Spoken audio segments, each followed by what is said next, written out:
الظاهر وصلت خير. خلاص حياك الله، فرصة طيبة، الله يسلمك. الله يسلمك. شوف كذا خير.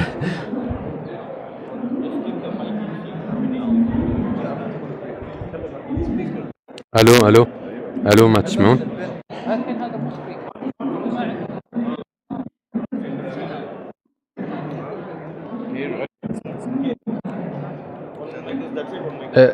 is mine audible? Is it audible? You hear me? Okay.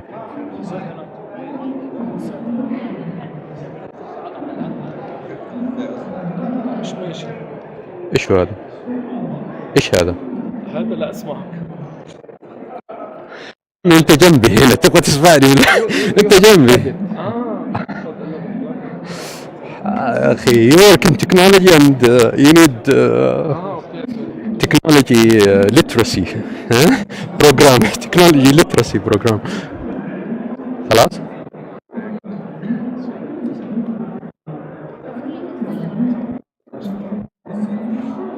خلاص are we all good? Can we start? amazing ها. ابو خالد نبدا خلاص. طيب بسم الله الرحمن الرحيم والصلاة والسلام على أشرف الأنبياء والمرسلين. السلام عليكم، صباحكم الله بالخير جميعا. Good morning everyone. It is my pleasure to IGF of course and to this session, and myself and my co-host here Dr. Lana Al-Umair from MCIT acting on the Deputyship of Technology Foresight and Digital Economy, will be delivering very interesting that has the foundation of AI as well as some of the qualitative and quantitative data related to what mature organization AI or what AI mature organizations are doing in that space. By way of introduction, my name is Abdullah Shumrani, executive partner in Gartner, and without further ado I will hand over to Dr. Lamia Al-Umair, who has an immense experience in the AI domain and will be going through the first section of this presentation. Go ahead, doctor.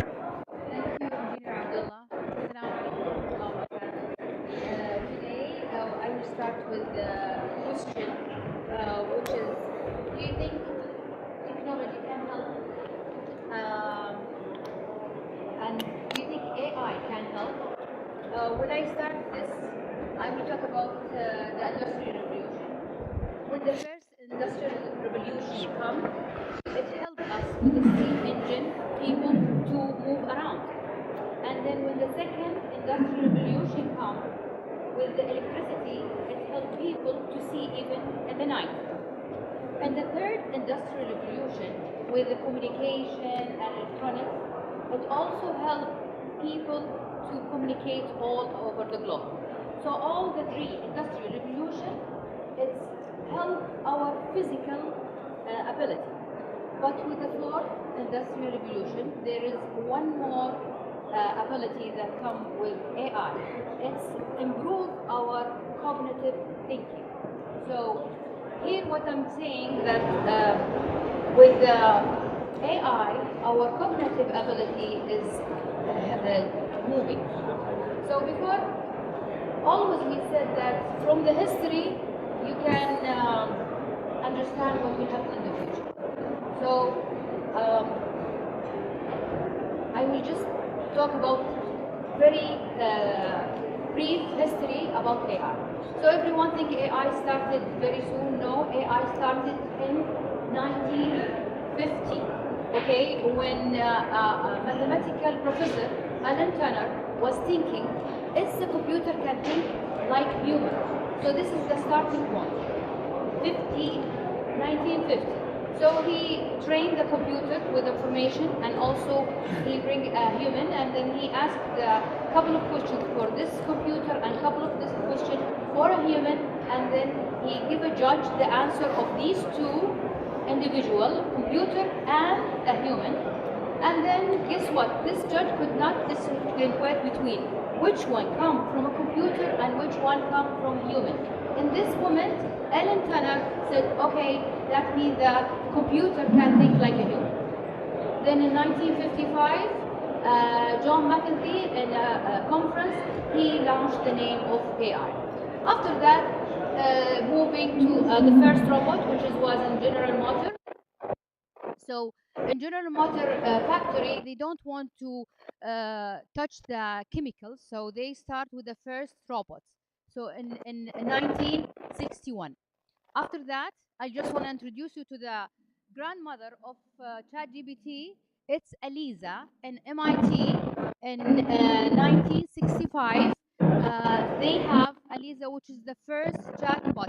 It was simple, but 55 years later, we got our ChatGPT. So Eliza is the grandmother, what I say, for our chatbots now. And then you can see like around 25 years, there is nothing moving in AI. And then in 1997, IBM have this program called Deep Blue, which is this program beat the chess champion in the chessboard. So since then, the IBM, they start doing these changes, and they start to know that, okay, let's do another champion. In 1999, in the lab of MIT also, one professor, she had the first emotional robot. So they merged the AI with the robot.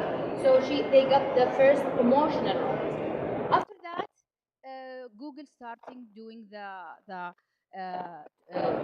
self-driving car. And just to let you know how important is the data for this, and how to be also very mature when you use it. When they use it, they train it for only white people face. And then when there's a black guy who wants to drive this car, it did not drive because there is missing of data. This is where ethics coming, and maturity of the data coming. And then maybe some of you know the Jeopardy game. In 2011, IBM, they got the Boston, which is a program that beat the Jeopardy champion. Then they continue doing Google. They do also the DeepMind, another program.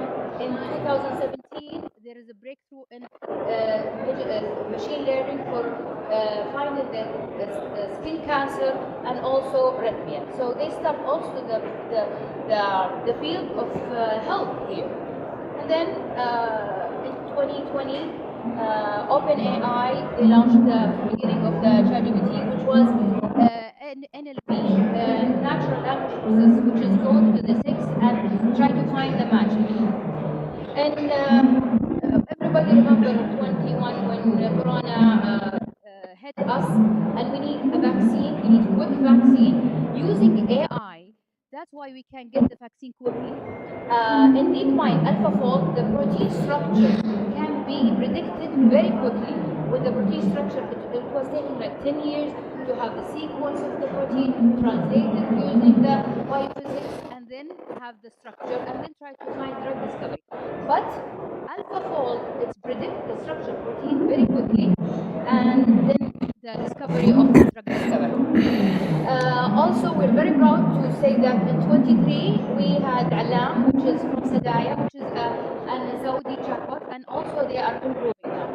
Saying all of this huge history, we want to predict the future. We want to see what this will take us, and at the same time, we try to learn from the journey before for having a new future. That's why today me and my colleagues, engineer Abdullah, will try to give you a sample how to be a mature in applying this. So everyone is asking, what is the definition of AI? There is plenty of definition. But let's say here, it's a cognitive system, as I mentioned in the beginning. Cognitive system is a natural or artificial system that connected together, taking all this information and data and translate it to an output that been something understand, something we can get information from it, something that decision maker can make information. Underneath this whole information, the artificial intelligence again, it is a program algorithm that connect together, that getting all this information and have something analyzing, coding, and everything. So this AI, after we say cognitive, and then the artificial intelligence, after that there is a machine learning, which is a subdivision of AI. The machine learning is how to teach the machine with all these information. So we get all the data and then we get this machine learning. Underneath this machine learning is NLP, which is analysis under this.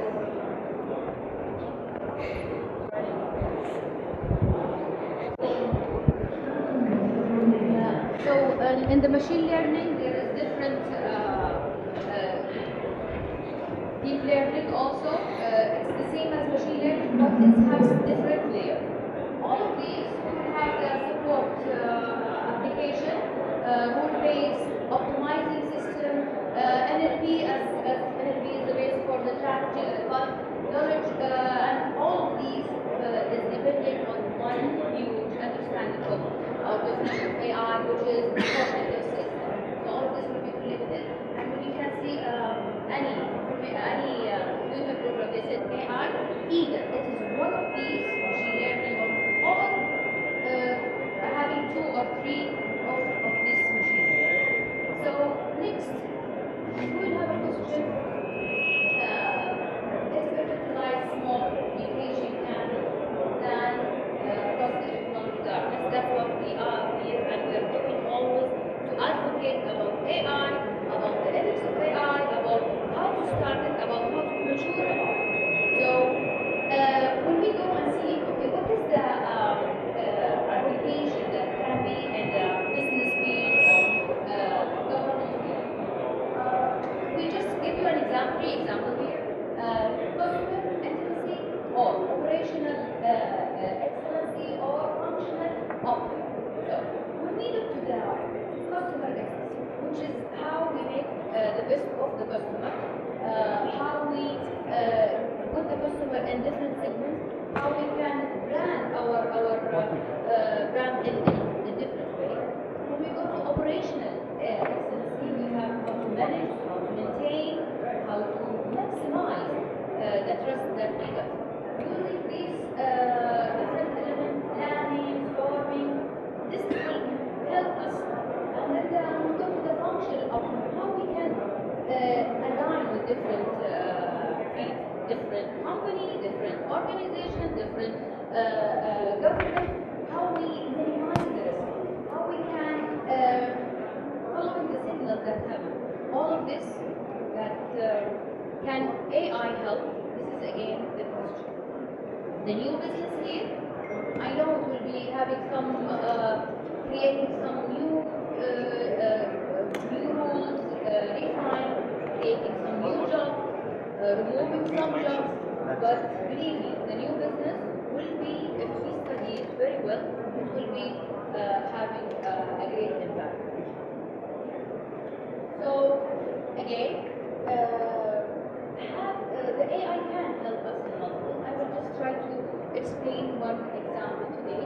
So if you are asking us how we can have the best and the most qualified, they need the machine learning. I told you about the machine learning. The machine learning is a computer algorithm that you give it some data and it will learn. So if we give the data, machine learning can give us a technique how to find the best customer. And then okay, we found the best customer. How we find the best customer that we can sell, okay? Using the rule-based system, it will give us coding to divide and see who is the best sale by understanding the rhythm that. And then how we can optimize the inventory and decrease it. And optimizing it using techniques. These techniques can lower the cost, make the benefit of all these information. So all of these AI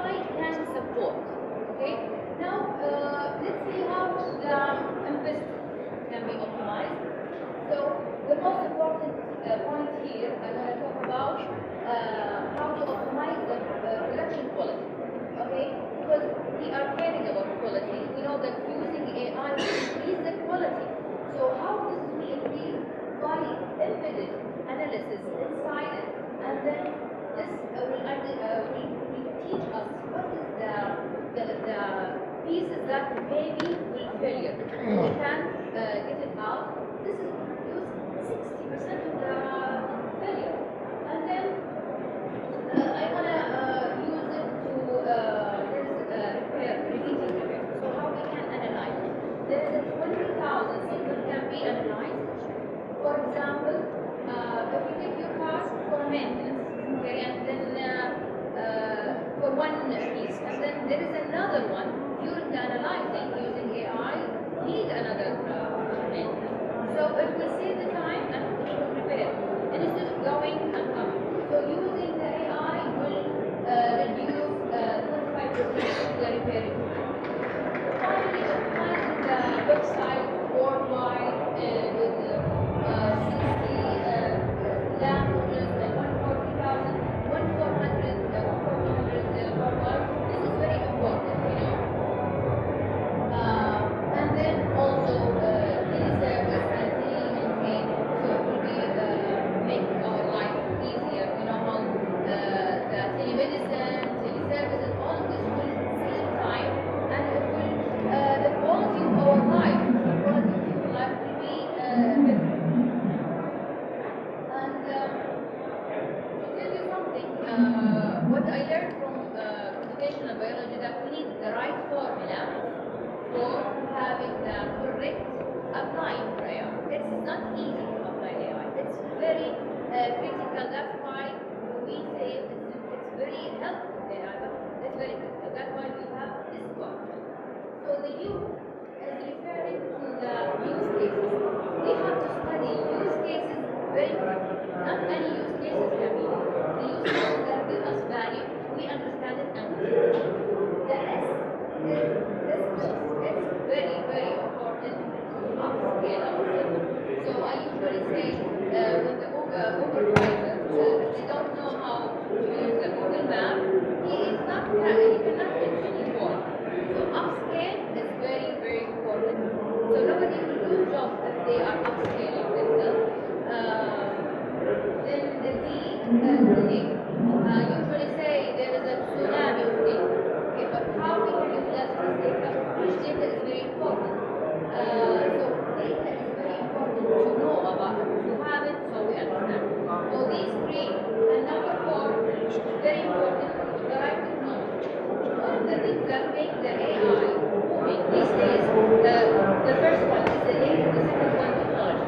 Having the graphical card, the chip, all of these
Thank you, Doctor.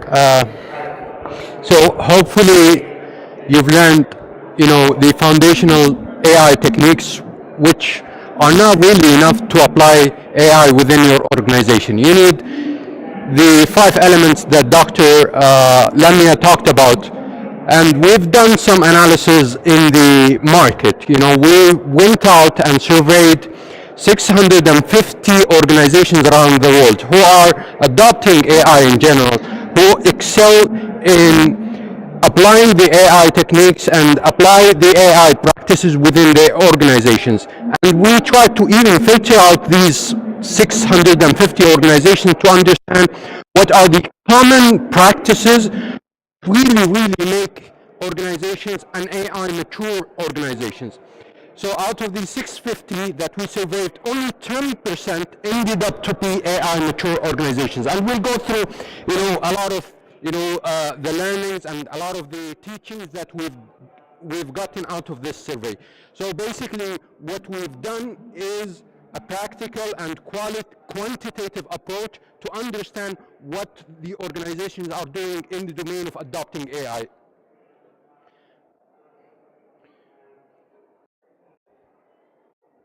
So we need to understand one thing. When Gen AI, generative AI, ChatGPT in particular, came out, end of 22, it really made a big splash. It really moved the needle forward when it comes to general AI adoptions. Why? Because, a lot of expectations, a lot of hype, and a lot of value perceived out of, applying general AI within the organization settings in general. So this splash had some sort of ripple effect on the whole AI adoption in the organization. So basically, it did not focus only on Gen AI, but it also touched every other general AI technique, as has been highlighted by Dr. Lamia in the previous section. And you can understand the numbers that are being displayed in this. So we've done this survey almost every year for the past 8 years. And Gen AI was not really a technical or an AI technique, that we've highlighted as top ones. However, during last year, it came out of the splash, and one of the impact is to move from no applications within organizations to the highest used AI technique within the organization. As you can see, it actually compared to every, prominent and famous AI technique, whether it is related to machine learning, NLP, optimization techniques, and others. So it came number one within the use of organizations, and it had a ripple effect on everything else, as has been noted previously. And to understand this a bit more, I've sliced, the remaining sections of the presentation to 3 parts. The part where Gen AI, or the part that demonstrates where Gen AI has really made an impact in the overall AI adoption. Then the part that talks about the challenges related to overall AI adoption, and particularly Gen AI in specific. And the last one is to dissect the common practices around AI adoption within the organizations.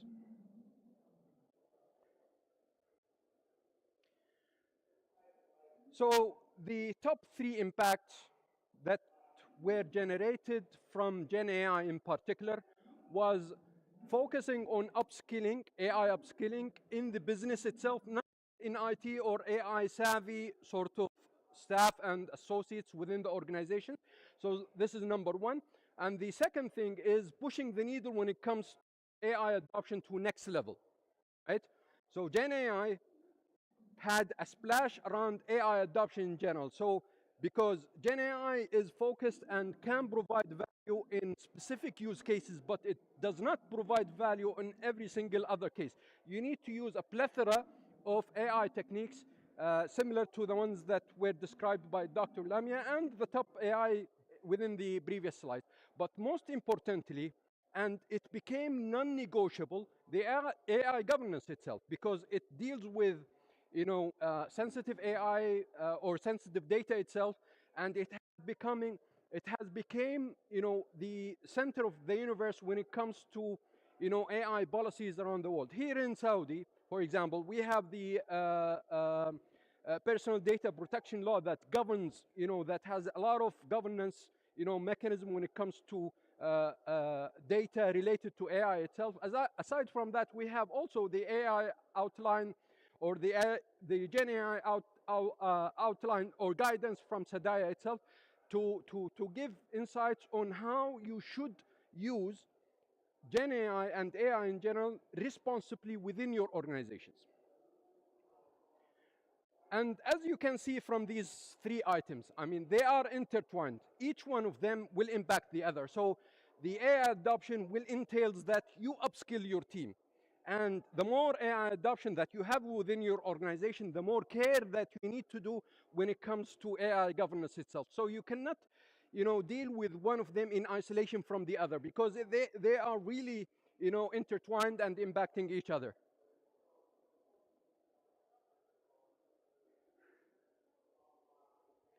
Sorry about the delay, but the clicker here is not really the best AI technology in the world. But basically, AI has a chain reaction when it comes, or Gen AI in particular has a chain reaction when it comes to overall AI adoption within the organization. The number here is very interesting. Since 2 years ago, AI adoption has doubled, has really doubled. We've received, we've understood that AI adoption gone from 1x to 2x within the organization, applied in multiple data or multiple business units as well as multiple business processes. This tells you that AI is becoming more and more stream, and organizations are serious about it. Okay, in 22 or 23, they've been piloting, but in 24, they have been scaling. And that scalability is related to the 2x that I have been talking about.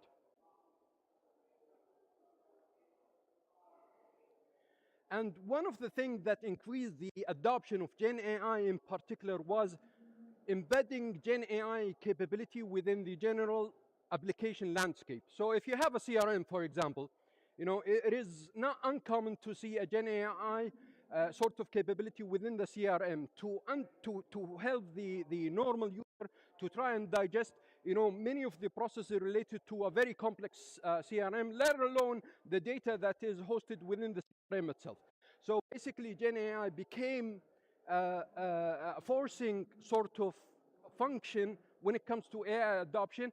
In fact, you see it more used within embedded applications comparing to isolated or standalone ChatGPT or Gen AI functions, and everything in between is outside really the embedded application. So basically, if you want to really, or the key lesson that I'm trying to say here, if you want to really push the needle when it comes to Gen AI in general, let alone AI adoption, in specific, you need to think about adopting AI techniques within the general business applications in your organizations.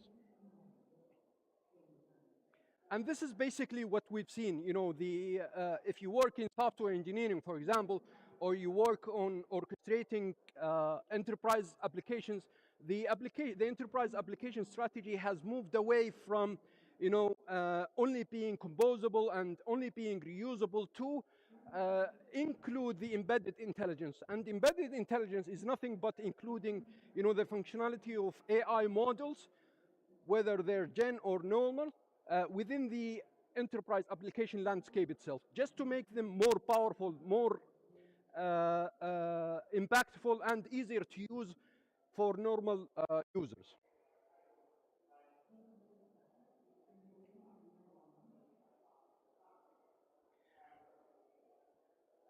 As I said in the beginning, Gen AI has really made a big splash when it comes to AI adoption in general. However, it really,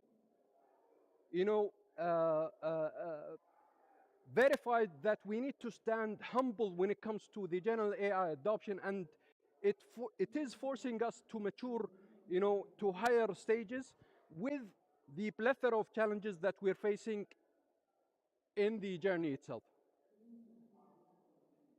And this is, and some of the challenges I will go through in that section. And before I go through, the details of these challenges, I want to display two, very interesting data points.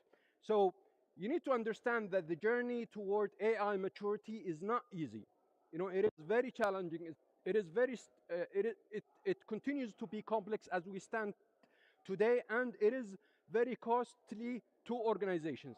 And one of the things that we noticed from our survey this year is that AI projects, on average, never go to production. They don't see the light at all. 52% is not an easy number. 52% is a very large number. You know, you take an AI project, you pilot it for a number of months, as we will see in the next slide. Then you ended up in throwing it. Why? Because you could not really realize a break-even sort of point when it comes to the cost and value of running these AI models or scaling them later on in production. So 52, this means it's like tossing a coin, right? You don't know whether it will succeed or it will fail.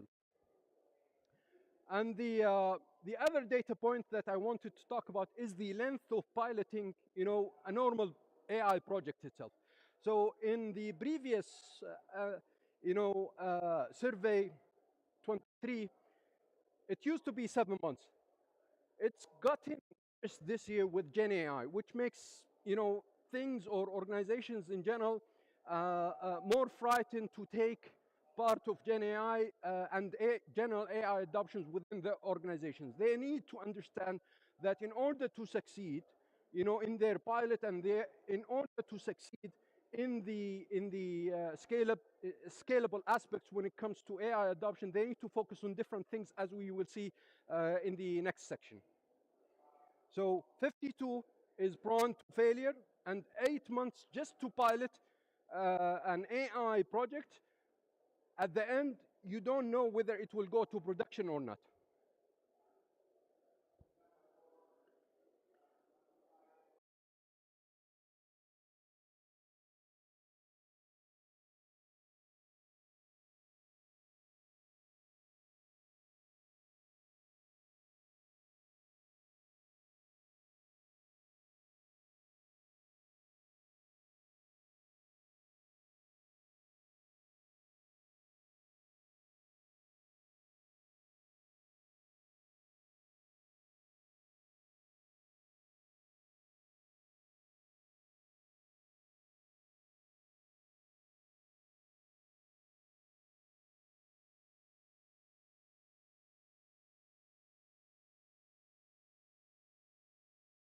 Revolution that came before it. You need to understand the AI technique and club it with the AI value or the use case value for the organizations. Without maximizing the end result of that sort of formula, you will not be able to actually say that we are AI-enabled organizations at all. As you can see here, the barriers are very, lack of trust when it comes to AI, lack of business alignment, lack of data, lack of confidence in technological aspects of AI, especially for those who come maybe from certain countries where cloud is not really enabled there, provided that AI models and AI capabilities are better in cloud environment comparing to local environments. And definitely talent is a big thing. But most importantly, estimating and demonstrating AI value is the biggest challenge for organizations.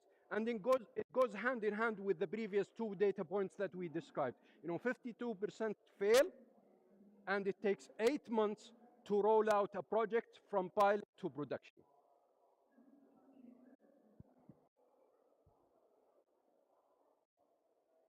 And if we focus on Gen AI in particular, you will see commonality between the Gen AI and common AI adoption in general. But the top ones related to technical implementations and cost of running Gen AI. And this year, we've seen more reliance on FinOps, for example, techniques, especially for those who are acquainted about cloud computing.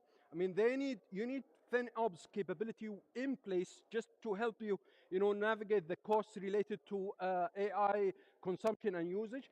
And without a doubt, talent became also one of the top Gen AI, and this is where the Gen AI literacy or AI literacy programs come to resolve that sort of challenge, as we will see in the next section.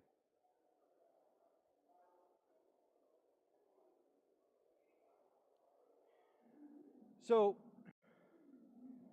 as I said in the beginning, we've surveyed 650 organizations, right? And we've learned many data points related to their practices when it comes to AI adoption.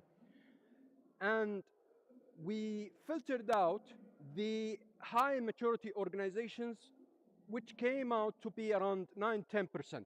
So out of 650, you only have 65 organizations that are mature when it comes to AI adoption in the in the world. And we've learned, four main lessons when it comes to AI adoptions and scaling AI adoption within the organization. But before we go through these four main lessons, I want to highlight what maturity actually means when it comes to our analysis to the data points that we collected. So basically, to establish the maturity definition, we need to understand that the common or the AI mature organizations applied AI across several business units and processes. So it's not enough to roll out a fraud management solution or model within production. You need to focus on customer intimacy, operation. You need to focus on predictive and preventive sort of scenarios. And this is related to different business units, let alone different business processes itself. And you need to understand that maturity as well means that they have deployed more than 5 AI use cases. Most organizations are still in the beginning of when it comes to AI journey. They are still piloting only one use case. The mature organizations, they've gone beyond that and deployed already 5 AI use cases in production. And they're not in the early stages of that deployment. These AI adoption models and use cases have stayed in production for at least 2 years in average, which should have generated a lot of value for the organizations that use them. So based on the analysis that we did for data, we understood that AI mature organizations focus on the bottom, as you will see in the layer of that paragraph or that diagram. So basically, the bottom forms the foundation of AI mature organization, relating to the operating model that is being used to scale AI within the organization, related to AI engineering practices and pipelines that should be put in place, and definitely upskilling, because we've learned in the previous surveys, talent is a major issue. So upskilling is one way to resolve that gap in the organizations, as well as change management, and definitely the governance aspect, which focus on trust and risk and security management in general. So the ones on the top, whether it is related to the AI use cases, AI trends, the next big thing, and the AI models that are open in flux when it comes to announcements, this is something you should not be focusing on if you want to really mature your journey when it comes to AI. You need to focus on the foundational elements, as we will go through in a moment.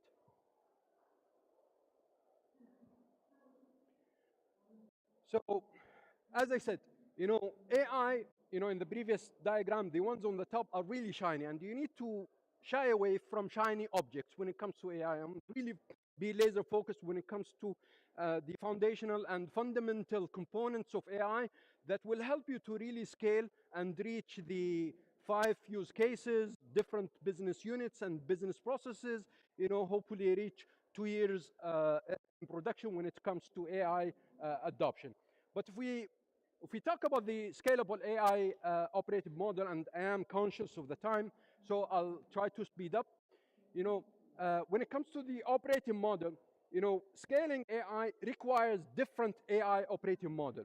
I mean, previously, central teams may have succeeded to maybe pilot AI in the organizations, But in order to really scale it, you need to think about hybrid model where very central AI capabilities need to take place, but they work in tandem and in collaboration with other business units within the organizations in a very specific and governed sort of manner.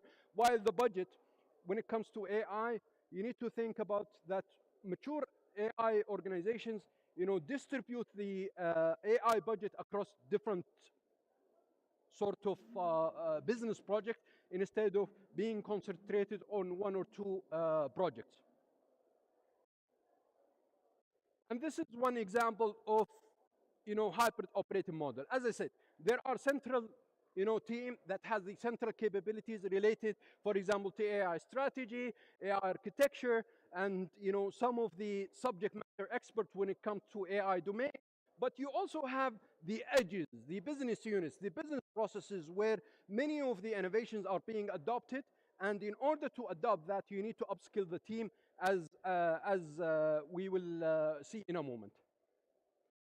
But there is no one size fits all. So every hybrid model will differ from one organization to other. But at the same time, you need to shy away from centralizing everything in one domain and think about what makes sense when it comes to hybrid in your organization. And AI engineering, if you come from software engineering background, for example, you need to you will definitely relate to what I'm saying, what I'm going to say now, because you will in software engineering you have the pipelines that helps you to develop and design specific components and roll them out in scale to production, right? Same AI. I mean, you need to have a mechanism to help you manage AI design and deployment end to end within, in a very automated fashion in your organization. Without building these sort of fundamental components in organizations, you will not be able to scale, every AI model that you adopt within the organization. So the main focus for AI engineering in general, dedicated AI team will mature AI organizations should double down in AI engineering capabilities and practices within the organizations, right?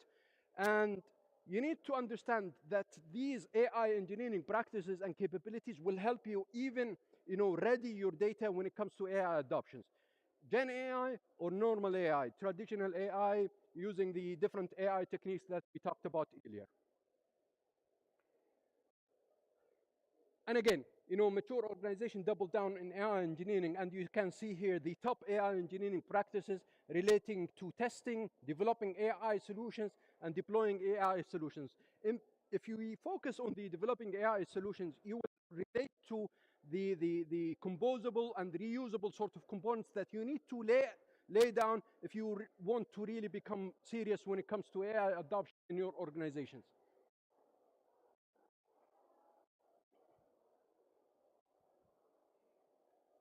Now it is even more difficult to get it done. Okay, so basically AI design patterns are very similar to software engineering design patterns. And if you don't come from that field, they're nothing but Lego blocks, right? Lego blocks, you could connect them like this or like that to actually come up with a specific shape that you have in mind. But basically, AI design patterns help you to bridge the different use cases with the right AI solution architecture that you have that you want to build for your organization. And I'll have one example in the next slide.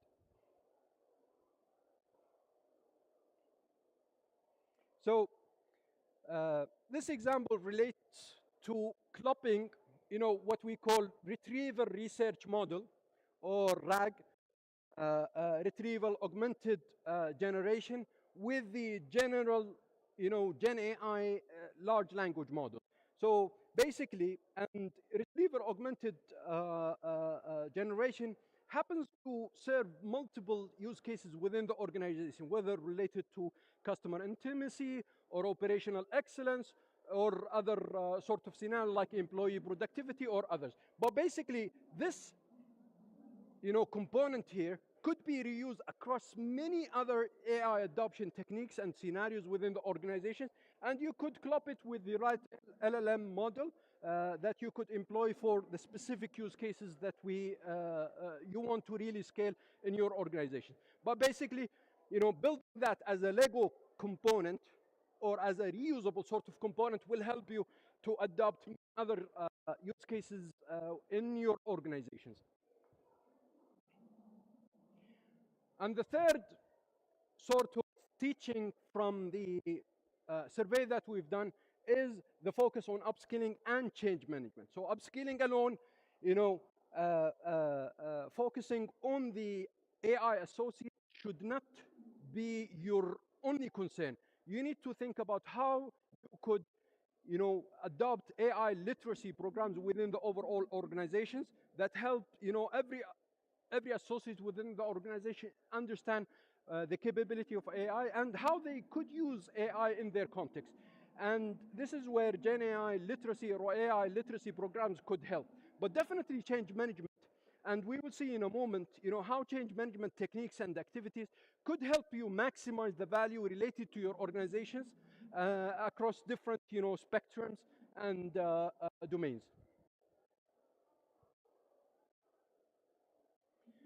So as we see here from that case study, basically this, case study or the lesson that I want to highlight in this case study is that you need to be systematic when it comes to upskilling your associates within the organization. I mean, you should not focus only on the pros who use and reuse and create AI models or become really, strong prompt engineers, but also focus on the a bigger sort of group that may not really need advanced capabilities when it comes to AI, but they need moderate sort of capability. But the general, associate having online courses that could be distributed across will help you to really reach every single associate within the organization. And basically, that layering sort of systematic approach when it comes to AI literacy or adopting AI in your organization is very important to reach out more people. And again, change management is very important. And change management, techniques will help you to maximize the business outcomes when it comes to cost saving, risk management, customer experience, or even activity for employees. So without the right change management applications, you will not be able to reach very high, sort of impact when it comes to the different, values when it comes to business outcomes. And the last thing that I want to focus on is AI governance in general. And basically, AI trust, risk, and security management is one of the framework that we often highlight in Gartner, and it basically focuses on the fact that governance is being applied by diverse roles. AI associates or AI savvy people will not help you to reach high AI governance. You need to think about the different dimensions and different food of, or different perspective that needs to be put in place by these diversity of roles. And the budget authority, especially when it comes to AI privacy and security, is very important. I mean, they need to be owned by a central unit that help you to adopt the governance mechanism that is related. And business impact when it comes to breaching or enabling AI privacy is very important. So again, I mean, the AI tourism and or AI framework will help you, tourism framework will help you to apply the governance mechanism, utilizing different components in the AI tourism technologies and connecting with AI systems and the organizational governance practices in the that you have in your organization. And the last thing, I just want to highlight is that AI adoption phases of maturity, and often we focus on what's above the surface rather build strong roots that will help you really mature with time and reuse these components as you go. And this is just a wrap to everything that I said and everything that Dr. Lamia said.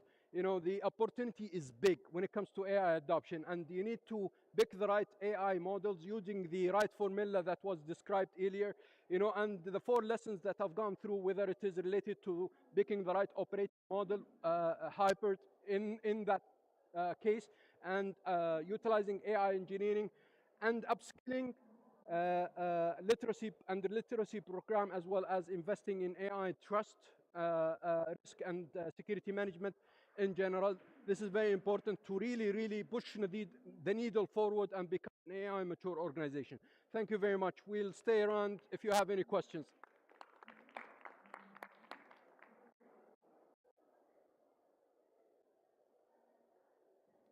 Any questions? Yeah, go ahead.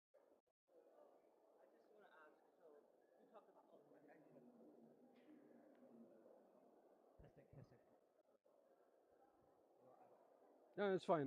Because the people on the web, they need to hear you, but I can hear you now. Go ahead. So I'm just wondering, so you talked about the 10% of the organization being mature when it comes to use of AI. So what are the major reasons of why the other 90% could not use AI maturely? So is there other reasons?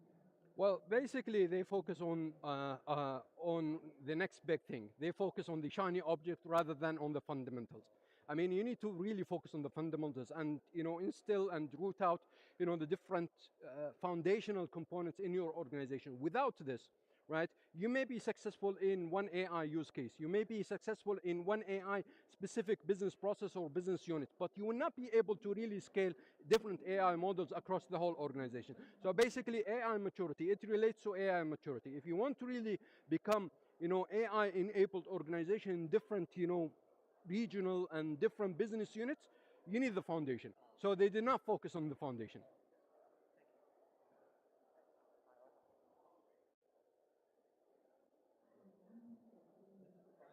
Yeah, it's fine. It's fine. We can hear. So we see that like we have to upskill ourselves to use the AI, but like you have mentioned an example is that the Uber driver they have to know how to use the Google Map, but we now see that like we have some self-driving cars. So like the AI technology, from how can we improve faster than the how can we upskill ourselves faster than the AI? Like even for AI engineers, I have some friends working on some project for meta learning. So they are basically developing AI to develop AI. So how can we upskill ourselves to faster than the AI? How can we do this? Very great question. Upscaling ourselves is very important, as I mentioned before. Your question is very great. That how we can upscale it faster. That's what you have it. I am really glad that this question coming. Actually, usually when you look to the past, what is happening, even me, I'm looking and what is next. So just keep continue what you're doing. Keep, yeah. I know it's faster that we. There is a book I was reading that it says future is faster than what we expect. Really, the future is faster. So we have to upscale ourselves in the area that you is interested in. So you cannot be an specialist in all the AI. Oh my God, this is what you do that I see. But you know what?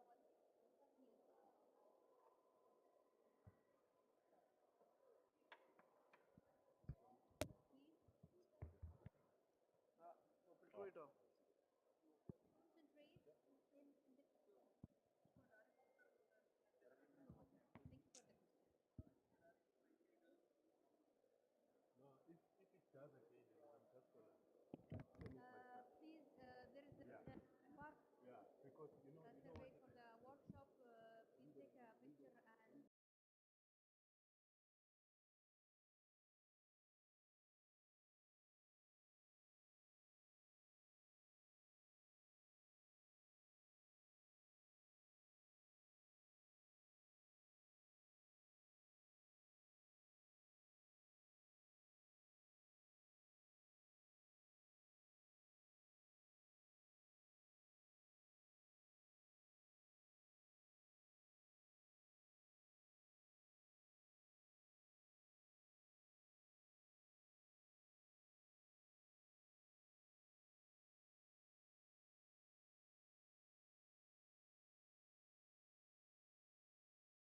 الصوت.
سعد الله صباحكم بكل خير.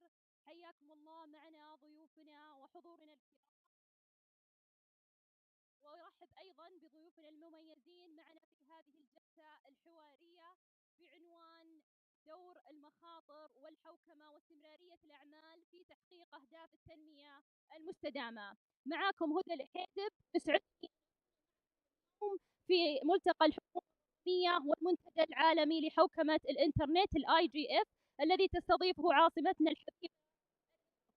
حضورنا الكرام، تخيلوا معي التنمية المستدامة وتندمج في التقنية مع القيم البيئية والاجتماعية لتصنع مستقبلا أكثر إشراقا.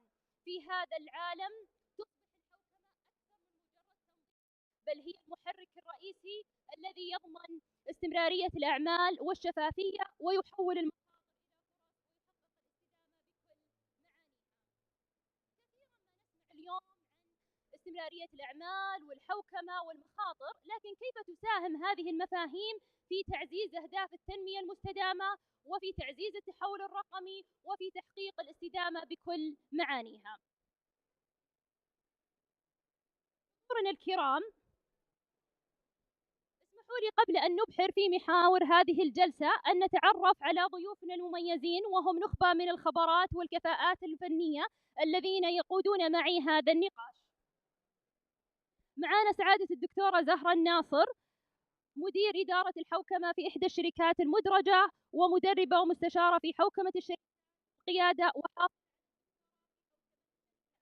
ضيفنا الثاني سعيد في شركة أبراج الاتصالات وحاصل في إدارة 20 سنة في مجال GRC. ضيفنا الثالث سعادة الأستاذ عبد الرحمن الماجد، مدير عام تنفيذي وعضو مجلس إدارة جمعية حوكمة الذكاء الاصطناعي، ويتمتع بخبرة أكثر من 20 سنة في مجال المراجعة الداخلية ومجال الجهة. حياكم الله معنا، شرفتونا ونورتونا. حضورنا الكرام، دعونا نبدأ بمحورنا الأول اللي راح نتكلم فيه إن شاء الله عن مفاهيم الاستدامة، معايير التحول الرقمي والمعايير البيئية والاجتماعية والحوكمة أو ما تسمى بالASG. وخلونا نستفتح جلستنا بزهرتنا الدكتورة زهراء. يعطيك العافية هدى. دكتورة زهراء، من واقع خبرتك إيش هو مفهوم الاستدامة؟ طبعا بتكلم من مفهوم الاستدامة بأبسط تعاريفها الموجودة من اليونايتد نيشنز، إن كيف نستخدم نلبي احتياجات الحاضر اليوم دون المساس باحتياجات أو قدرة الأجيال القادمة بتلبية احتياجاتهم، وكيف ندرس هذه الأبعاد البيئية والأبعاد الاقتصادية والأبعاد الاجتماعية والأبعاد أيضا الحوكمية بشكل عام. فلما نتكلم عن البعد البيئي كلنا نعرف الموارد الطبيعية، الماء والهواء، وكيف البعد الاجتماعي اللي فيها جودة الحياة والعدالة الاجتماعية. أما البعد الاقتصادي، النمو الاقتصادي بشكل عام. ودائما اليوم أصبحت ترند عندنا اللي هو الESG، وليه بدأنا بالإي؟ كثير ما يعرف أو ما مرة أحد تكلم عن الإي اس تي الانفايرمنت. ليه بدأنا بالانفايرمنت؟ لأن الانفايرمنت هي الطبيعة اللي نعيش فيها، وبعدها المجتمع اللي احنا نعمل عليه، وبعدها نحتاج التنظيم بعدها. هذا بشكل مختصر عن الاستدامة. لكن اليوم في كثير من التعاريف للاستدامة متوفرة حسب استراتيجية المنظومة أو توجه المنظومة بشكل عام نحتاجها، بس تحتاج هذه الأبعاد الأربعة اللي تكلمت عليها. الله يعطيك العافية. يمكن مفهوم الاستدامة والاي اس جي يعني جديد وأصبح دارج في كثير من المنظمات اليوم. لو تخبرنا مهندس خالد أكثر عن ما هو الفرق اليوم بين الاستدامة والمعايير البيئية والاجتماعية والحوكمة. بسم الله الرحمن الرحيم. بداية حاب أشكرك أستاذة هدى على هذه المقدمة. الشكر موصول لهيئة الحكومة الرقمية على تنظيم هذا الملتقى وللحضور الكريم. حقيقة سؤال مهم جدا، الفرق بين مفهوم الاستدامة ومفهوم ممارسات يعرف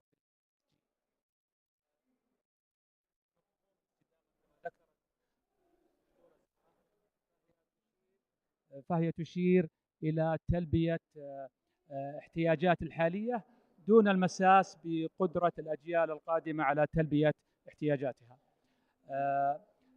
تهدف الاستدامة على خلق التوازن طويل الأمد فيما يخص البيئة والصحة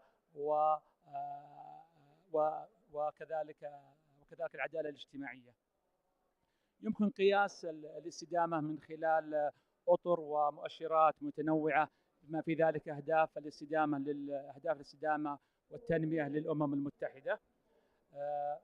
أما ما يخص الممارسات البيئية والاجتماعية والحوكمة أو الESG، فهي عبارة عن مجموعة من المعايير القابلة للقياس التي يستخدمها المستثمرون وأصحاب المصلحة لتقييم أداء المنظمة من خلال 3 مجالات رئيسة، هي البيئة والمجتمع والحوكمة. تهدف إلى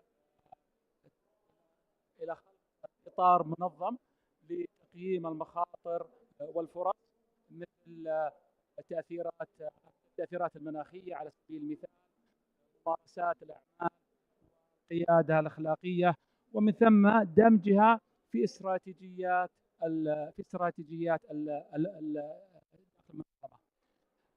يمكن قياس الESG من خلال تصنيفات ونقاط تقدمها وكالات متنوعة بناء على الإفصاحات والممارسات فيما يتعلق بالESG. ختاما، الاستدامة والESG ترتبط بأهداف مشتركة فيما يخص تعزيز العمليات المسؤولة وتقليل الآثار السلبية على البيئة والمجتمع، إلا أن كلاهما يعملان في مستويات مختلفة وتخدم أغراض متنوعة. كلا المفهومين مهمين للمستثمرين والمساهمين وأصحاب المصلحة، كذلك المفهومين مهمين للمنظمات التي تعمل على تعزيز العمليات المسؤولة فيما يخص الاستدامة وعملياتها واستثماراتها. الله يعافيك.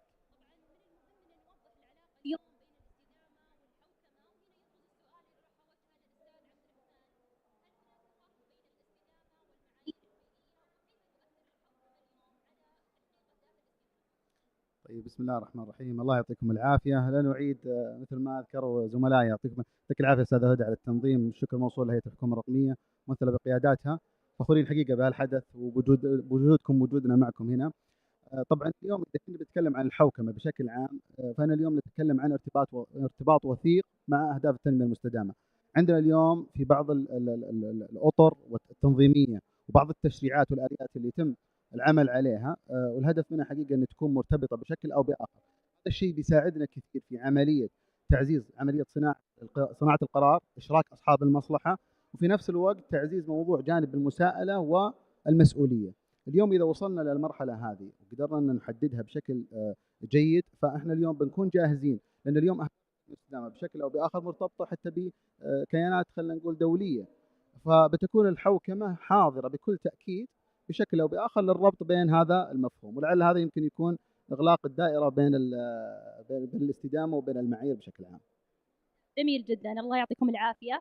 واسمحوا لي ننتقل إلى محورنا الثالث، راح نكشف فيه عن الحوكمة وأثرها على التنمية المستدامة. دكتور،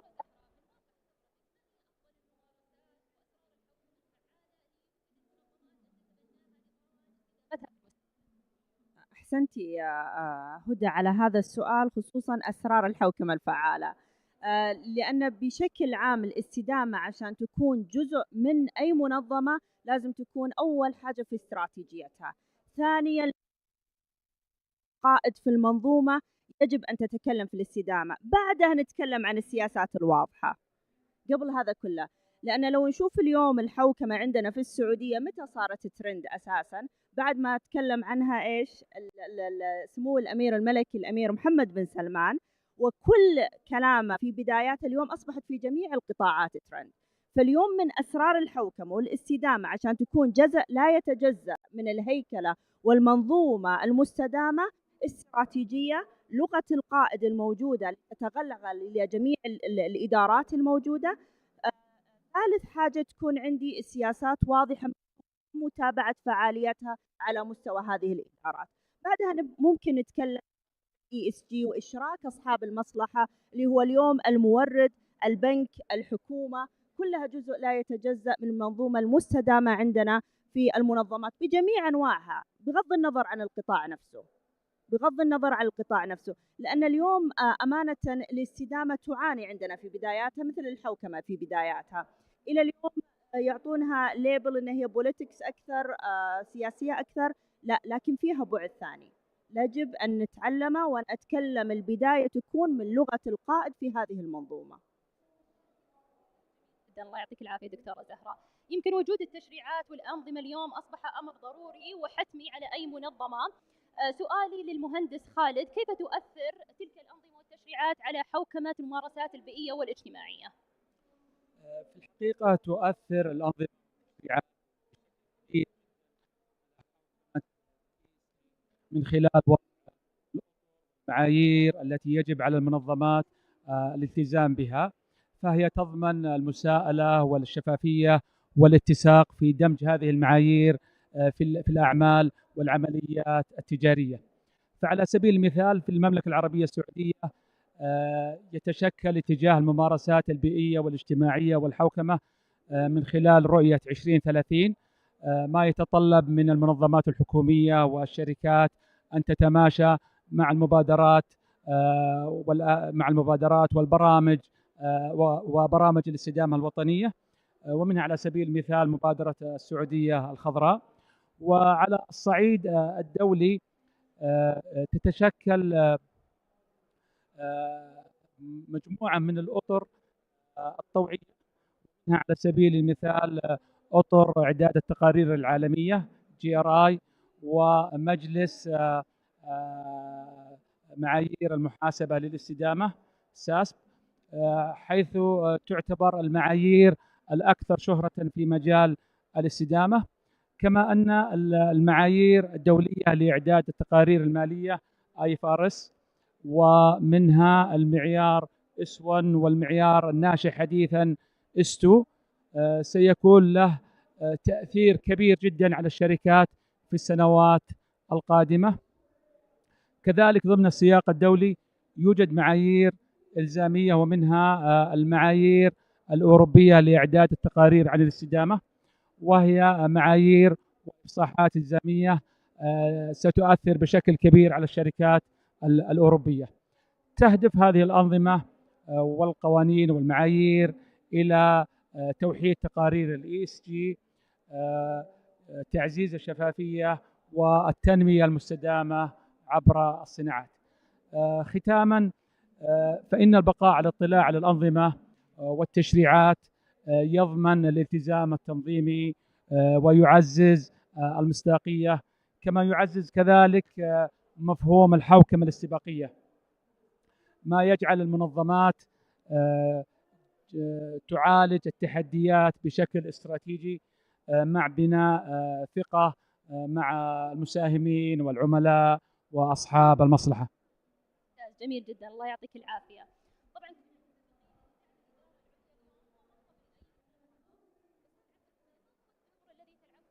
وأعضاء مجلس الإدارة في تعزيز حوكمة ال ESG. سؤال مهم جدا ومكمل لما أثاروه الزملاء فيما يتعلق بتطبيق الممارسات. اليوم أنا أعتقد أنه يمكن أحد أركان نجاح تطبيق هذا المعيار أو تطبيق هذه الممارسة هي التوجه الاستراتيجي بالإدارة العليا. اليوم كيف نضمن أنه الإدارة العليا قاعدة تعكس هذه الأدوار بشكل أو بآخر على جميع المستويات الإدارية بالمنظمة. اليوم احنا نعرف أنه بعض الجهات عندها اجتماعات دورية، يتم عقد اجتماعات مثلا 4 اجتماعات 5 اجتماعات في السنة. كيف اليوم أنك كمجلس إدارة أو كإدارة عليا نتأكد أنه هذه الممارسات كلها مطبقة بشكل أو بآخر؟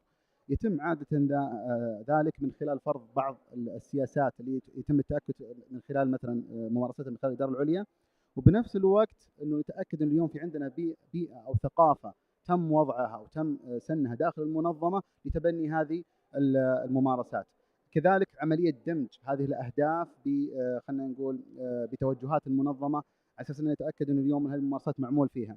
واحدة من أهم الأدوات الجيدة اللي دائما يستخدمونها أعضاء مجلس الإدارة أو الإدارة العليا هي تقارير الاستدامة أو تقارير الأداء المستدام أو sustainability reports.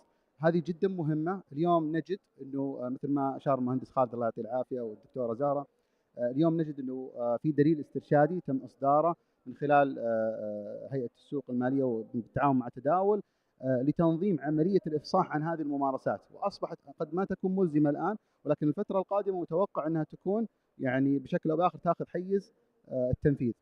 كذلك بالنهاية ممكن كذلك أن نتكلم عن موضوع الثقافة، أن اليوم لازم يكون عندنا ثقافة مؤسسية تدعم هذا التوجه بحيث أنه يكون في تبني لمثل هذه التقنيات والعمل فيها. هذه يمكن بشكل عام. الله يعطيكم العافية. الله يعطيك ألف عافية.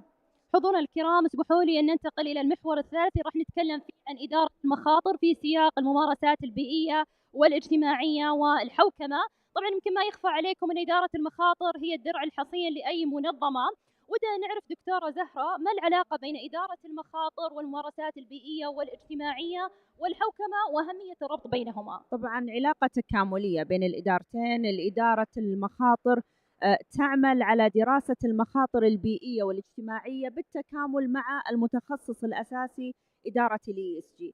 طبعا في كثير من المنظمات بشكل عام في أي قطاع ما يكون عندها إدارة ال ESG، لكن إدارة معنية تكون على قرب تعمل في هذه التقارير فيها.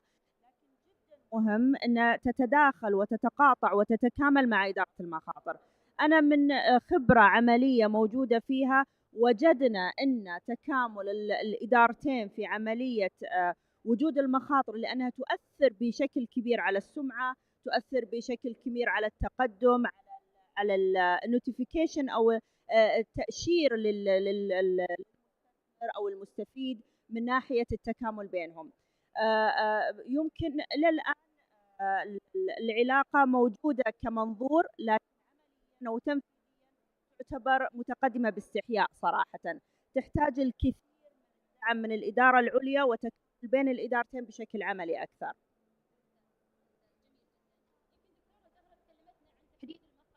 أهميتها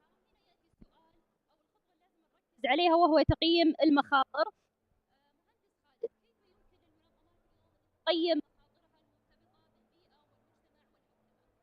يعطيك العافية على السؤال. سؤال مهم.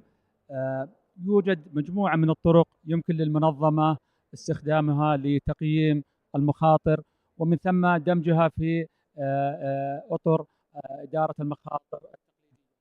لعل من أبرز هذه الطرق ما يعرف بخارطة المخاطر، حيث يتم تقييم المخاطر بناء على عاملين هما الأثر والاحتمالية. فاحتمالية المخاطر المرتبطة بالESG تعتمد على مجموعة من العوامل مثل البيئة التنظيمية، اتجاهات الصناعة، وسجل المخاطر الخاص بالمنظمة. بالنسبة للأثر على الاي اس جي فقد يكون التاثير مالي او يكون غير مالي. فمن التاثيرات الماليه على سبيل المثال وجود غرامات وعقوبات على المنظمه، خساره الايرادات او زياده التكاليف. ومن التاثيرات غير الماليه على سبيل المثال اضرار السمعه والمساءله القانونيه ومقاطعه العملاء، ومنها كذلك مخاطر ارتفاع معدل دوران الموظفين. كذلك من الطرق المستخدمة في تقييم المخاطر ما يعرف بتحليل السيناريو. يقوم هذا التحليل على وضع افتراضات حول المستقبل على تأثيرات الاي اس جي، ومن ثم تقييم هذه التأثيرات ودراسة أثرها على استراتيجية المنظمة. كذلك من الطرق المستخدمة في تقييم المخاطر ما يعرف بالاستطلاعات وإجراء المقابلات، سواء مع الموظفين أو مع المقاولين والموردين وأصحاب المصلحة، للاطلاع على آرائهم حول المخاطر المرتبطة بالاي اس جي. كذلك من الطرق المستخدمة لتقييم المخاطر ما من خلال تقييم البيانات، سواء البيانات الداخلية للمنظمة أو للجهات الخارجية. فجميع هذه الطرق تساعد بشكل دقيق على تقييم المخاطر المرتبطة بالاي اس جي. جميل جدا، الله يعطيك العافية. طبعا هناك أدوات مهمة يمكن استخدامها لإدارة المخاطر المرتبطة بالمجتمع والحوكمة. أستاذ عبد الرحمن، لو تتكلمنا عن تلك الأدوات. الله يعطيك العافية. ما شاء الله، يعني تم الإشارة لمجموعة كبيرة من الطرق والمنهجيات. في شغلات يمكن قد تكون متخصصة. اليوم خلينا نتفق أن اليوم لا غنى عن المتخصص في إدارة المخاطر. الأدوات الإضافية تعتبر داعمة وممكنة على أساس أن نقدر نوصل لصناعة قرار. عندنا شغلات اللي هي يسمونها الانفايرمنتال امباكت اناليسيس او اسسمنت، وعاده ما يتم استخدامها من المختص البيئي على اساس انه يكون على خلينا نقول اطلاع بشكل افضل. في عندنا كذلك بالاضافه للسيناريوز، عندنا اللي ذكرها مهندس خالد، عندنا شغله يسمونها اللايف سايكل اسسمنت، وهذه عاده ما تكون عند خطوط الانتاج او المنتجات فيما يتعلق مثلا في الامور اللي لها علاقه باعمال البيئه بشكل او باخر. هذه كلها طبعا مرتبطه بشكل او باخر بالمخاطر المؤسسيه، ويتم استخدامها كادوات للعمل على تجويد خلينا نقول الاثر او القياس بشكل باخر. جزئيه مهمه اثارها المهندس خالد فيما يتعلق باستخدام البيانات. اليوم ضروري انه يتم استخدام البيانات بشكل مناسب، بحيث انه يكون عندنا دمج فيها مثلا من خلال التقنيات المتقدمه، الذكاء الاصطناعي، شغلات مثلا متعلقه بالامباكت على هذه البيانات. هذه راح يساعدنا كثير في عمليه التنبؤ بالمخاطر المستقبليه، وبنفس الوقت يضمن لنا استدامه مناسبه وجيده بشكل او باخر. عندنا اليوم تجارب جدا ناجحه، عندنا مشاريع ما شاء الله الان يمكن لو نلاحظ بدأت عندنا النيوم، عندنا مثلا مشاريع، بعض المشاريع اللي لها علاقه مثلا اللي لها اثر بشكل او باخر، نشوف انهم يضعون هذه الاعتبارات يعني او هذه المعايير بعين الاعتبار، وصايره تجارب رائده وممارسات مميزه. هذه يمكن هذه من بعض الادوات اللي ممكن يتم تخصيصها بشكل او باخر، بالاضافه لمنهجيات المخاطر. الله يعطيك العافيه. جميل جدا. حضور الكرام، اسمحوا لي ننتقل الى محورنا الاخير، راح نتكلم فيه عن التقدم التقني والمسؤوليه الاجتماعيه واثرها على الممارسات البيئيه والاجتماعيه والحوكمه. طبعا كنا متفقين ان التحول الرقمي اصبح عصب الحياه في اي منظمه، وخلونا نتعرف مع الدكتورة زهرة عن إيش هي التقنيات الحديثة اللي يمكن للمنظمات أن تتبناها لضمان استدامة أعمالها وعملياتها، وكيف يمكن للتحول الرقمي اليوم وهذه التقنيات الناشئة أن تساهم في بناء عالم أكثر استدامة. أحسنتي، شكرا على السؤال. طبعا ما قصر أبو عبد الله وأبو عبد الرحمن، عرجوا على بعض هذه التقنيات، لكن أضيف إلى ذلك حتى لو كانت عندي التقنيات أحتاج للمختص الخبير في معرفة استخدام هذه التقنيات. مثل عندنا الذكاء الاصطناعي ما شاء الله تبارك الرحمن، اليوم قاعدين نتقدم فيه بشكل متسارع، ويساعدنا بشكل متسارع في عملية اتخاذ القرارات وتعلم الآلة، البلوك تشين وسلاسل الإمداد. أيضا عندنا البيانات الضخمة اللي تساعدنا في دعم القرار بشكل كبير عن طريق التوقعات والتحليلات، وتقريبا هذه بشكل عام يعني متوفرة الأدوات قاعدة تتقدم بشكل أن كل تقنية قاعدة تعزز الأخرى، لكن نحتاج إلى الخبير اللي يساعدنا في قراءة هذه المنظومة كاملة. ما تعمل هذه الذكاء الاصطناعي الحال هذا مثل ما تعرفين.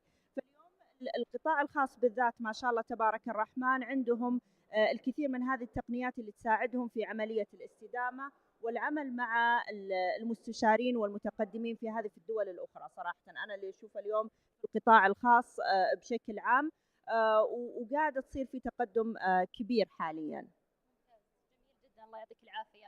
يمكن تعزيز المسؤولية الاجتماعية أصبح أمر ضروري في تنمية الحياة البشرية.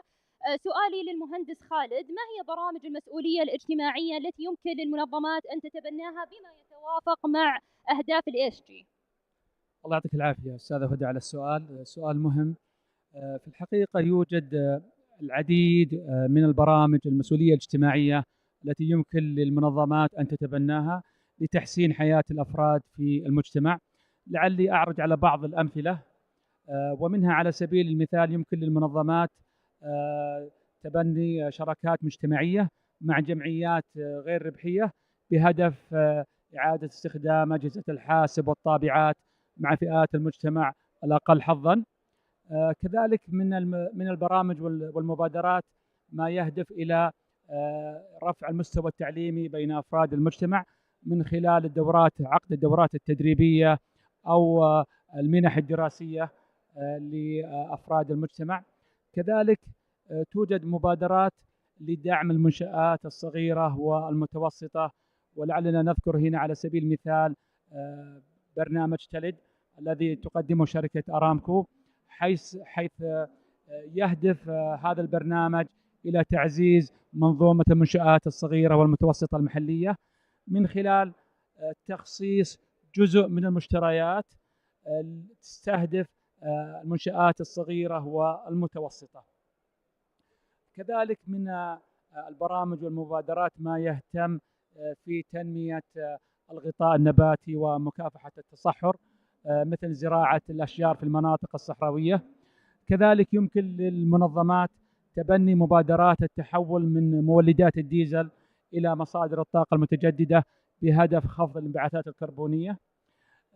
فجميع هذه المبادرات، وهذه أمثلة بسيطة على المبادرات، أعتقد يوجد مبادرات كثيرة وبرامج متنوعة. كذلك يوجد أفكار نيرة ممكن تحويلها إلى برامج ومبادرات اجتماعية تساهم في تحقيق أهداف التنمية المستدامة. أنا بس ودي أضيف نقطة هنا، أن ما شاء الله تبارك الرحمن عندنا القطاعات الحمد لله في السعودية متقدمة في هذا الجانب قديما قبل ما يطلع حتى مصطلح ال ESG، سواء من التبرعات أو الدعم المؤسسي أو الدعم الخيري. يمكن الجزء البيئي اليوم احنا قاعدين نبدأ فيه، بس من ناحية الأشياء الأخرى متقدمين. البيئة يمكن ما أخذت حظا كبيرا خلال الفترة السابقة، بس اليوم في تطور وتسابق صراحة بين الشركات. جميل جدا، الله يعطيك العافية. يمكن عرفنا أهمية دمج الممارسات البيئية والاجتماعية والحوكمة مع استراتيجيات التحول الرقمي، ومن الطبيعي أن يكون نتيجة لهذا الدمج أن يخلق عندنا تحديات. يمكن سؤالي الأخير راح أوجهه للأستاذ عبد الرحمن، ما هي أبرز تلك التحديات وكيف يمكننا تجاوزها؟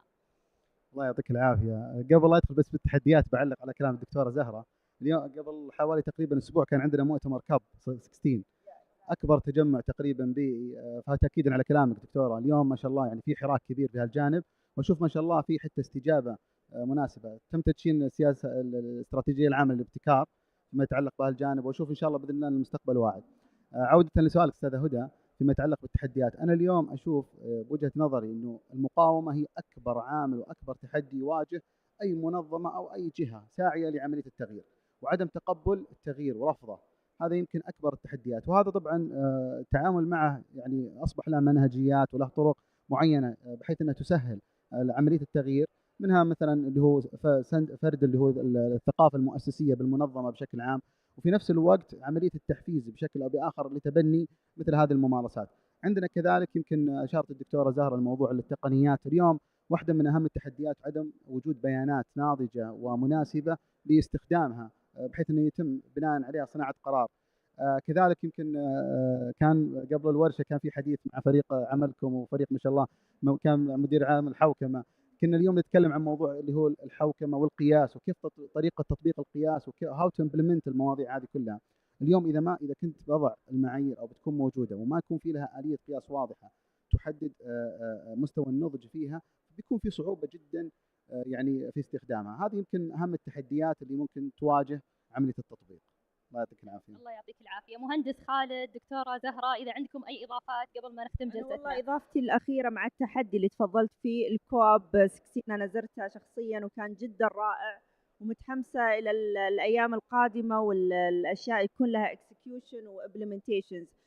لكن من التحدي أيضا يمكن أبو عبد الله أن المقاومة يتكلمون كثير عن الاستدامة، لكن ألاحظ من بعض القيادات البعض أوكي القيادات في مقاومة على الاستدامة، أن ما يؤمنون فيها إلى الآن كجزء يتجزأ في عملية أو لغة الإمبلمنتيشن والإكسكيوشن الموجودة. يجب أن تؤمن فيها عشان نقدر نشوف أو نلامسها على أرض الواقع بشكل قريب. ممتاز، جميل جدا. مهندس خالد. لعلي أضيف أحد التحديات المهمة في هذا الموضوع. طبعا الممارسات البيئية هي موضوع ناشئ في السنوات الآخرة، في السنوات الأخيرة. لعل أبرز تحدي هو مقاومة التغيير. فمن الطبيعي أنه نجد كثير من المنظمات، خصوصا المنظمات الخاصة أو الشركات العائلية حتى لو كانت شركات كبرى، قد يكون في مقاومة لهذا التغيير. لعله الاطلاع على أهمية ودور هذه الممارسات ورفع الوعي فيها سيقلل من مقاومة التغيير. وكذلك وجود معايير حكومية لتقييم داخلية لتقييم هذه الممارسات سيساعد ويجعل منافسة في تطبيقها بإذن الله تعالى. جميل جدا، الله يعطيكم العافية. طبعا في الختام لا يسعني حضورنا الكرام إلا نشكركم على حضوركم ووقتكم، وكذلك أشكر ضيوفنا المتميزين معنا اليوم، الدكتورة زهراء، المهندس خالد، الأستاذ عبد الرحمن، الذين أضأتم هذه الجلسة بأحاديثكم الثرية ونقاشاتكم وخبراتكم القيمة، فكل الشكر والتقدير لكم، وننطلق معا نحو مستقبل رقمي مستدام. شكرا جزيلا. شكرا لك. شكرا.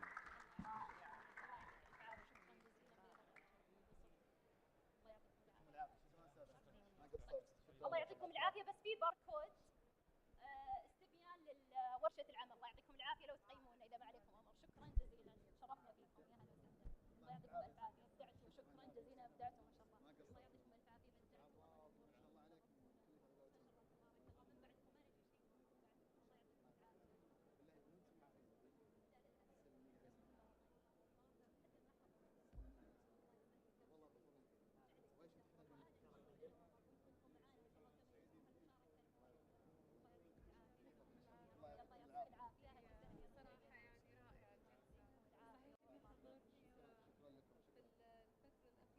طبعا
We test.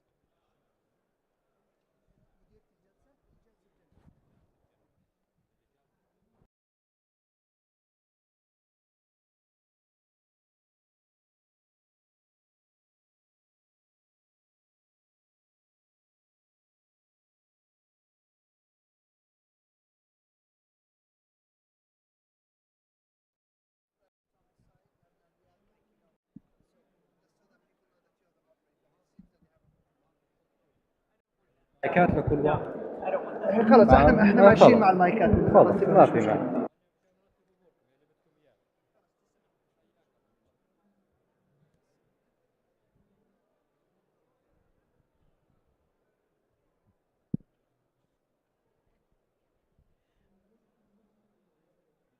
Okay, should we start?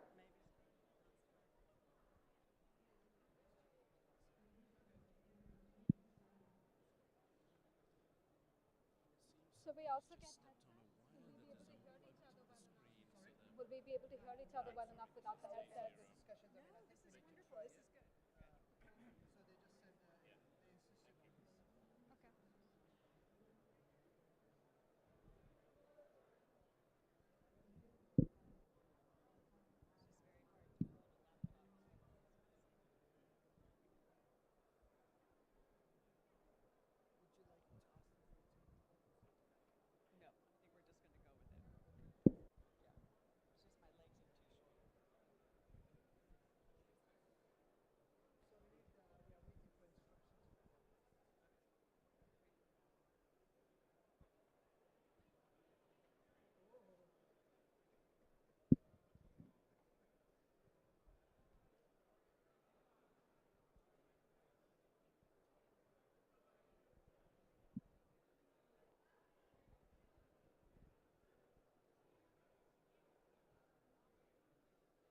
No, maybe, possibly, no.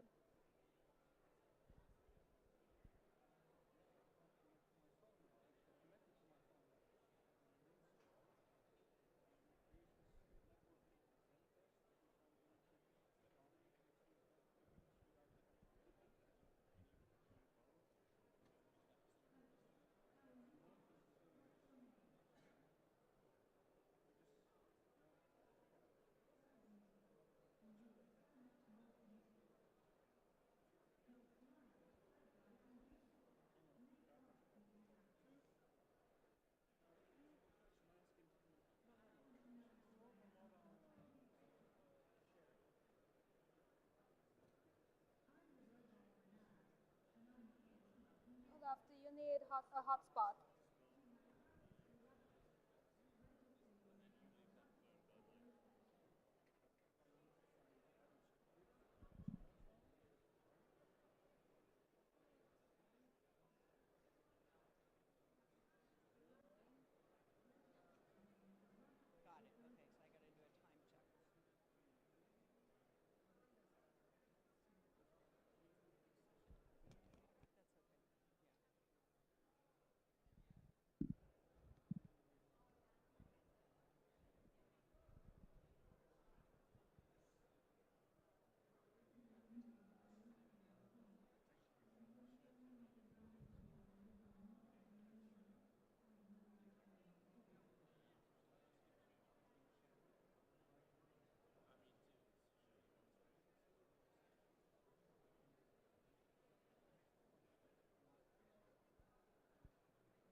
Okay.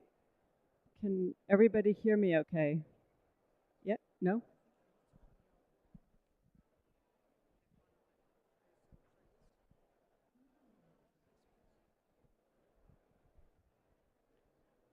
Okay. Can everybody hear me okay?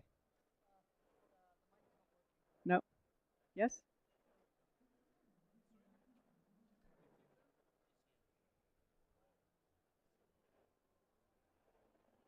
No, maybe?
So let's give this a try.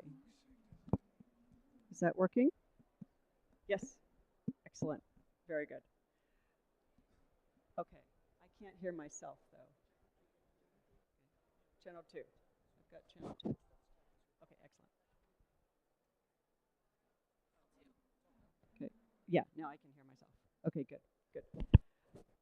Okay, everybody. Thank you first of all for your patience. Everybody can hear me? Okay, good. Good. So, yes, thank you for your patience. And with this being day 0, we are obviously testing out things and making sure that they're working well. And so apologies for running late.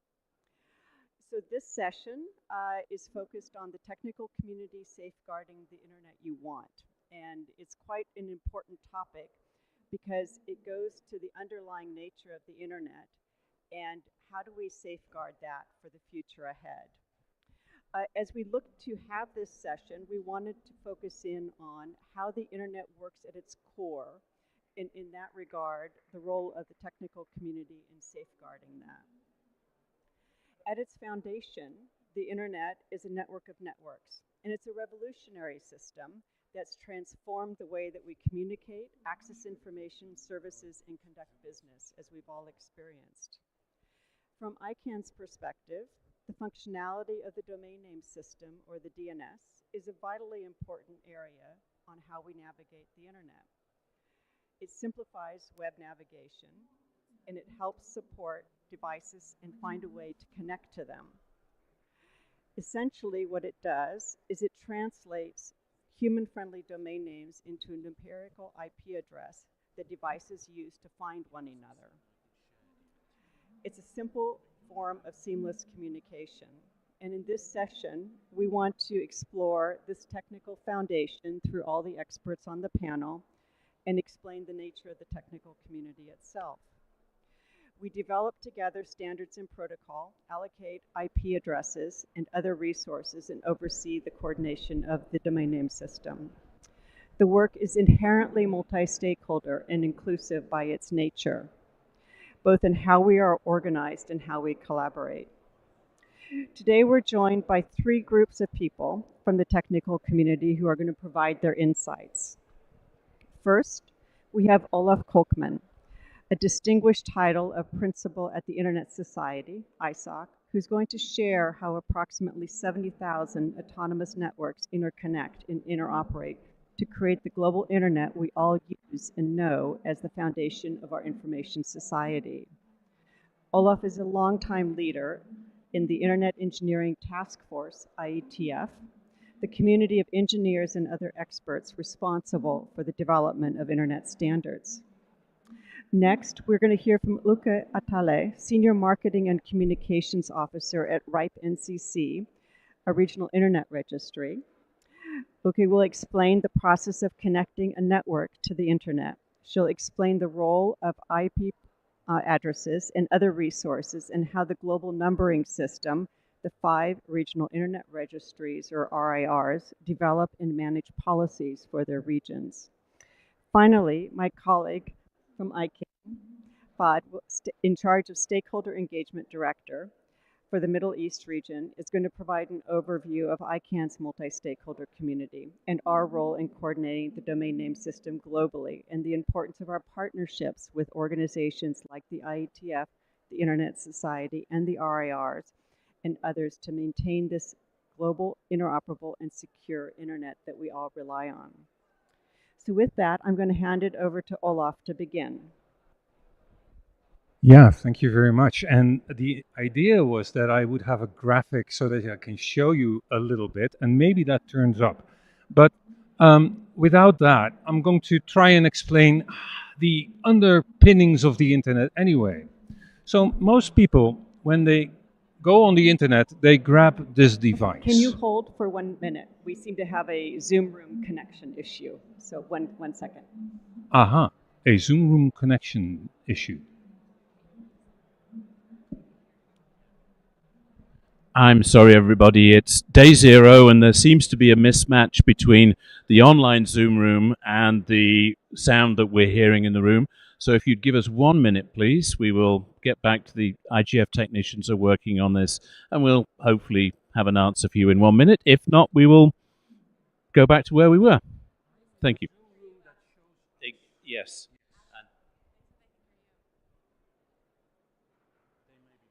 1 minute. 1 minute.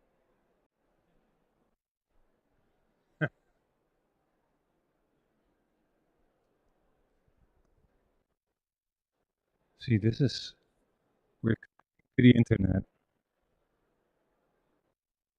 and then stuff breaks.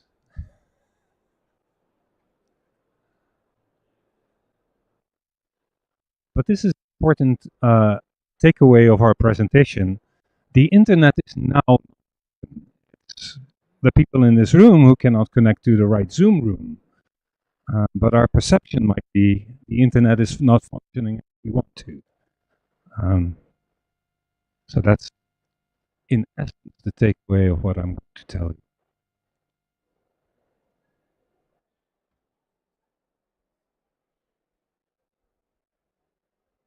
To say something. Something.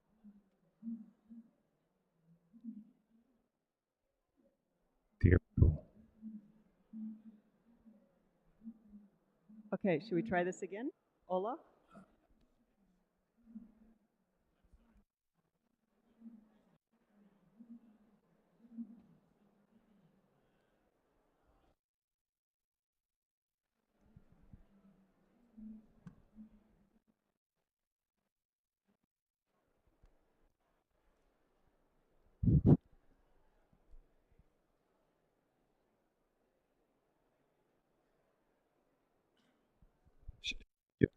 I have my headset quite works, so I'm going to remove that. So I was saying, when we connect to the internet, usually we open an app, say Facebook or WhatsApp or a browser, and that's our experience of connecting to the internet. But that's not exactly what the internet is, if you would ask me. As a technologist who has been working on internet technology for a long time, to me, the internet is a network of networks that gives you a perceived notion of global interconnectivity. So you could see this as my phone connects to, when I connect to that big cloud, I have all the services that live in that cloud. But how does that cloud work? How does that cloud work? In fact, when I connect to a network, to the internet, I connect to this room. You connect to a Wi-Fi network. You have to fill in your telephone number, and there you are. Suddenly, that. Well, not completely. You are connected to the network that is maintained here at the IGF, and you connect you get a unique address works that is unique on the whole of the internet, so that you can communicate to any other thing that is connected to the internet. And you will talk about how those addresses connected. You can't hear me? Okay, good. However, the network that we have here has handed you an IP address and will know how to connect to other networks that are near to it. And the networks that are near to it will connect to other networks. And so we have 70,000 networks that independently operate to give us global connectivity.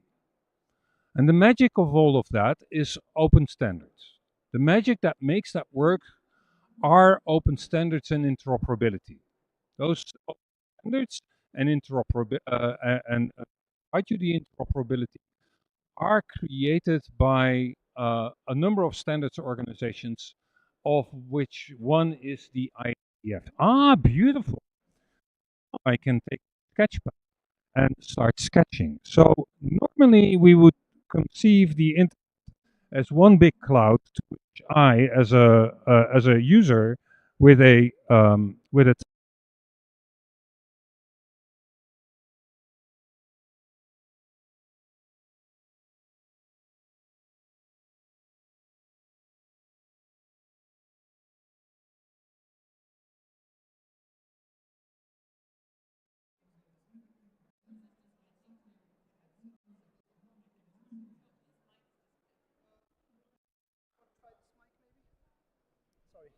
perhaps the headsets are disconnecting.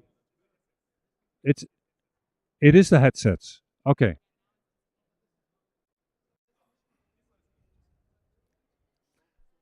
Day zero, people. Day zero. Uh, oh yeah. Okay. So normally you would conceive as connecting to the internet through, it's a big cloud to which other people are connected. For instance, you talk to or WhatsApp or Facebook. But internally, there is a number of networks, and there are 70,000 of them that all are interconnected and give you the perception of a global connectivity. Now, all these networks make their own business choices. The network here has chosen to connect you through Wi-Fi and has a captive portal, but they connect probably to a network that provides a connectivity to the rest of the internet, provides what we call as transit. They might be connecting to, for instance, a network that provides transatlantic fibers. So all these networks make their own decisions about how to connect. And what they ship are very tiny envelopes of information called datagrams or packets. Basically, when you connect to the internet and you use a service, your device at the end splits up whatever you use in tiny little datagram packets, and those are shipped over the internet. Just like you would have a book, you tear up the pages, you put them in envelopes, and hand them over to the postal system. And the Saudi postal system would hand it over to the next postal system that transfers it over the ocean, that gives it to the postal office in, say, the US, and there the book gets delivered page by page. The standards by which that is done are globally agreed upon. How you tear up the book and put it in envelopes, that's a global standard. And all these networks make their own business decisions, as I already said. Together, they provide us the image of global connectivity. And there are many uses of that global network. Facebook is an application that uses that global network. WhatsApp is an application that uses the global network. The World Wide Web itself is an application that uses that network. There are a few functions that you need in order to interoperate here, and that's what my colleagues will talk about. You need every device that is connected to this internet to have a unique address. Just as in the postal system, if you want to deliver an envelope to somebody, a piece of mail to somebody, you need to have a unique address of that person. The internet works the same. There are organizations that provide you unique addresses, and they will be talked about. But we don't think in addresses, we think in names. So we also need a sort of a naming system that provides us that connectivity. And I think you will talk about the naming system. So this gives you, I hope, in sufficient time, a little bit of context. The internet is built out of a network of networks that provides you global connectivity, in addition to a number of global services that you need to hook that up. And once you've got that running, you can provide the things that we interact as humans with. Facebook, WhatsApp, Signal, Amazon, your local government website, all those type of things. And with that, I'm going to hand back the mic. Olaf, thank you so much. And also, I'm so glad that the visual worked, and everybody, thank you for your patience as we're doing the run through this. I'm now going to turn it over to Ulke, who's going to talk about the process of connecting to this network of the internet, and the role of the internet protocol addresses and other resources. So with that, we'll turn it over there. Hi, good afternoon, everyone. My name is Ulka Atle, and I work at the RIPE NCC, one of the 5 regional internet registries.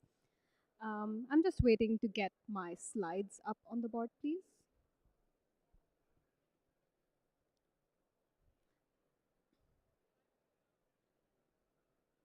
Well, I can start talking a little bit about what I'm going to explain in my presentation. I luckily have my slides here, but you'll see them in a minute.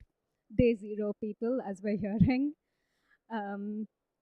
So as Olaf mentioned, the internet is a foundational network of networks, and from the regional internet registry or technical community perspective, the internet is something that's distinct from the World Wide Web.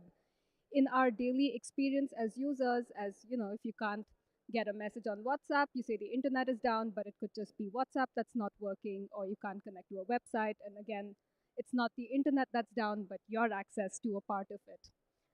So, I don't hear myself anymore. Can you hear me? Great. Then it's just my headset that's dropping out. So as you can see in what will be my first slide, the internet and the web are 2 different things.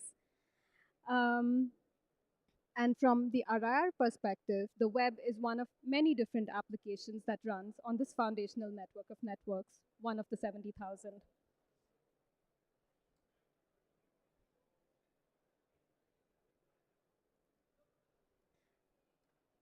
Should I just keep going, Teresa? Otherwise, we're going to run out of time. Yeah? Yeah. Cool.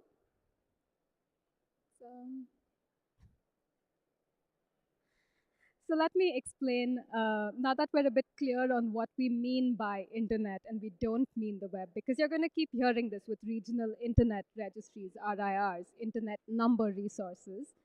Let me explain what it is we do as a regional internet registry. If you've decided you want to be a part of these 70,000 network of networks, and you decide that now you want to get yourself onto this big global thing called the internet, how would you go about it? Your first port of call would be to contact your local regional internet registry, and RIR manages the allocation, administration, and registration of internet number resources in a particular part of the world.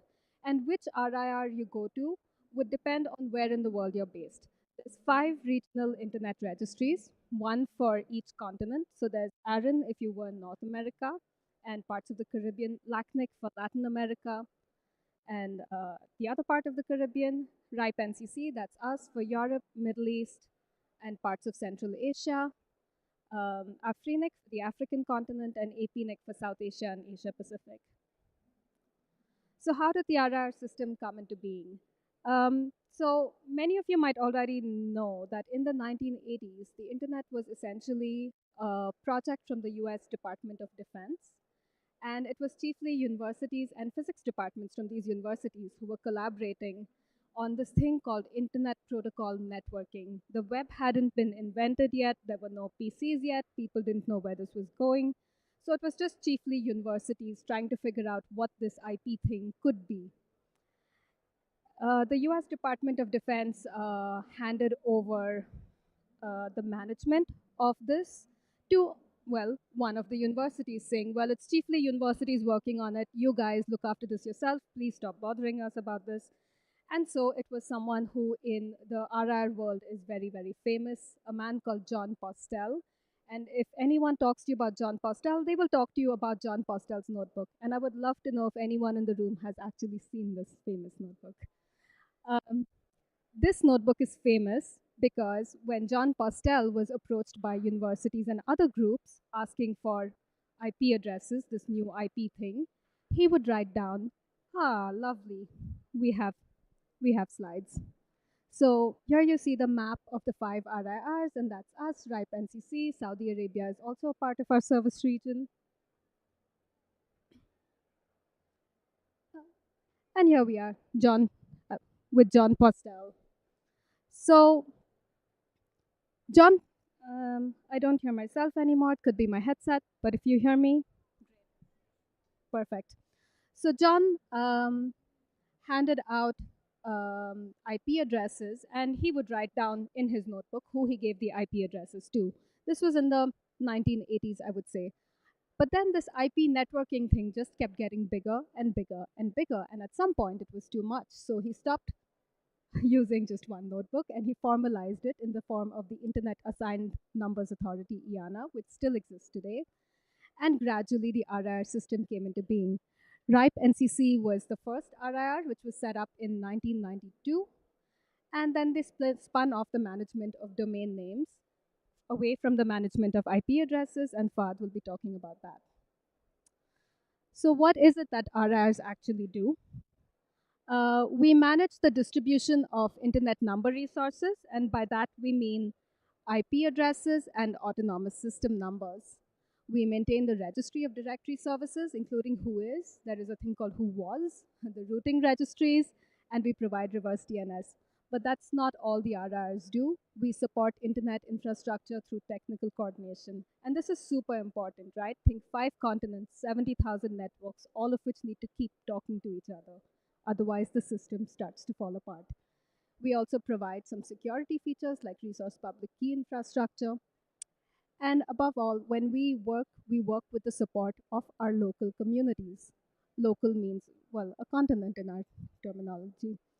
So we have community-driven processes for policy development, and community management is a very important role, and also training and capacity building in the areas in which we work.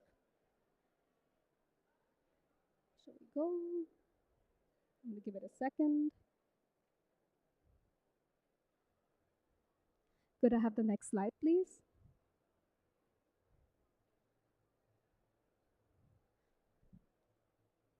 Okay.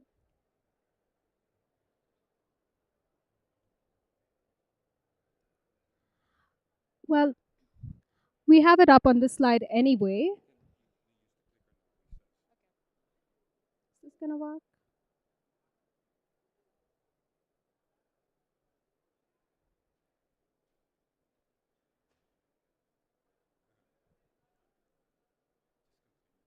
Yeah, okay, I'm just going to keep going and not hold us up.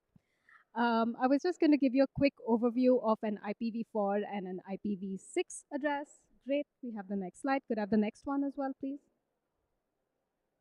There we go. So when we talk about internet number resources in the RIR world, we're chiefly referring to IP addresses. There are 2 kinds, IPv4, IPv6, or an autonomous system number. So when Olaf was drawing his circles that are connecting to one another, that is usually referring to an autonomous system which contains IP addresses or prefixes within it. So these are the internet number resources that an RIR registers. So where would you get, how are these resources registered? So IP addresses are registered hierarchically. And by that, we mean that IANA manages all the IPv4 space and a part of the IPv6 space, and IANA hands over a block of IPv4 or IPv6 addresses to a regional internet registry. And on my slide, you see RIPE NCC being used as an example. RIPE NCC then further allocates these IP addresses to what we, in our terminology, call a local internet registry. But that would be any company to run its own independent internet network. A telecom provider, an internet service provider, a media provider, a content network. So these are our members. And then your internet service provider finally allocates your IP address to you as the end user. So we don't do that directly. We give the addresses to an internet service provider, also governments, also universities. I think Fahd will be going into this a bit more, and Olaf mentioned this. I just wanted to refer to this, that IP addresses and domain names interact with one another, but they're not the same thing. So here you just see a screenshot of the RIPE NCC website. So what you see, www.ripe.net, that's the website. And if you go to our website and just click on the search button, you will see your IP address, the unique address that your device is connecting to our website with. And in my case, you can see that it was an IPv6 address that I connected to the website with when I made the screenshot. But this is actually what I would like to focus on a little bit in this talk, that all the RIRs are not-for-profit, membership-based organizations. We are all independent bodies, that is, we are not governmental entities. We are all membership-based organizations. So the way the RIRs work is anyone that wants to run an independent internet network, that wants to get resources from us, signs up, becomes a member, signs a contract with us, and then we give them the IP addresses. We are all not-for-profits, so we are funded by our membership fees. And the fees are for services, so you're not buying IP addresses or ASNs from us. You are getting services from us, and you get the right to use the IP addresses. And finally, we are community-driven. Our governing boards are elected by our members, and as organizations, we are all committed to being open and transparent. And each RIR operates in accordance with three factors: the community policies, so each RIR's communities, that is the technical stakeholders involved, our members, the people running these networks, the actual internet service providers, the people using the IP address, they set the policies, we implement the policies. And this is something very important. We are all established in whichever jurisdiction we're established in, the national legal framework applies to the RIR. And finally, we fulfill a specific function in the global internet governance system. There are different bodies like the IETF that Olaf referenced, the ICANN, which manages domain names, and then the RIRs that manage IP addresses. And our approach to governance is multi-stakeholder. The RIRs have been doing this right from their inception. So starting from 1992, so multi-stakeholderism is not new. It is written into the definition of how the RIRs operate. And our stakeholders are the technical community, academia. Academia were actually the founders of the internet in a sense. Civil society and internet users, this is who we do this for. Governments and national and international organizations, keep in mind governments also run their own networks. Governments are also members of the RIRs. And the private sector, of course. Each RIR has its own version of this policy development process, but there are some common elements. Anyone can participate in developing policies at RIRs, including you. The policies are set in a bottom-up manner. The communities propose and approve the policies. And finally, all our decisions and policies are documented and published. Discussions on policies take place on public mailing lists. So if there is a particular topic that's of interest to you, you can go to our RIR websites and see what's under discussion. And policies are developed through a consensus-based process.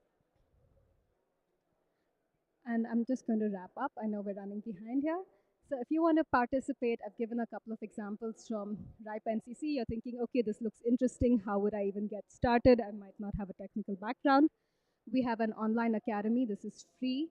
You just need to make an account. We publish a lot of research and articles on our websites on labs.ripe.net. And if you have any questions, we have a booth. We'll be there all week. And you can find your local internet registry. Thank you. I have a small two-finger. The notebooks of John Postel. John Postel was a modern guy. He used to maintain his stuff in computer files. So there are no physical notebooks, of course. I think it's metaphorical, but yeah. I thought there was an actual notebook. I've heard so much about John Postel's notebooks. I've been misinformed. Yes, I've had the same visual of just some books that were there. So absolutely. Okay, thank you so much. You've really highlighted an important aspect also to this conversation, that the inclusive nature, which we call multi-stakeholder, is inherent to the IETF. It's inherent to the RIR community and the governance around that. And I think that's an important aspect on how one operationalizes things in a reality and make it function. With that, I'm going to turn it over to my colleague Fahd to talk about the domain name system, the other element of this addressing system.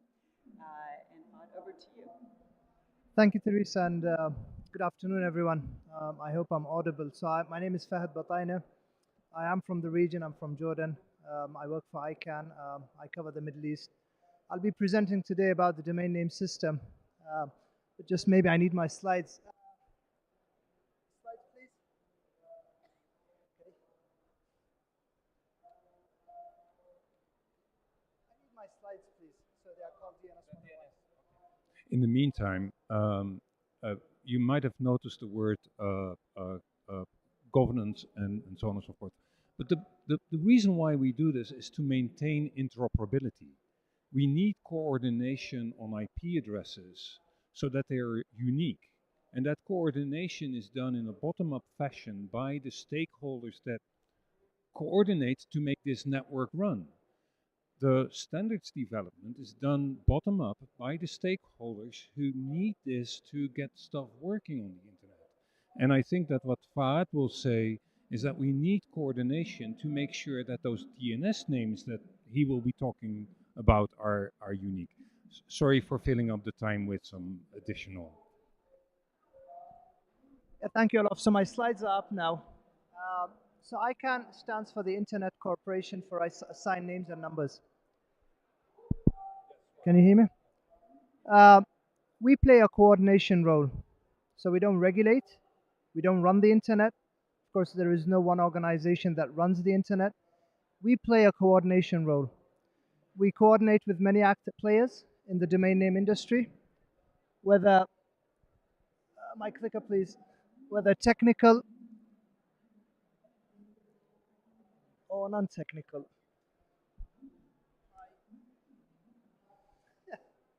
Sorry, so my presentation involves a lot of visuals, really.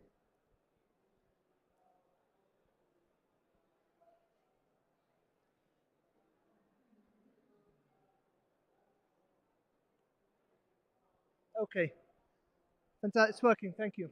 So ICANN plays a coordination role. We are into the coordination of mostly domain names. Of course, my colleague Ulka spoke about coordination in the numbering world. And of course, Olaf spoke about protocol development at the IETF and others. So there are technical organizations, and ICANN is considered one of the technical organizations that are into the internet governance ecosystem. But then also the internet is not just technical. There are many other non-technical players who are responsible for different elements of the internet. ICANN has a very unique model of governance that consists of three key entities or components. So at the heart of the ICANN ecosystem is the ICANN community. The ICANN community is a group of volunteers from across the world, thousands of volunteers, who are really keen and eager to drive policy development of the Internet's unique identifier systems forward. We also have the ICANN board of directors, and inside this room we have a number of esteemed board members whom you can talk to. And then, of course, there is ICANN, the organization. We are a little bit over 400 staff members working on different elements of ICANN's work. Our multi-stakeholder model is bottom-up in a sense that when policies are developed, it's really the community who puts these policies, and once they are final and approved, they are executed and implemented. It's very different to the top-down approach where a policy is developed and then it's enforced on its citizens. Now, what's the role of domain names? Why do we use domain names? So domain names really, so an IP address is always behind a domain name. And of course, if I ask anybody in the room, do you know what's the IP address of your website? I'm sure very few of us, if maybe none of us, knows what's the IP address of any website, whether google.com or intgovforum.org or whatever. And that's why we use domain names. So domain names are easier for us to remember. We can remember names. It's even tougher for us to remember numbers. And the good thing is that behind one name, you can have several IP addresses, whether IPv4 or IPv6, and I'm not going to get into those details. This is how a fully qualified domain name looks like. So we start at the top, which is the dot. So this is called the root server system. This is where all DNS translation starts, and I'll be explaining in a while really quickly using cartoons how the domain name system actually functions. Now below the dot is a top-level domain, com, net, SA, you name it. Of course, there are thousands of top-level domains, whether generic or country codes. And under a top-level domain that we select, we can register a domain name under it according to the policy of that top-level domain. And then, of course, once we have the domain name, we can register as many subdomains as we wish. Of course, there has been an expansion to the top-level domain name space. So today you can find top-level domains of more than 3 characters. You can find top-level domains in local languages. So here in Saudi Arabia, they have .as-Saudi in Arabic. And of course, there are many, you can find top-level domains in Cyrillic, in Chinese, in Japanese, you name it. And this is really, and now I'm really getting a little bit technical, but I'll try to keep it extremely easy to understand. So these are the different components of the domain name system. And maybe I'll take a pause here and inform everybody in the room that there is a difference between a domain name and the domain name system. So the domain name system is really the technical part of things, whereas we as human beings, we register a domain name, so google.com or maybe IGF2024.SA. So these are domain names.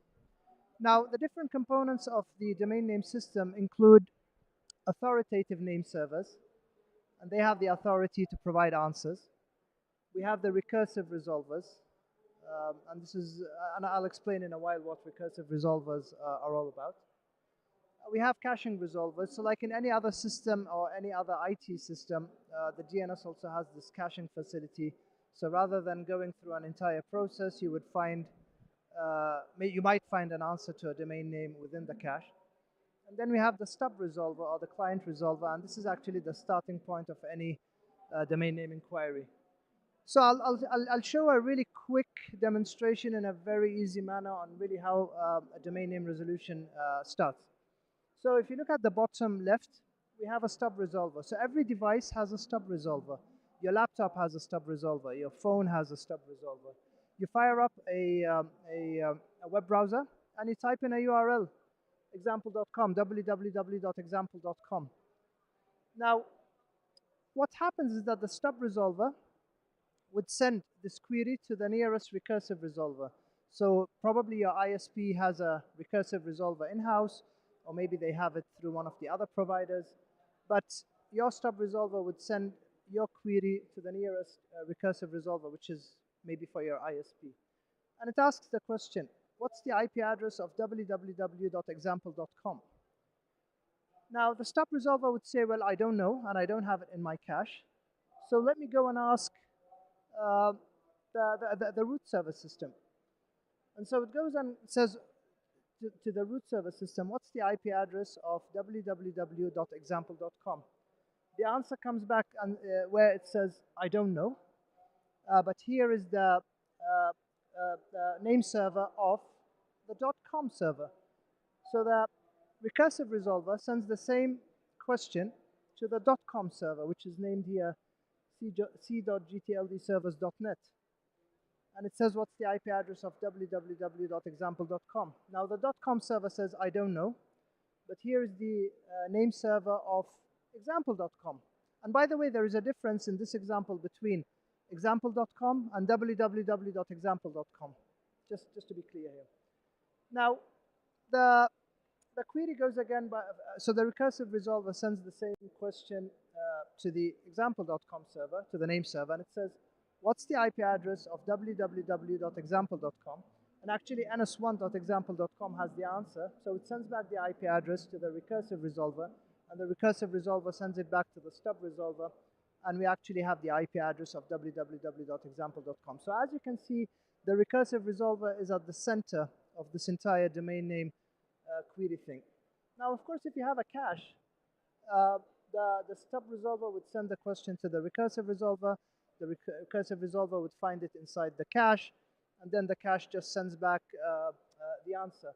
So that was really quickly how the DNS functions from a governance standpoint and from a technical standpoint. Thank you. Back to you, Teresa. Yeah, if I may, what is important in this context is that you saw 3 servers on the screen, but in reality, the domain name system has millions of servers providing this service of translating names into numbers. That is not a thing that is maintained in one place. No, it's globally and it's distributed. And one of the things about the internet, that 70,000 networks and the services that make the internet connect, they're global and distributed. I think that's an important takeaway. There is not one domain name resolver. There's not one authoritative servers. There's not one database, in fact, that maintains all the information of the DNS. That's globally distributed. And I think that's an important takeaway. Globally distributed and locally maintained. And I think, Olaf, adding to that is why it's so resilient. That a connectivity issue is not whether the system is working, the addressing system. It's actually about whether you have access to that system itself where the challenges lie. So I think it's a great observation. Exactly. I'm cognizant of time. We have about another 10 minutes. I realize that we had some glitches to start with. But first, I think maybe I turn it over to the floor or to the virtual participants to see if we have any questions. Otherwise, I have some questions for the panelists. So any questions from them? Yes, sir, please. Yeah, I would like to ask you one question about the IPs. You say each one should be unique IP address. So how is it managed when we are using our private network? How those translations are being made?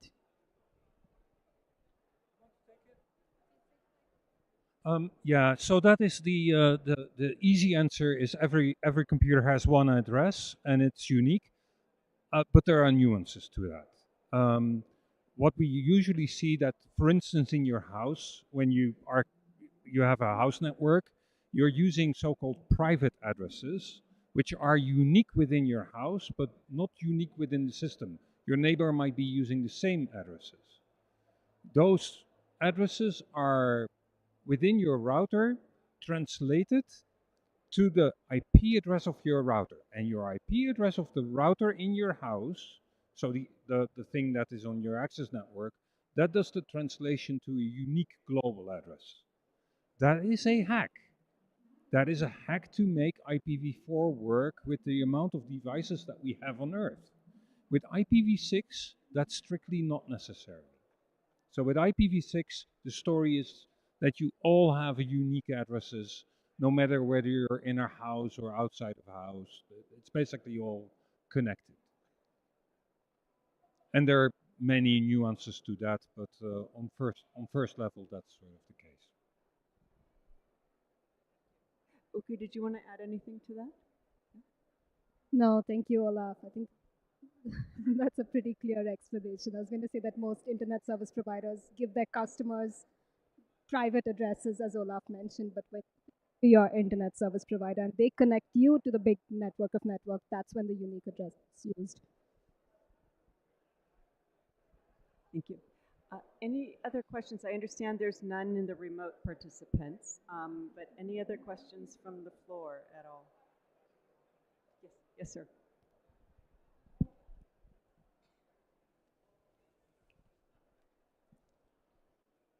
Assalamu alaikum.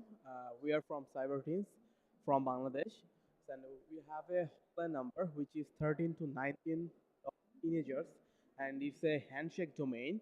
So we are now working for cyberbullying to protect from Bangladesh, and now working for the global. I have a question which is actually how can we trace in the domains in case if they are using in dynamic IP or something that times actually how can we solve the issues when we are tracing say, any kind of tracing any kind of victims or something. So somehow we are see that so IP V6 that's are not actually properly trace cause basis if they are sharing this is IP. So it's my question actually. I think that's a question for the persons maintaining IP address who is systems and Turn it over to the two of you. Okay, so thanks for your question. That's a very important question. And actually, within ICANN, there is a lot of work within the ICANN community and the contracted parties uh, to combat and really mitigate and even reduce DNS abuse and misuse, which we call DNS security. Now, to your specific questions, there are several tools out there that can actually help get more information on any domain name. So there is, for example, the Whois. So the Whois data can give you some data about the domain name itself. Of course, before GDPR, you could get much more data. Now, after GDPR, it's much more limited. But then there is still a mechanism where you can actually ask the registrar for that information, and it's a long discussion really.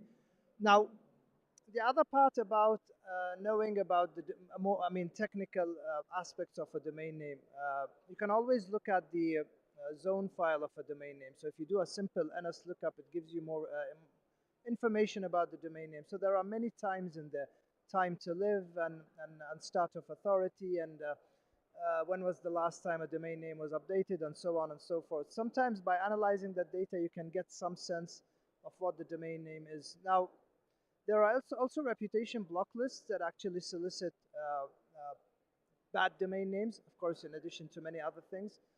So those are good places also where you can maybe obtain some information about a domain name. Talking to your local law enforcement agency can help you. And of course, when it comes to the domain name aspect, you can always talk to ICANN. We can maybe get you in touch with one of our experts who can maybe help you or even point you on what you can do actually. Yeah, that's a question that we do get, particularly when when people want to find who the holder of a particular IP address is. As I mentioned in my presentation, as the registry, we maintain a database of all the IP addresses that we allocate. But in the diagram that I showed, that we allocate IP addresses usually to big organizations like an internet service provider. So when there is a case of abuse within the RIPE database, the registry, we have a contact called an abuse contact. So every network operator that has IP addresses from us is supposed to maintain an up-to-date email address on which you can contact them when there is abuse originating from a particular IP address. In our databases, our visibility stops at the organization that we give the IP addresses to. So if you're on a particular Wi-Fi network, a big company, imagine a big telecom company, and that's who your internet service provider is. When you query the database, when you query the IP address in our database, you will see that RIPE NCC, or if you're in Bangladesh, it's more likely to be APNIC, gave those IP addresses to X company, and you will be able to see the abuse contact information of that company. And that is who you would need to get in touch with. Because if you contact one of the RRs, we'll say, we know these IP addresses are being held by this telecom company or that internet service provider, but we don't know who every single customer is. That would be pretty much every person on earth whose records we need to maintain. So that's not what we have visibility into. I feel your pain. You are operating, getting accountability and transparency in a globally distributed world where there are different laws pertaining to privacy, where there are different, requirements or even approaches to responding to requests of organizations that you don't know. And I think it's fair to say that this is one of the more wicked issues in the internet. How do you find who is responsible for something in the end and people accountable? Thank you. Thank you. We have one question from a virtual remote participant, which I'll read out. In the context of maintaining a secure and accessible internet, what are the current challenges ICANN faces in balancing the decentralization of domain registrations with the need for robust security measures, particularly in addressing abuse such as domain squat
Test, test,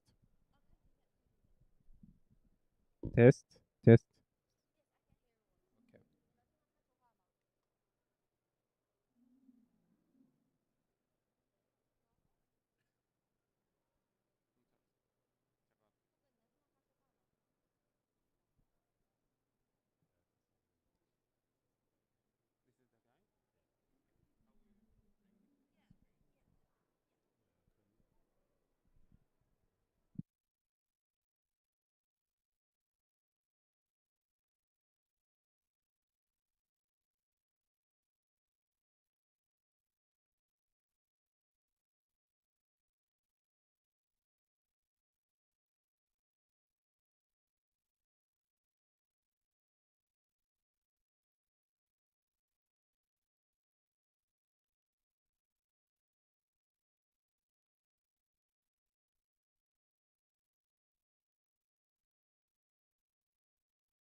Hear me? Can you hear me? Check. 栋哥，你能听得见我说话吗？现在能听见吗？就是你下面就是我用话筒说的这些话，你们都听不见。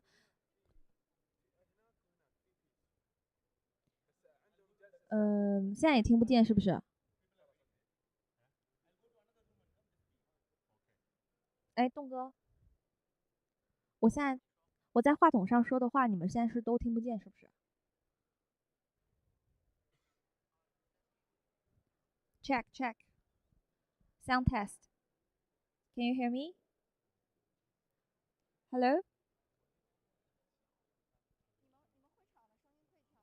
会场声音可以调吗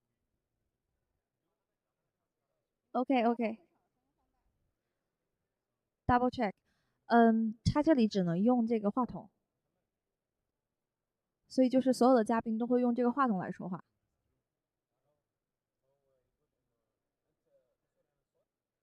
现在听得清楚吗？小满，你要不拧耳机，或者是我，因为有一个人。对，我现在在说话，你现在能听见吗？你确认一下，这个声音可以吗？到时候嘉宾也是拿着这个话筒在说话的。你再确认一下，可以吗？听得见吗？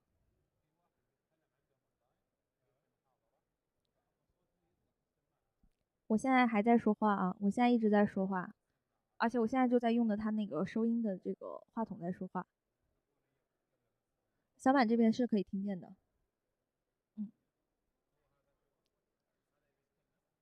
OK OK。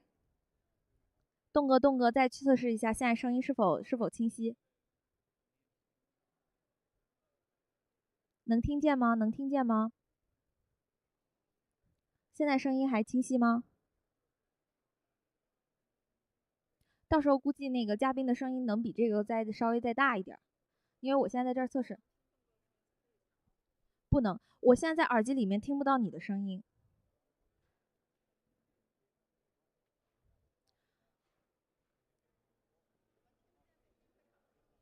对的，对的，我现在只能听见我们自己这个会场用话筒说话的声音。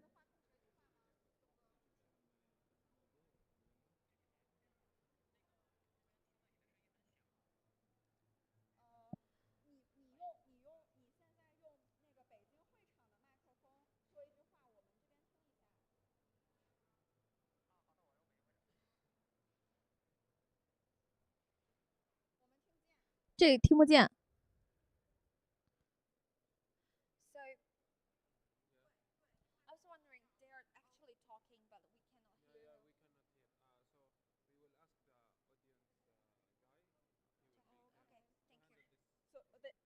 They also said that the song from the microphone is very small. Yeah. Can we make it louder? Yeah. Can you made this louder, so.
Yeah.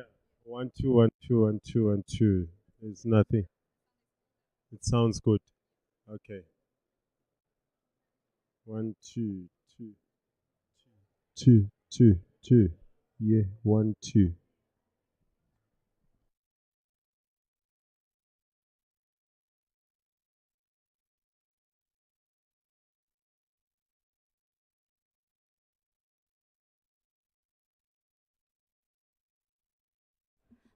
1 2 3 check. No, I already put it on. Can you hear me? Okay, perfect.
Test, test, test. Test, test, test. ما يطلع.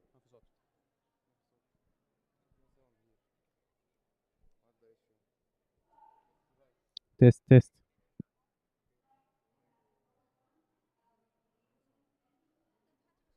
Test, test.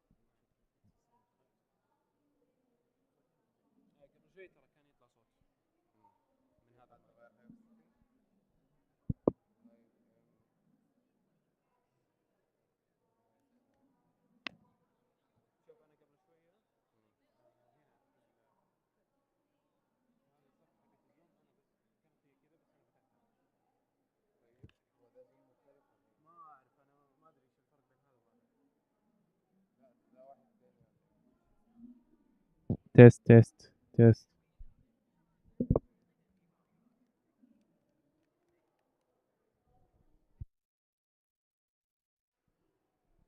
Test, test, test, test.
Interpreter, interpreter, can you hear me? 1, 2, 3, 1, 2, 3. 可以听到吗？ Yeah, yeah. We need the. 哦，同声。喂，hello，hello。Hello，hello。Test。Hello，hello。能听到吗？能听到吗？哦，可以了是吧？ الزوم الاساسي صح؟ ايوه. 你说。可以听到了吧？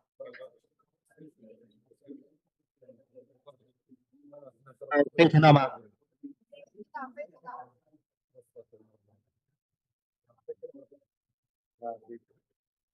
你再说两句，我这边听一下试一下，你稍等。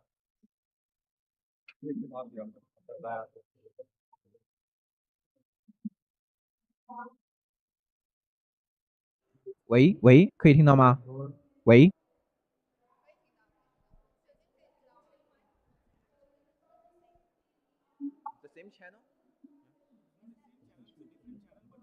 对，那个是小懒。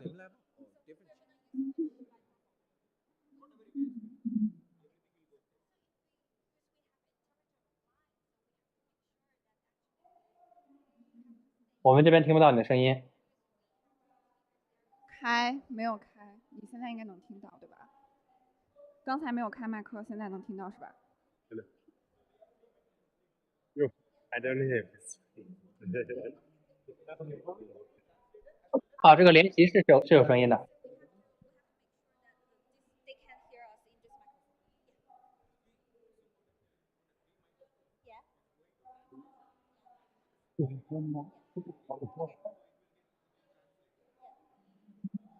OK， 那东哥这个麦克风能听见的是吧？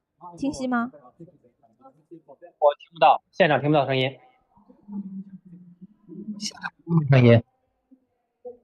北京听不到。喂喂，现在可以听到吗？哦，这个可以，这个可以。只要有一个就行。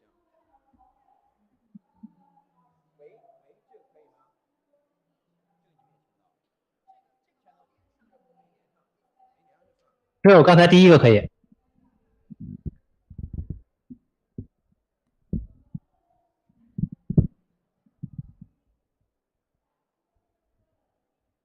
但声音你们那边声音有点小。对，你们那边麦克的声音有点小。So you are from here? From. Yeah. Hello? From Spain, but from actually from Medina. You know Makkah, Medina in Saudi. I'm from there. You don't know, right? Yeah. Yeah. Many. No Jeddah, no. Many Muslims know Medina, Makkah, but. Oh. Yeah. Yeah, you know. I hate the bear. Yeah. Yeah. Oh.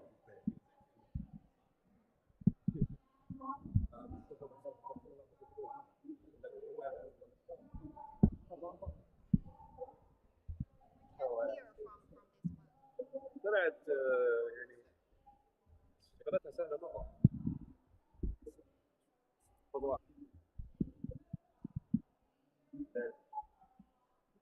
سكر الشات. يفضل الشات هون.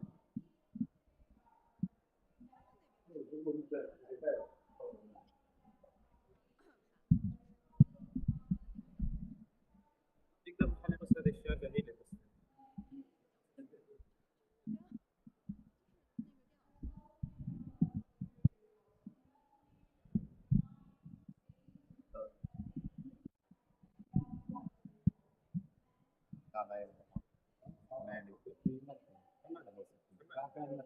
محمد اسلام.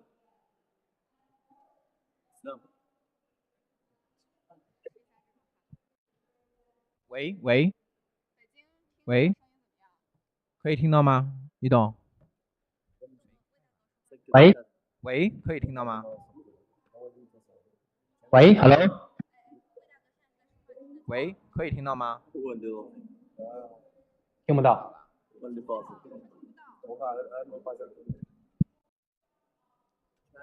哎，那个是玉明在的那个话筒是有声音的，声音很小。这个可以吗？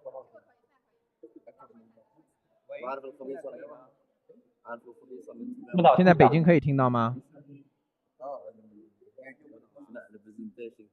喂？喂，这个呢？喂喂喂，是那个联席一直在说话。东哥，这个麦克你能听见吗？北京会场能听见这个麦克吗？哎，Hello， 主持人，那个麦刚才有声音好像。北京会场可以听见这个吗？哦，可以听到，可以听到，但是声音很小。特别小。能听到，能听到，但声音很小。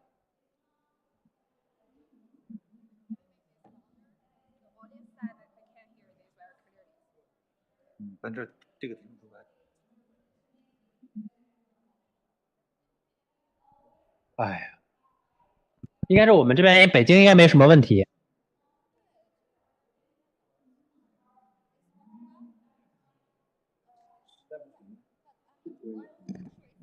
不行，那光看。 So,你现在能听见我说话吗？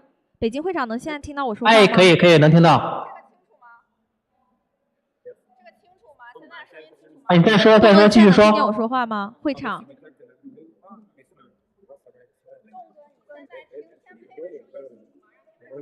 对，我现在在说话，你能听到我说话吗？让他继续说，让他继续说。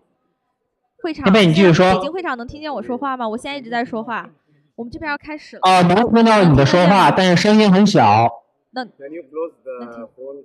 你在设置里设置一下你这个话筒的声音，把声音调大一点。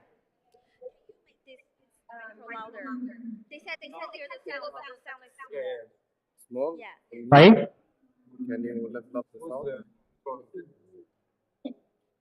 看得见。现在呢？现在能听得清吗？不应该啊。东哥，现在把那个麦克的声音已经稍微调大一点了，你现在能听得清吗？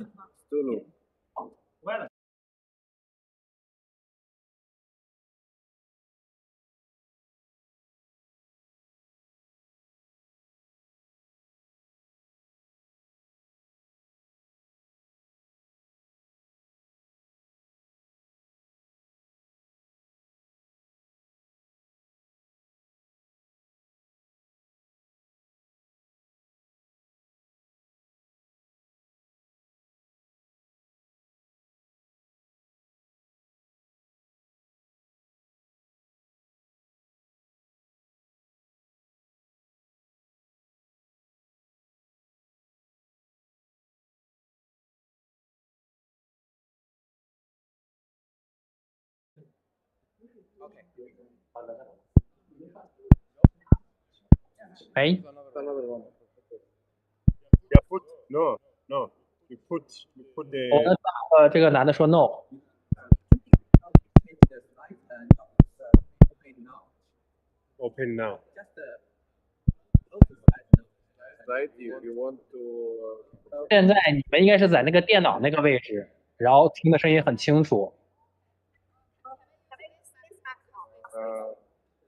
对，你们应该是在电脑边上，它那个输入声音的输入应该只是在电脑这个输入，不是在麦克的输入。It's 6 and 5. Yeah? 6 and 5. 电脑说的声，在左下角它有一个音频。麦克风。No, it's a science. Take care. No bottles on the table. Give me that one. Solo. That's from the microphone. Okay. Line and. 对，这个在电脑边上的声音很清楚。No. 哎，好的。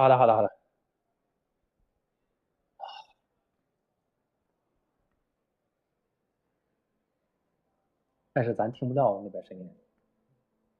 听的声音很小很小。 This is the right one. 现在可以听到吗？ Yeah. 现在可以听到吗？这是你问一下易栋。它是这样的，现在可以吗？他的那个这个人说话。我说那个移动那边。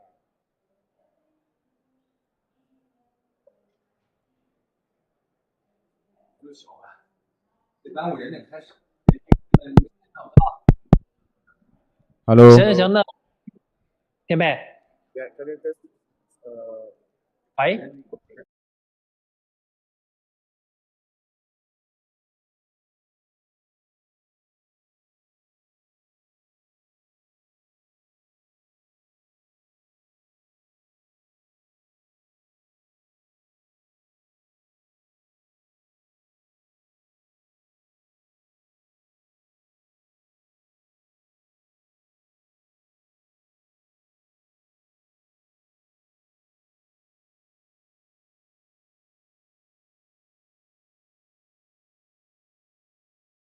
可以。他这个好。OK。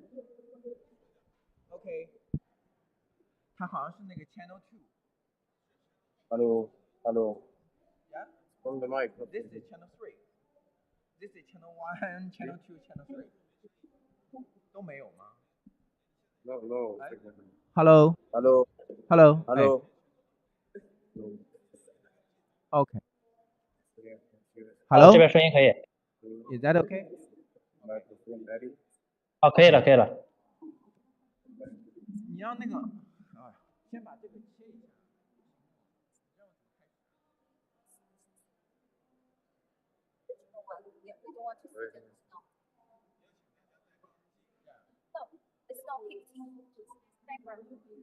Background. Yeah, the visual background.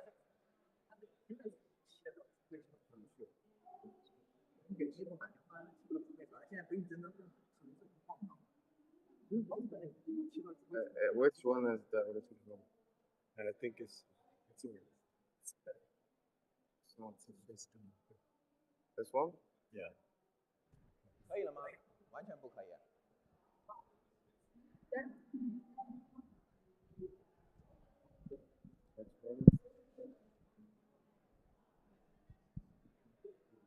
Hello everyone, please wear your headphone.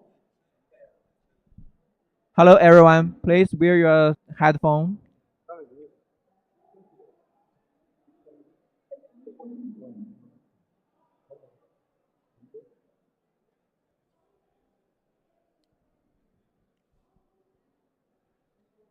Yeah.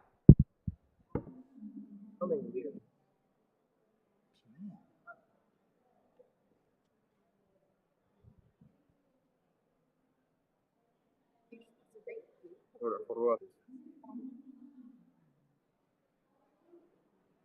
可以吗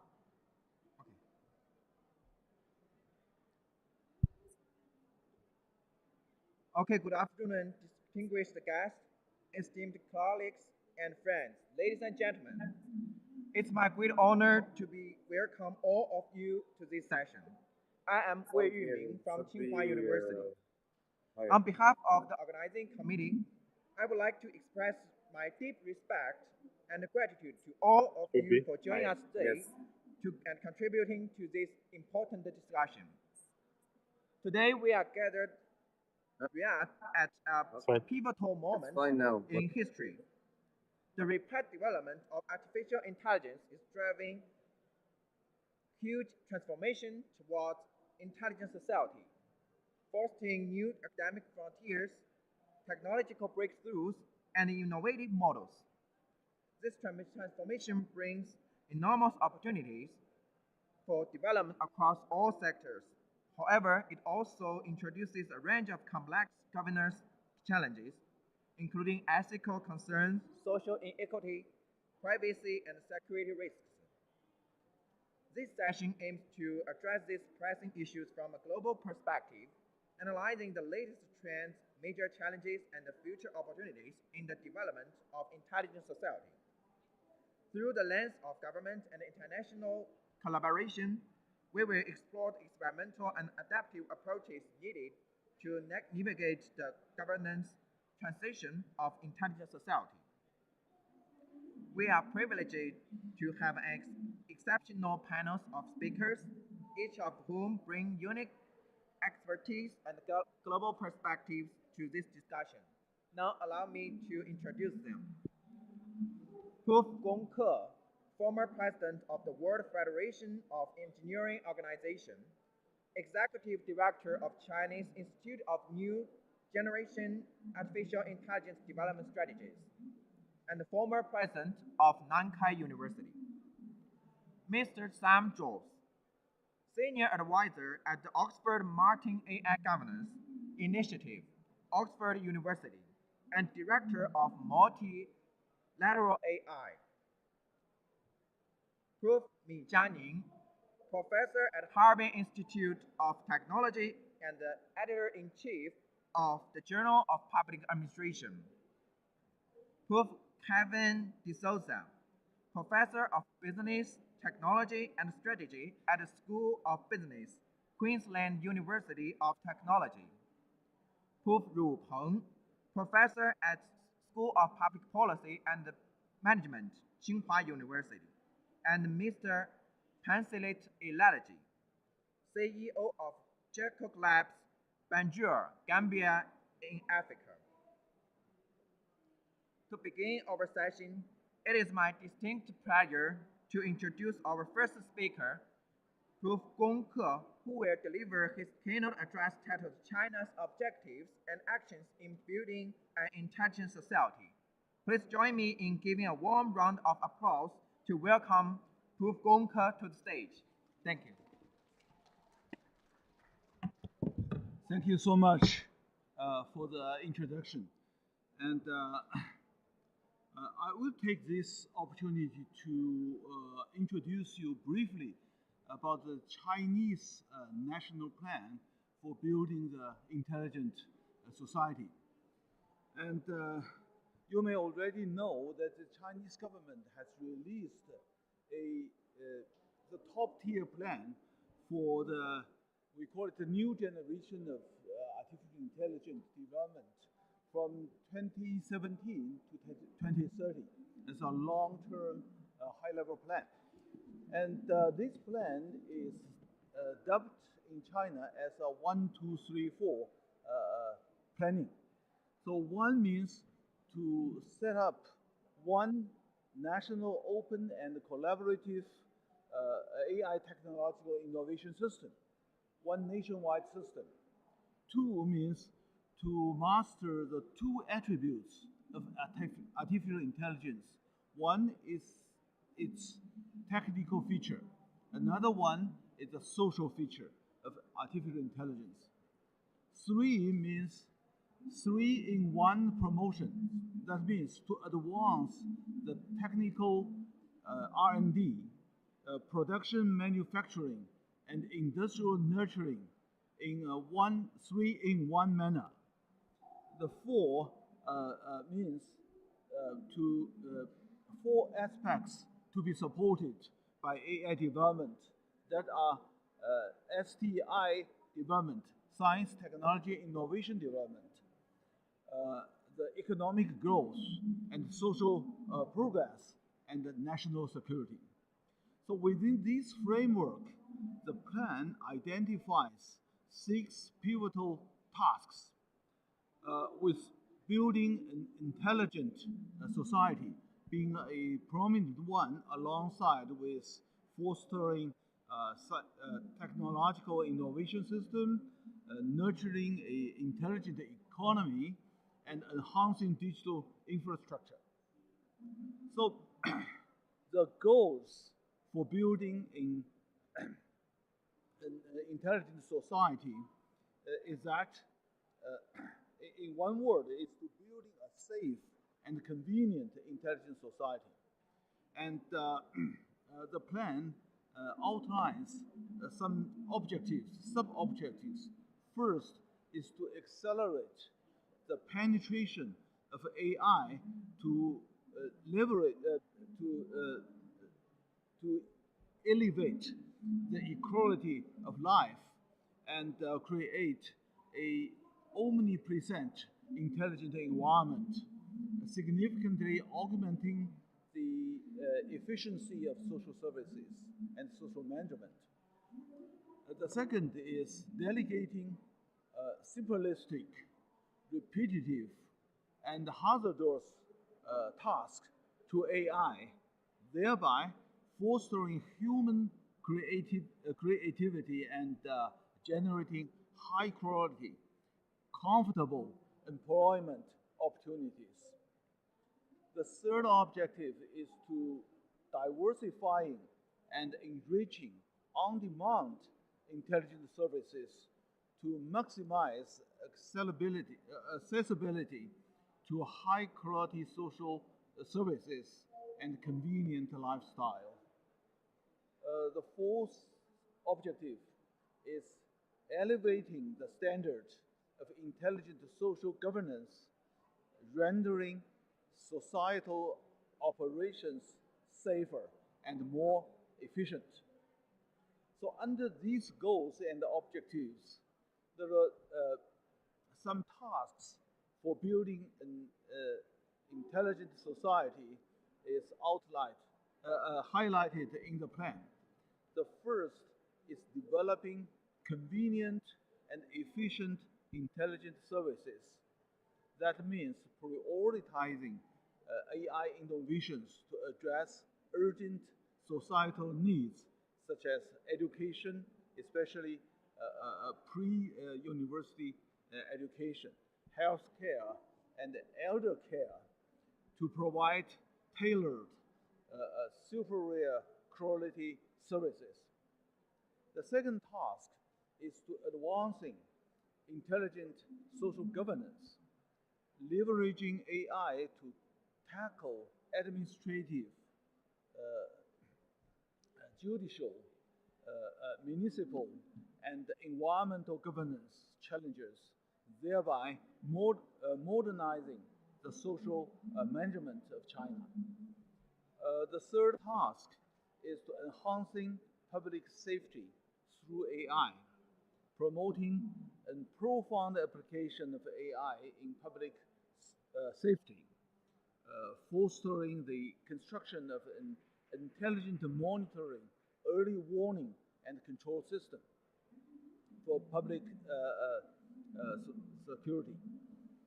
The fourth task is promoting trust and interaction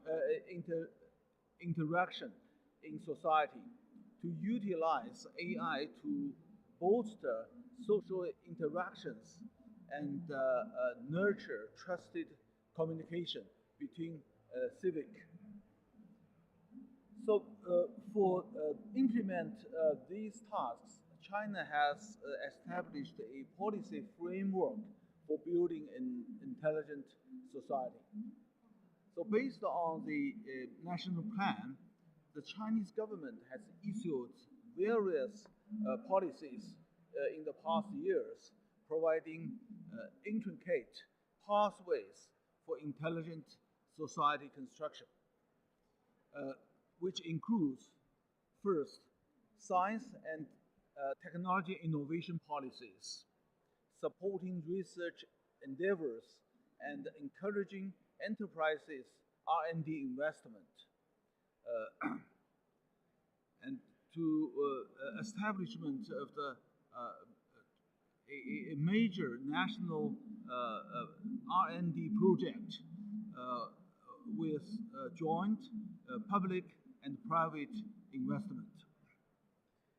And we also have industrial development policies to cultivating industrial integration and innovation platforms guided by the document which is titled Opinions on Accelerating Scenario Innovation for Promote High Quality AI Applications, which is issued by the Ministry of Industrial and Information Industry. And we also have human resource development policies to fortifying talent cultivation frameworks and intensifying talent recruitment endeavors. And now the AI courses is already adopted in the fundamental education and higher education systems in China. And we have data and infrastructure policies enabling data sharing and constructing intelligent infrastructure. Of course, also privacy protection. We have adopted a new law in China 2 years ago for protect the private information. And then safety and ethical norm policies, establishing an AI safety regulation and social impact evaluation system infused with ethical guidelines released by the Chinese government 3 years ago. And finally, regional development policies, that is to encourage regional collaborations and localized development initiatives. So with these policy frameworks, China has got, I think, notable progresses in building an intelligent society. For example, developing application scenarios in social services, in healthcare. China, the artificial intelligent imaging screening technology has been dramatically improved. Early diagnosis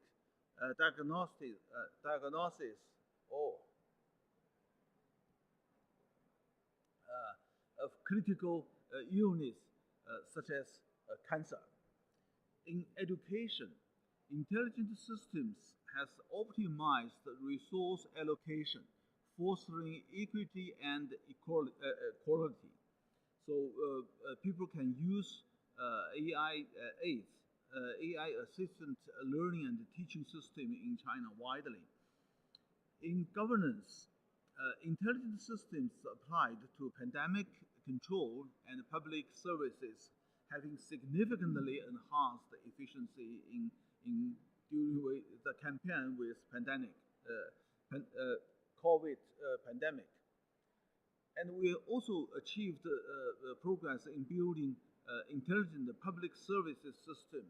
The widespread adoption of AI in transportation, finance, and environmental sectors have given rise to the convenient and efficient public service system.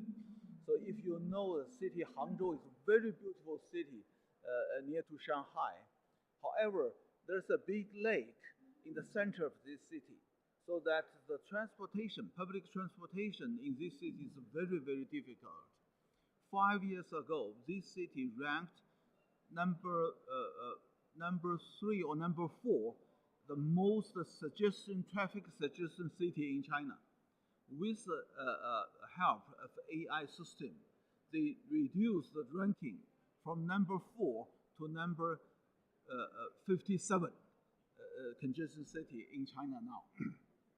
So we have also enhanced the regulation and governance mechanism to ensure the safety use of AI, and also China promoting green and intelligent synergy to leveraging AI to reduce the carbon print of social services and also production. So in summary, China's endeavors in constructing a intelligent society are steadily transitioning from blueprint to reality. So the blueprint is a national plan. This transition not only mirrors technological advancement, but also underscores a pathway to refining social governance and augmenting human well-being. So in the future, personally, I believe China should further emphasize constructing an intelligent society centered on people rather than technology. Efforts should empower individuals with technology, ensuring a dedicated balance between technological innovation and ethical operation. Ultimately, the objective is to forge an inclusive, equitable, sustainable, and harmonious society for all by by leveraging the potential of artificial intelligence. So that's my brief introduction about China's goals and actions in building an intelligent society. Thank you so much.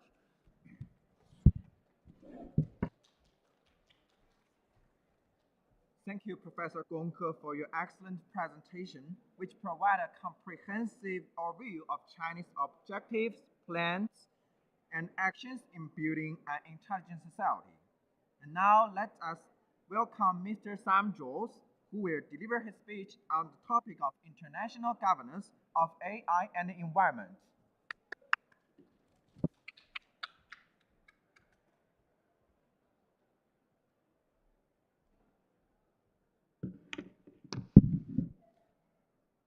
Thank you very much. It's a great pleasure to be here today with you all. I've only got 10 minutes, so I'm going to try and race through this quite promptly. First, what's the positive contribution AI can make to climate solutions? Well, here's just a few. New materials research in solar technologies, battery research, biodegradable alternatives to plastics, atmospheric modeling and climate modeling through digital twins. My colleague, Professor Philip Steer at Oxford University, has a leading intelligent Earth project on this. And AI will be vital to achieve the new UN climate COP energy efficiency goals across all industries. Well, what's the problem? Well, AI energy and water consumptions are high and growing. This has global impact as a contributor to greenhouse gas emissions. Currently, AI accounts for 1 to 2% of global energy use, but it's set potentially to increase significantly in the future. We need a new Japan worth of electricity every year because of AI, but also because of air conditioning and electric vehicles. And the water use of data centers uses more water than 4 times that of Denmark every year. Other factors that could increase AI's energy use. There's been an emphasis to date on the energy cost of testing and training large language models. But in the future, there'll be greater emissions from inference, from multimodal search, and particularly important will be to track the energy use of semi-autonomous AI agents. And generative AI will shift not just from scraping the internet, but also relying on real-time IoT data of human behavior and natural processes involving greater data. So what are the solutions? Well, the UN Environmental Programme in Nairobi, their recommendations are a good start. First, focus on the whole life cycle of AI, from the mining of critical materials all the way through to the deployment of AI models. Second, standardize the way we measure AI emissions. This work's been taken forward by the ITU, the ISO, the IEC, IEEE, and others, including at the recent New Delhi Standards Summit.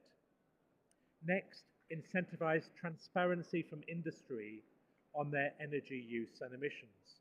Incentivize efficiency in hardware design, make software more efficient, such as the work of the Green Software Initiative, and data sobriety, more accurate, well-structured data, reducing duplication, only use the data necessary for the task. And lastly, powering new data centers, only using renewable energy and reuse components at end of life. But can we leave energy optimization of data centers and chip design to industry alone? Well, perhaps, but that might change. I say perhaps because industry has achieved remarkable progress. Data center energy consumption only increased by 6% between 2010 and 2020, but computer workloads increased by 550%. NVIDIA achieved a 100-fold increase in performance per watt from Kepler in 2012 to Hopper in 2023. Google achieved similar efficiencies through their TPUs. But despite these efficiencies, AI energy use and emissions overall continue to rise. So AI is therefore subject to the Jevons paradox, named after an English economist who back in 1865 observed that increased efficiency of coal use actually led to increased consumption of coal across a wide range of industries, and AI is following a similar path. So, what are the prospects for a global interoperable approach on sustainable AI? Well, to have that, we need to navigate these geopolitical challenges.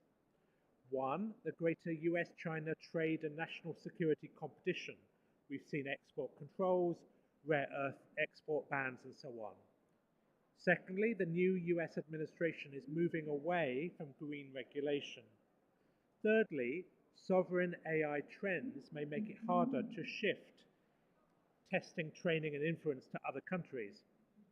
And fourthly, the new BRICS AI alliance, announced this last week by President Putin, may lead to a bifurcation of policy approaches with the West. I want to end with what are the opportunities in 2025? Well, I think it's vital that we use fora that includes China as well as the West. So we have the UN Universal Tracks that come out of the 2 UN General Assembly resolutions: Responsible AI, proposed by the US, co-sponsored by China, and AI Capacity Building, proposed by China, co-sponsored by the US. Great initiatives, we can have further cooperation.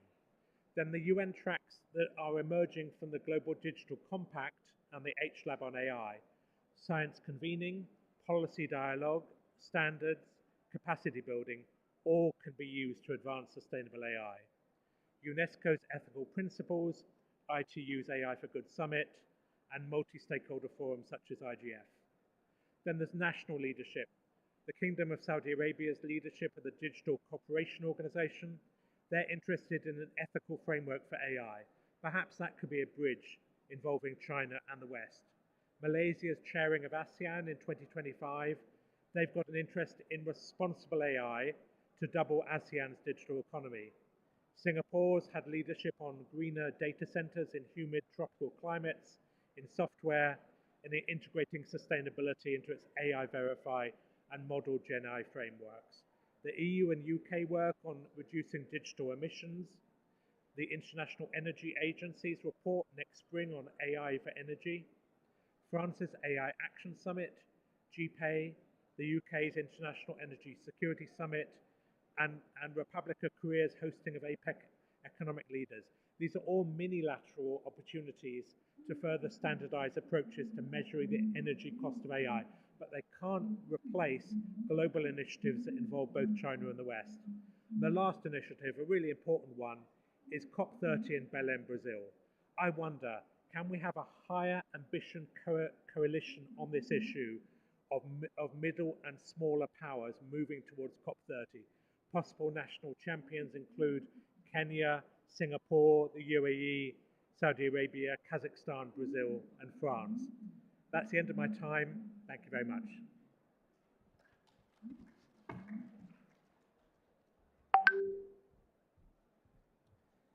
Thanks for Mr. Zhou's insightful speech. The energy and environment challenges in AI development are indeed global issues that require collaborative efforts from all countries around the world to address. Now let's welcome Prof. Mi Jianing, who will be delivered on an online presentation from Beijing Subforum. His speech is titled 10 Epidemiological Questions on Generative Artificial Intelligence. Okay, Beijing, is there a voice clearly? Okay, let's welcome. 我们这是分会场。 This is from Beijing. Today I'm going to talk about 论问题。对，那么大家为什么要讲这个10大？ 10 epistemological questions on the generative artificial intelligence.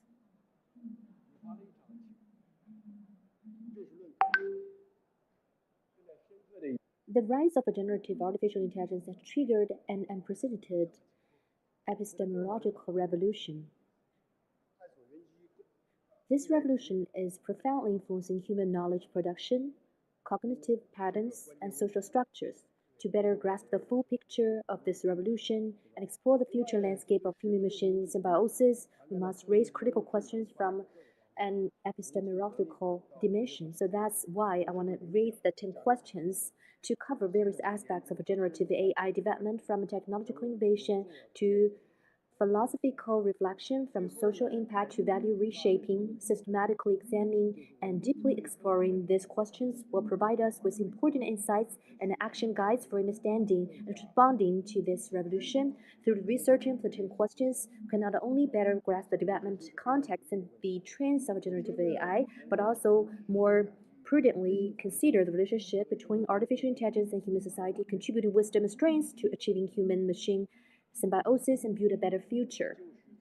So let's take a look at the knowledge production and reshaping human nature, the revolution triggered by the generative AI, and also the 10 questions. The question number one: what are the intrinsic mechanisms of the revolution in knowledge production triggered by generative large language model? Fundamentally, it is transforming the knowledge production mode, mainly fundamentally changing of understanding of knowledge, truth, and cognition, shaking the epistemological presumptions of a subject-object dichotomy and supremacy of reasons that have been established since the Enlightenment. And number two, does the emergence of generative large language models signify the end of anthropocentrism, or does it make a new starting point for reshaping human nature? If intelligence is no longer the exclusive domain of humans, and creativity can also be simulated and surpassed by machines, then the status of a human as a spirit of all things will face unprecedented challenges. The next question is, will the human machine collaboration form a new paradigm for the knowledge exploration? When AI is not only a tool for human cognition, but also becomes a subject and even a partner in knowledge production, the relationship between humans and machines will inevitably undergo a profound restructuring. That is number three. Question number four: how will generative large language models subvert the traditional scientific research paradigm and open up new frontiers for knowledge discovery? The interaction between machine and human scientists to form amplified thinking will promote cross-disciplinary and integrated research, giving rise to disruptive innovations. And the Nobel Prize of medicine and also the physics have already shown that. And then I will talk about the social restructuring, decision-making innovation. The transformation driven by generative AI, especially the decision-making innovation. So that is relevant with the question number five. Can generative large language models help humans break through the limitations of bounded rationality and achieve innovations in decision-making? With the help of a machine's ability to extract insights from massive amounts of information, individuals will have the opportunity to transcend their own cognitive limitations and obtain more comprehensive and objective decision-making basis. About question number six, it will be relevant with the question of how will generative large language models reshape the structure of human society and the relations of production. And the decision-making transformation is leading to the foundation of a traditional social division of labor, because the non-differentiation of knowledge and skill acquisition triggered by large language model is based on the decisions.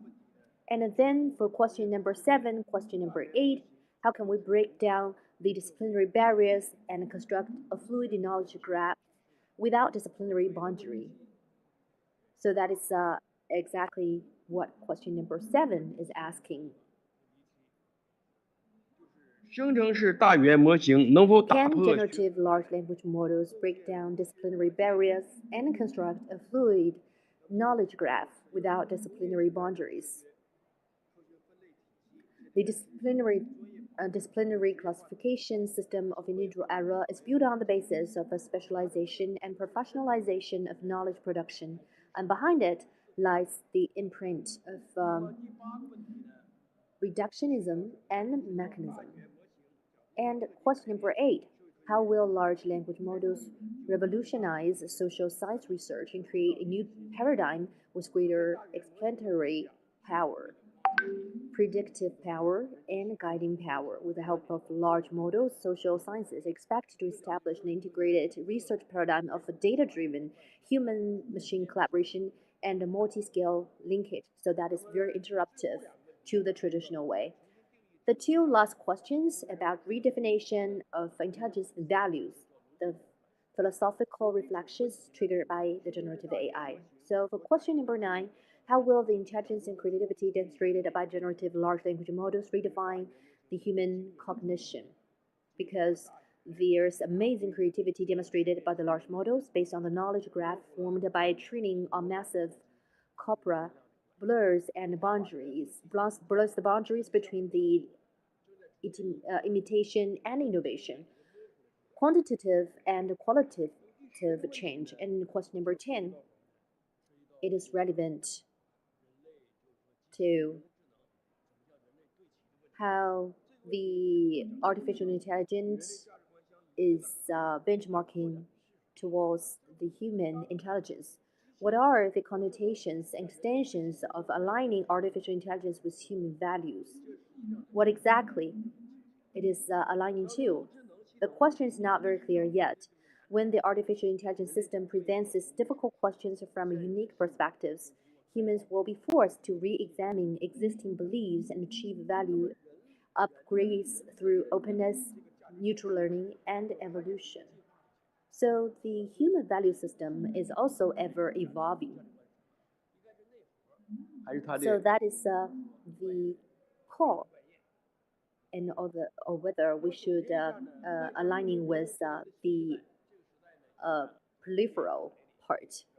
Then, in summary, generative AI intelligence is pushing the humanity towards a brand new era. In this era, the speed of knowledge, iteration, and updating will be greatly accelerated, and human-machine collaboration will promote the flourishing of science. Machine intelligence will help perfect social governance. The human-machine interaction will enhance human insight. When the artificial intelligence becomes the norm, the singularity will no longer be out of reach. In this new era, humanity will bid farewell to a civilization centered on individual intelligence and usher in new epoch characterized by collective intelligence. Everyone will have their own personalized AI assistant, achieving the self-transcendence through the human-machine symbiosis. Facing this epistemological revolution led by generative AI, we should embrace the technology transformation with an open, prudent, and responsibility attitude. And that's why I put forward the 10 questions. Thank you. That's for me.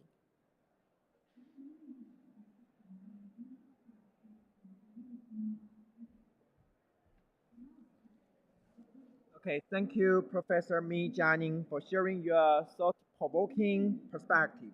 I believe everyone have now gained a deeper understanding of the impact that generative AI will have on the cognitive systems. Next, welcome Professor Kevin DeSouza, who will deliver his speech titled Governing Cognitive Computer Systems for Public Value. Thank you.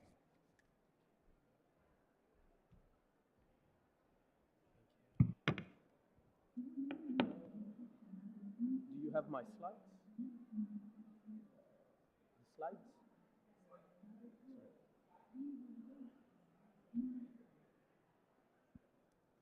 It's okay. While the slides are being loaded, so it's a pleasure to be here and address all of you. I would like to express my gratitude to the organizers of the event.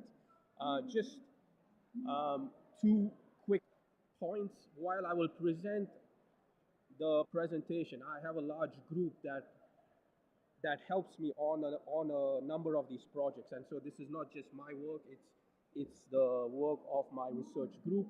So all the credit should go to them, and these are just my views, and they don't officially reflect any group that we collaborate with.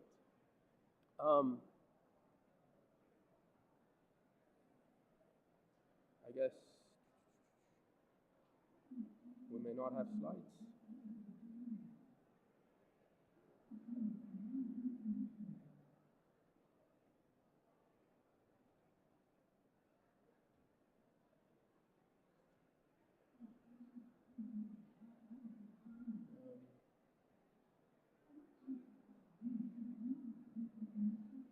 And is there a clicker?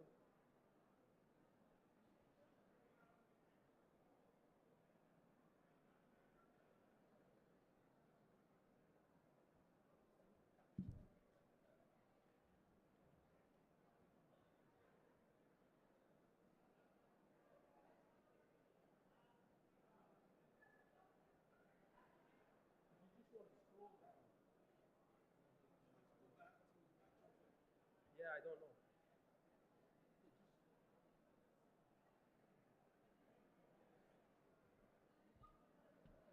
Okay, and so one of the things that I thought that I would focus on is to broaden the discussion around AI.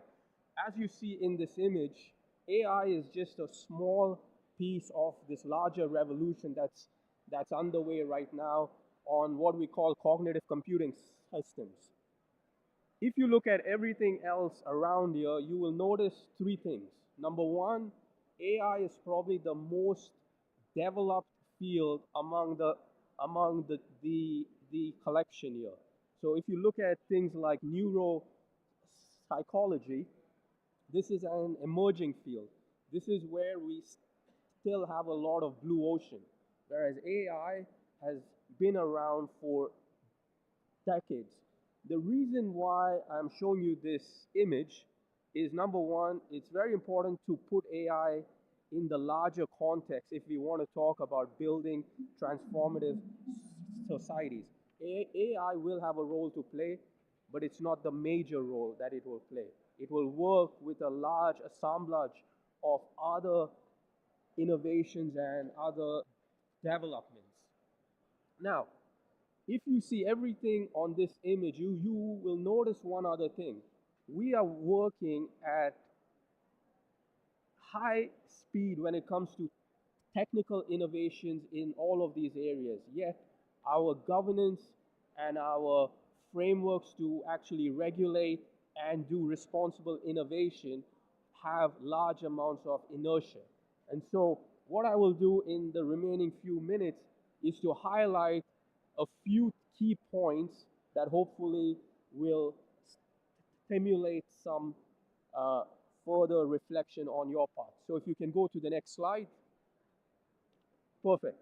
So if you look at the other view of cognitive computing systems, you will see an image that looks like this. When we look at what really drives public value, we are trying to navigate these two issues of managing, governing actual behavior with cognitive computing systems and trying to understand what are individuals' behavioral intentions. So if you look at behavioral intentions, you will see things like risk. You will see things like privacy. When you look at actual intentions, you will see things like trust. You will see things like social presence. These are the areas where, again, work is underway. However, a lot of this work is fairly disconnected from work going on that I showed you previously. Okay, so if you want to go to the next slide.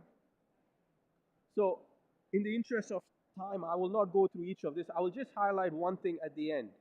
So if you look at transparency, and it's an issue that's plaguing a lot of governments, our research has found that transparency is a very nuanced concept. There is transparency in terms of how government achieves a given outcome. There's transparency in how we use technologies, and then there's transparency in how government uses AI technologies. These three have different implications when it comes to explainable AI and our social licenses when it comes to innovating. Because I know we have two other speakers, I'll go to the next slide. This. So one of the other areas, if we really want to build a truly global and AI or cognitive computing system-driven society, we have to undertake fundamental work in terms of how interdependent our information platforms are, how interdependent our digital algorithms are. Because as recent examples have shown, if we have a single point of failure and it cascades around the ecosystem, we have actually increased the fragility of our societies. We haven't increased it. Next slide. So the other issue that we have to do if we really want to uncover how do we get public value out of this stuff is we have to begin tracking where is the money going.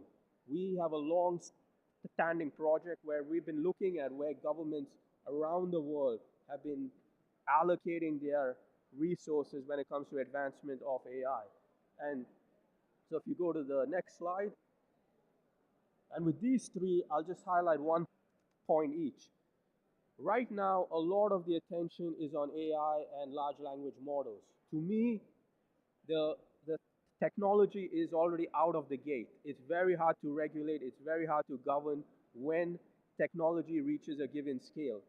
But we do have an opportunity when it comes to things like quantum computing.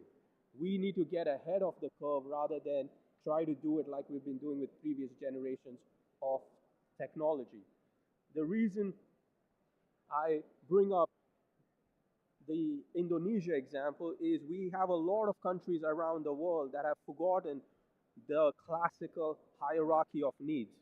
Many countries around the world are deploying large language models for the higher levels of Maslow's hierarchy of needs when they haven't yet protected their databases. They haven't yet prevented cyber attacks. So it's this constant battle. And then lastly, one of the points we make in this report that's coming out is in order to truly reap the value of cognitive computing systems, we need to rethink how we design problems. So a very simple example, we are still trying to solve for healthcare in most countries, whereas the leading technology companies are solving for healthiness. They have completely flipped how they look at investments in healthcare. They are no more trying to solve for healthcare. They are trying to build healthier individuals. But for governments to be able to do that, they have to restructure government departments, they have to restructure ecosystems, and if we don't do any of that, I believe we will never truly realize the value of these cognitive computing tools to make our societies more robust and innovative. Thank you.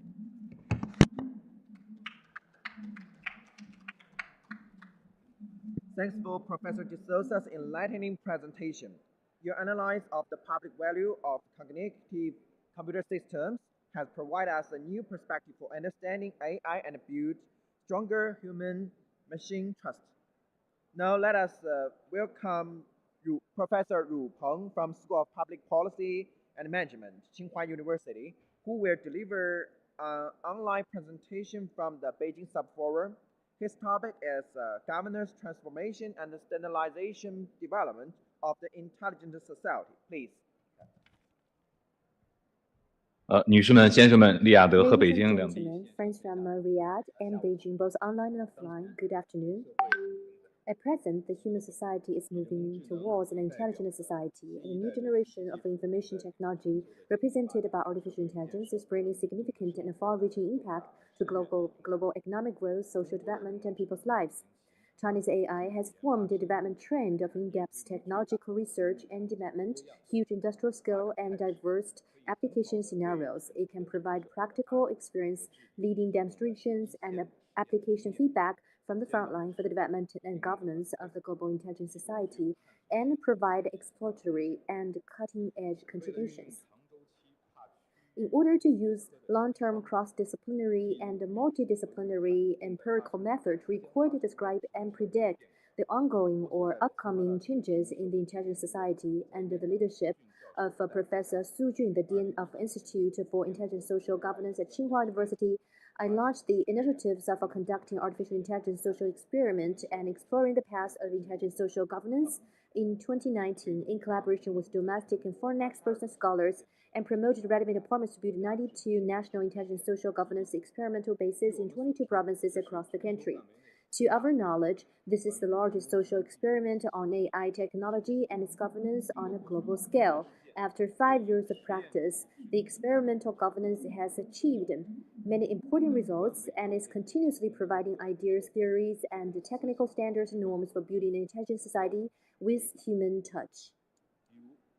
For example, the city of Ordos in northern China has built the Duo digital community service platform by using small QR codes to cover livelihood service and commercial operations, enhancing the enthusiasm of public to participate in community affairs in Ordos. The Hongkong system and large-scale mining AI-based models have ensured the safety, greenness, and efficacy of a coal production, promoting the intelligent transformation of regional energy sector. For example, in the field of digital government, China Mobile has provided an intelligent customer service experience and over 100,000 online Q&A services to 31 million people through the government affairs large model with a positive review rate of 98.7%, creating the most attentive intelligent government assistant. Based on the vivid practice on the vast land of China, we observed that the technical characteristics of AI are triggering a paradigm shift in its governance model. The humanoid nature, self-learning, adaptability, human-computer interaction, and the wide-ranging social impact of generative AI technology has led to a triple change in our AI governance. Number one, the transformation of a governance object from a material technological subject to a human-like technological subject, and from static and stable technology to a dynamic and self-evolving technology. This requires us to pay close attention to issues such as the values, responsibility mechanism, and copyright mechanism of the big model, and must adopt a flexible, open, and agile governance framework. Secondly, the governance interface has shifted from only dealing with the relationship between technical elements to taking into account of the human-machine interaction. This calls for strengthened governance of issues such as information cocons, cognitive bias, emotional manipulation, and addiction.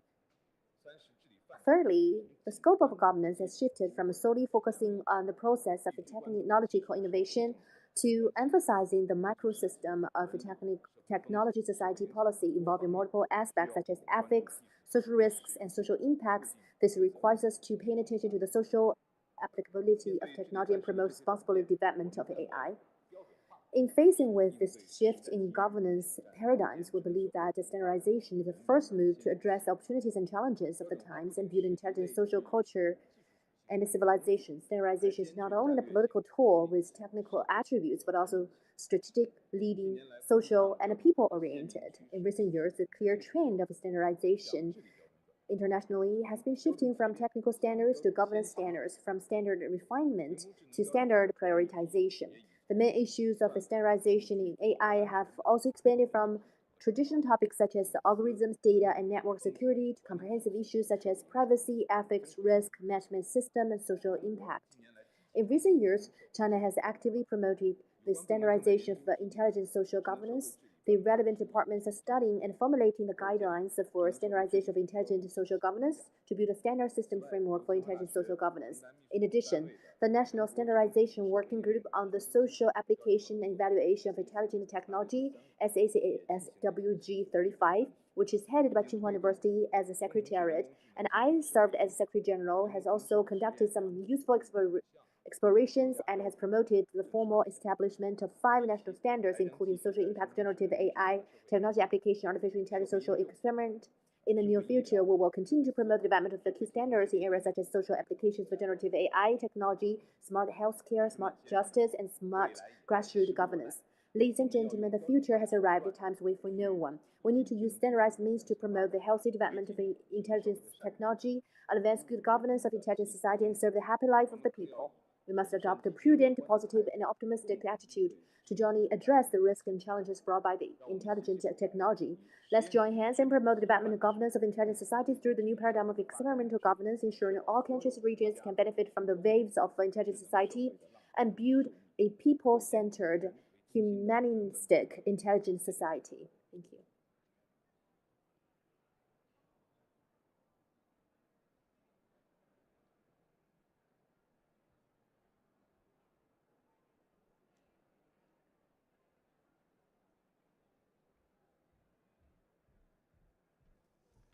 Thank you, Professor Ru Peng, for your in-depth analysis of governance transformation and centralized paths for intelligent society governance.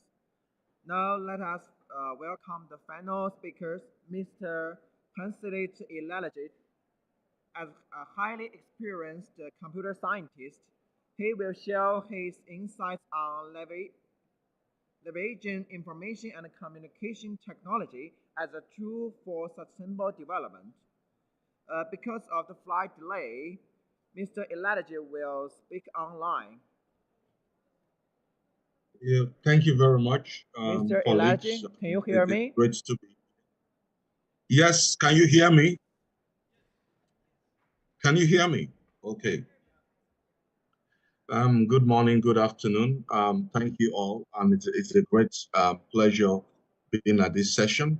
And I just want to say that all the previous speakers that have spoken have basically addressed most of the issues that I could have loved to address. And I would like to start by saying the basic principles of how we use information communication technology. I'm talking mainly on artificial intelligence. It has to be human-centered. And when it's human-centered, we are also dealing with issues that relate to trust and the respect of human values. Immediately, we put that at the center of anything we do with artificial intelligence, be it with the various data models we collect or with the governance structure, then we have a good basis of discourse. And in talking about this, I would like us to go back to the final document of the Governing for AI for Humanity, which was released in September 2024 and by the UN AI Advisory Body. We should remember that this UN AI Advisory Body that was set up by the UN Secretary General Antonio Guterres in 2023, they are there on a volunteer basis and independently. So their views do not reflect whatever organization or entity they refer to. And I want us to take, I would like to read from recommendation 1, which I think is the basis of this session today. You know, and one of the key recommendations from that document, which is recommendation 1, was an international scientific panel on AI. And it was recommended that this panel has to be diverse and has to be multidisciplinary in terms of experts in various fields. And that is what this session has done. You know, we have had issues with quantum technology. We have had issues with using AI to mitigate climatic change, which is a big issue in the world today. But key things we should look at, if we look very well at that recommendation 1, we have to have annual reports in terms of surveying AI-related capabilities and opportunities and risk where there's uncertainties. And this has to remain the core thrust of what we do in terms of, does it serve and respect human values? Is it really not encroaching on human rights? We also have to look at producing quarterly thematic research, as that UN body says, that will help AI, especially with achieving SDGs. Speaking from the, as someone who comes from the global south, we all know that in 6 years' time, we are going to be looking at the United Nations Sustainable Development Goals. And if we use AI in whatever we do to try to achieve no to poverty or health or agriculture or climatic change, by emphasizing on the UN Sustainable Development Goals 17, which deals with partnerships and cooperation, we'll be able to achieve all we talked about here today. So I would like colleagues for us to reflect on the human-centric side of AI in what we do, especially with our young people, who are the ones going to be using this technology in everything they do. And they are the biggest social changes. Our governments have to understand this, our companies have to understand it, and we have to start making sure that evidential-based research of the positive impacts of AI can make in the world we live in today. Thank you very much.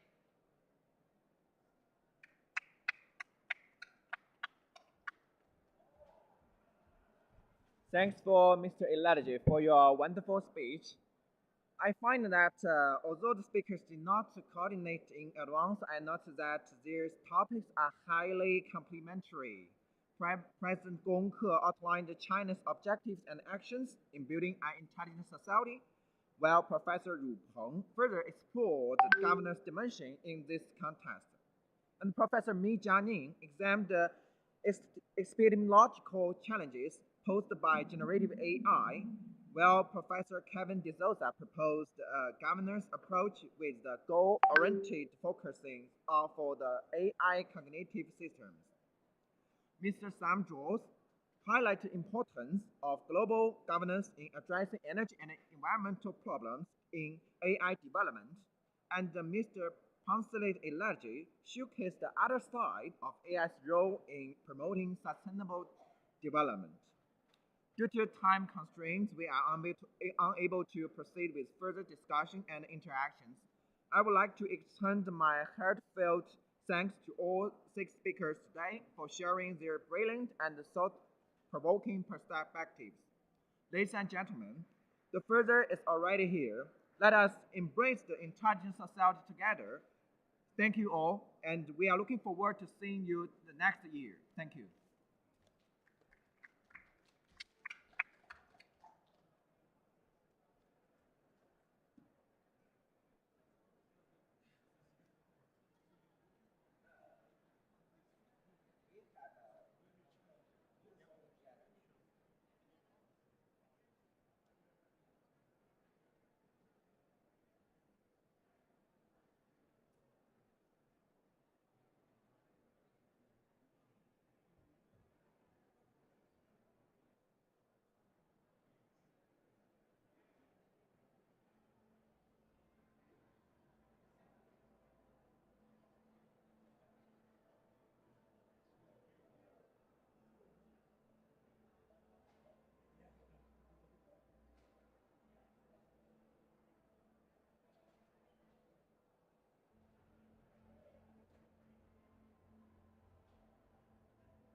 On this?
Is that what you do? I think so.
Hi, how are you doing?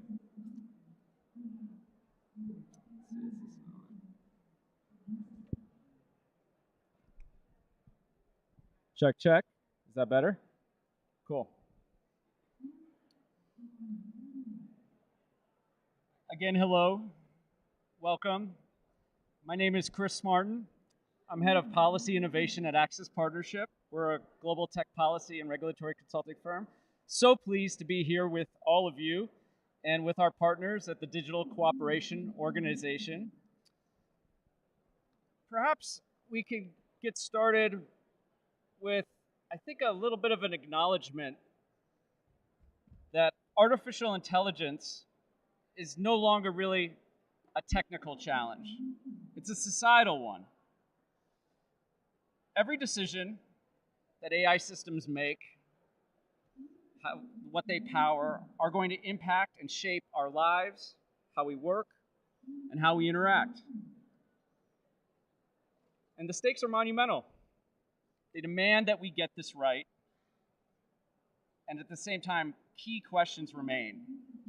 Most especially, how do we ensure that AI is both a powerful tool, but also ethical, responsible, and human-centric?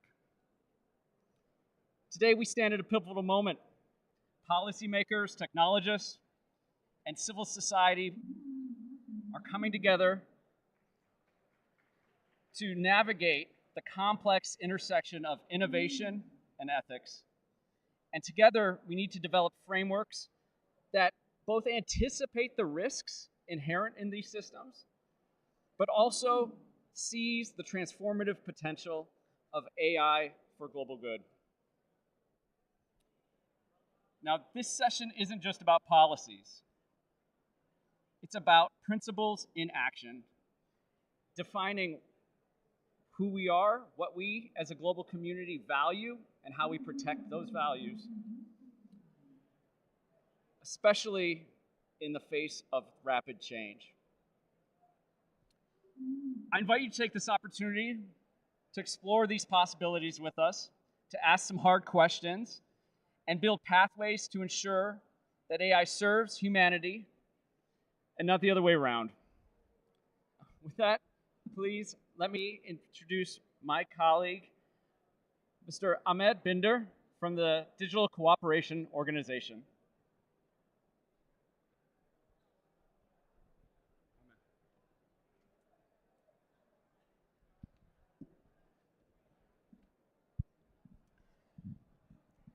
Hello, good afternoon, everybody. I see a lot of faces from all around the world, and it is really, really fortunate for us to be able to gather you all here together and showcase some of our work, actually tell you who we are as Digital Cooperation Organization, and discuss some of the work that we are doing and seek your inputs. So we really meant to have this a very interactive discussion. A roundtable session to say, let's see how we can convert this into a roundtable discussion going forward. So my name is Ahmed Bhinder, and I represent the Digital Cooperation Organization. We are an intergovernmental organization. If we can go to the next slide, please. Okay, no worries. Okay, then I'll start. I'll continue.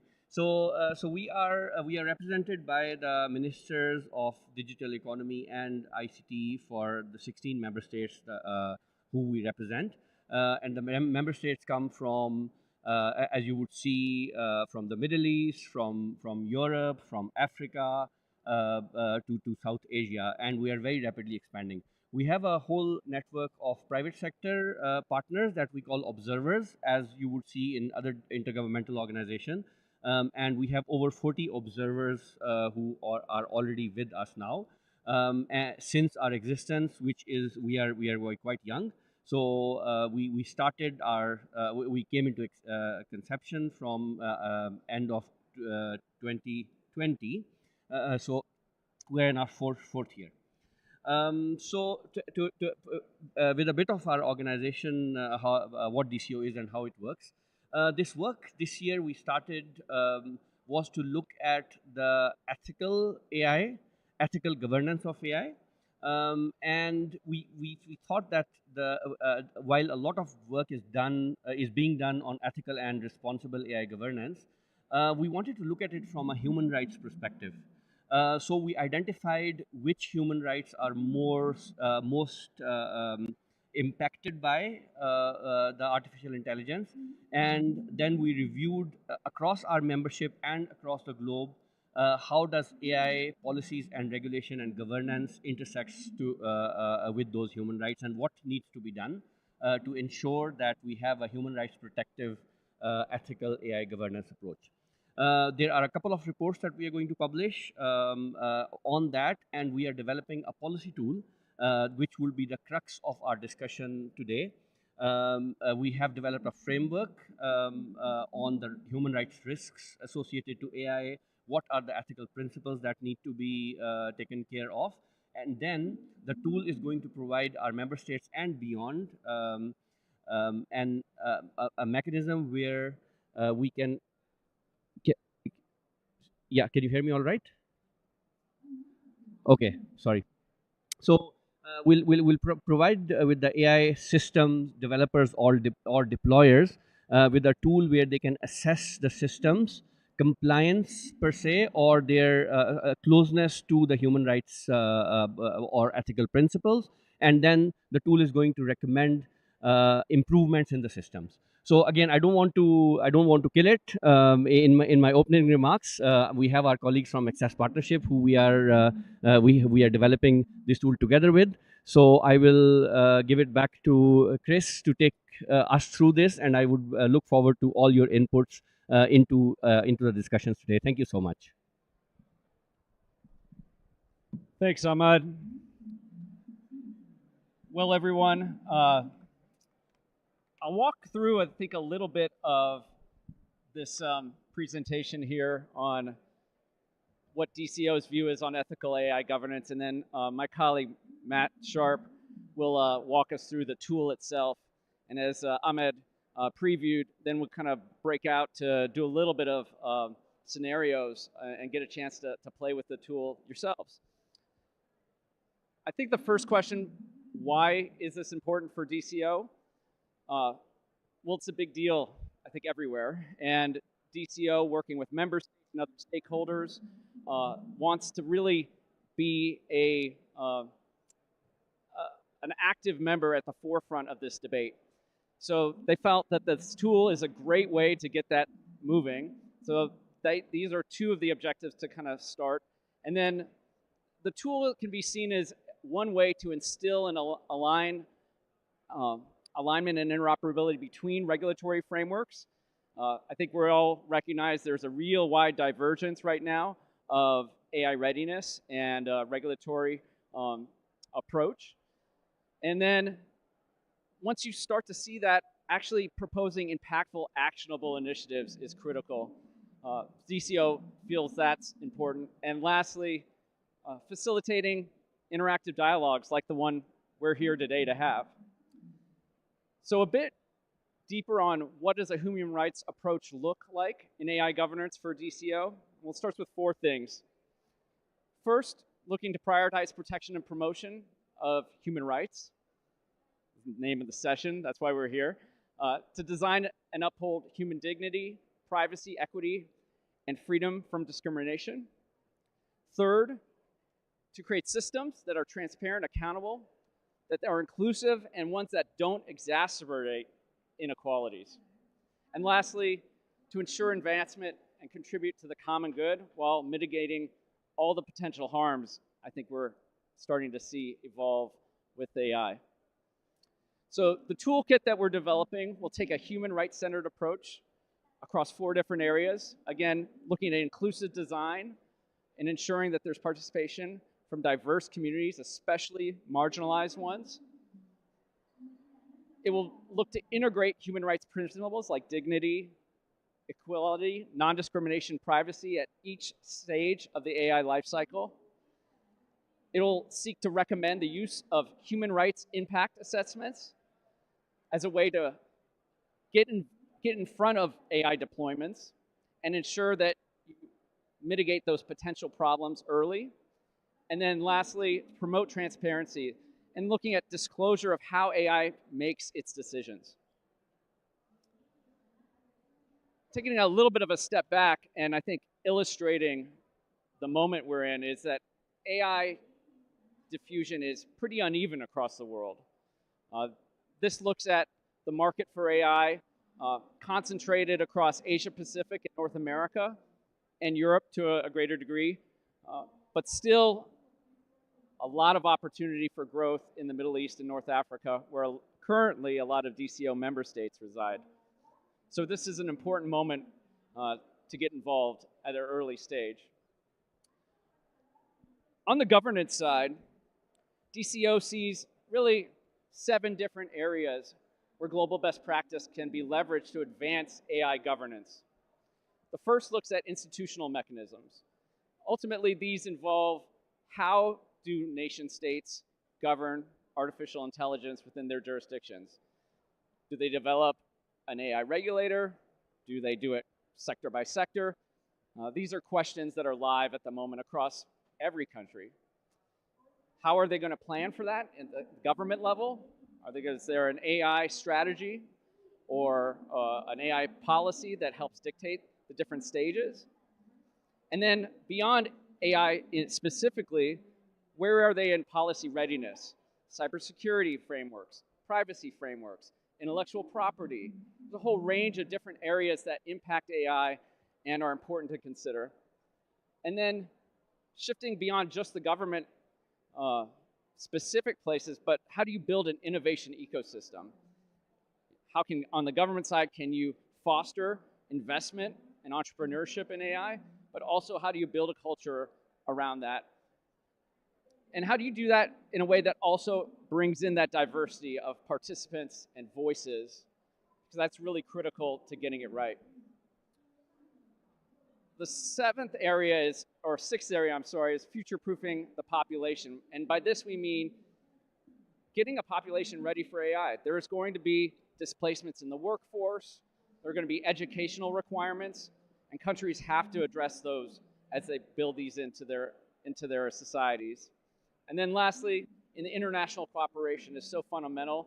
I think that's why we're all here at IGF today. And there are a lot of different processes that are underway to allow international collaboration to happen, and being a part of that is important. I think some of the findings across DCO member states are interesting in the sense that it's I think, a unique pairing of different types of nation states, and we see that it has a lot of varying levels of AI governance across it. It's not to be unexpected when you have both regionally diverse and economically diverse countries within a single group. And that's, I think, reflective of the case that we face globally. That feeds into the diverse definitions and approaches to AI, and it also feeds into the potential for further engagement in international cooperation, both within the DCO's membership itself, but also in events and engagements like the one we're doing.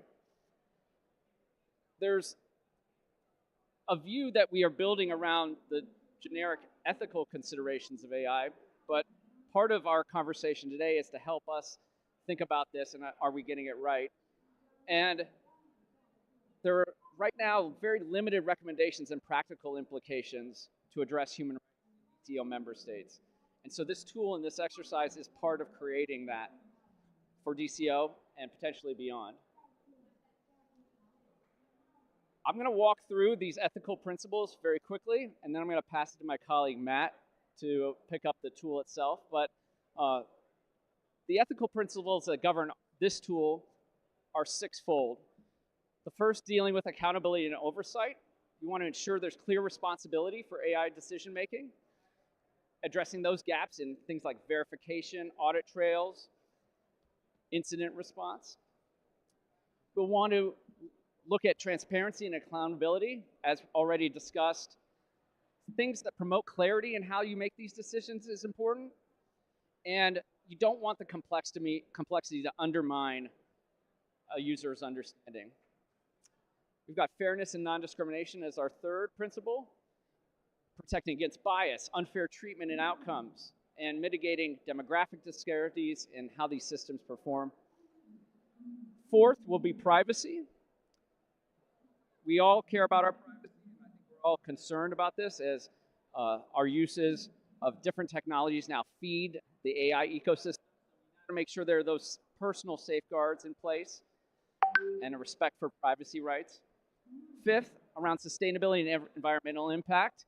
I was on the panel right before this one in this room, and they talked about how AI is going to require the equivalent of another Japan in terms of energy use and consumption, and that's going to put a strain on resources, so we've got to address that. And we have to ensure that the development of AI comports with environmental goals. And then lastly, it's got to be human-centered. It's got to be looking at social benefit and ensuring that it's meeting societal needs while respecting individuality and aligning these capabilities with those needs. So with that, I'm going to pass it to Matt. He can walk you through the tool itself in a little further detail, and then we'll pick up the exercise.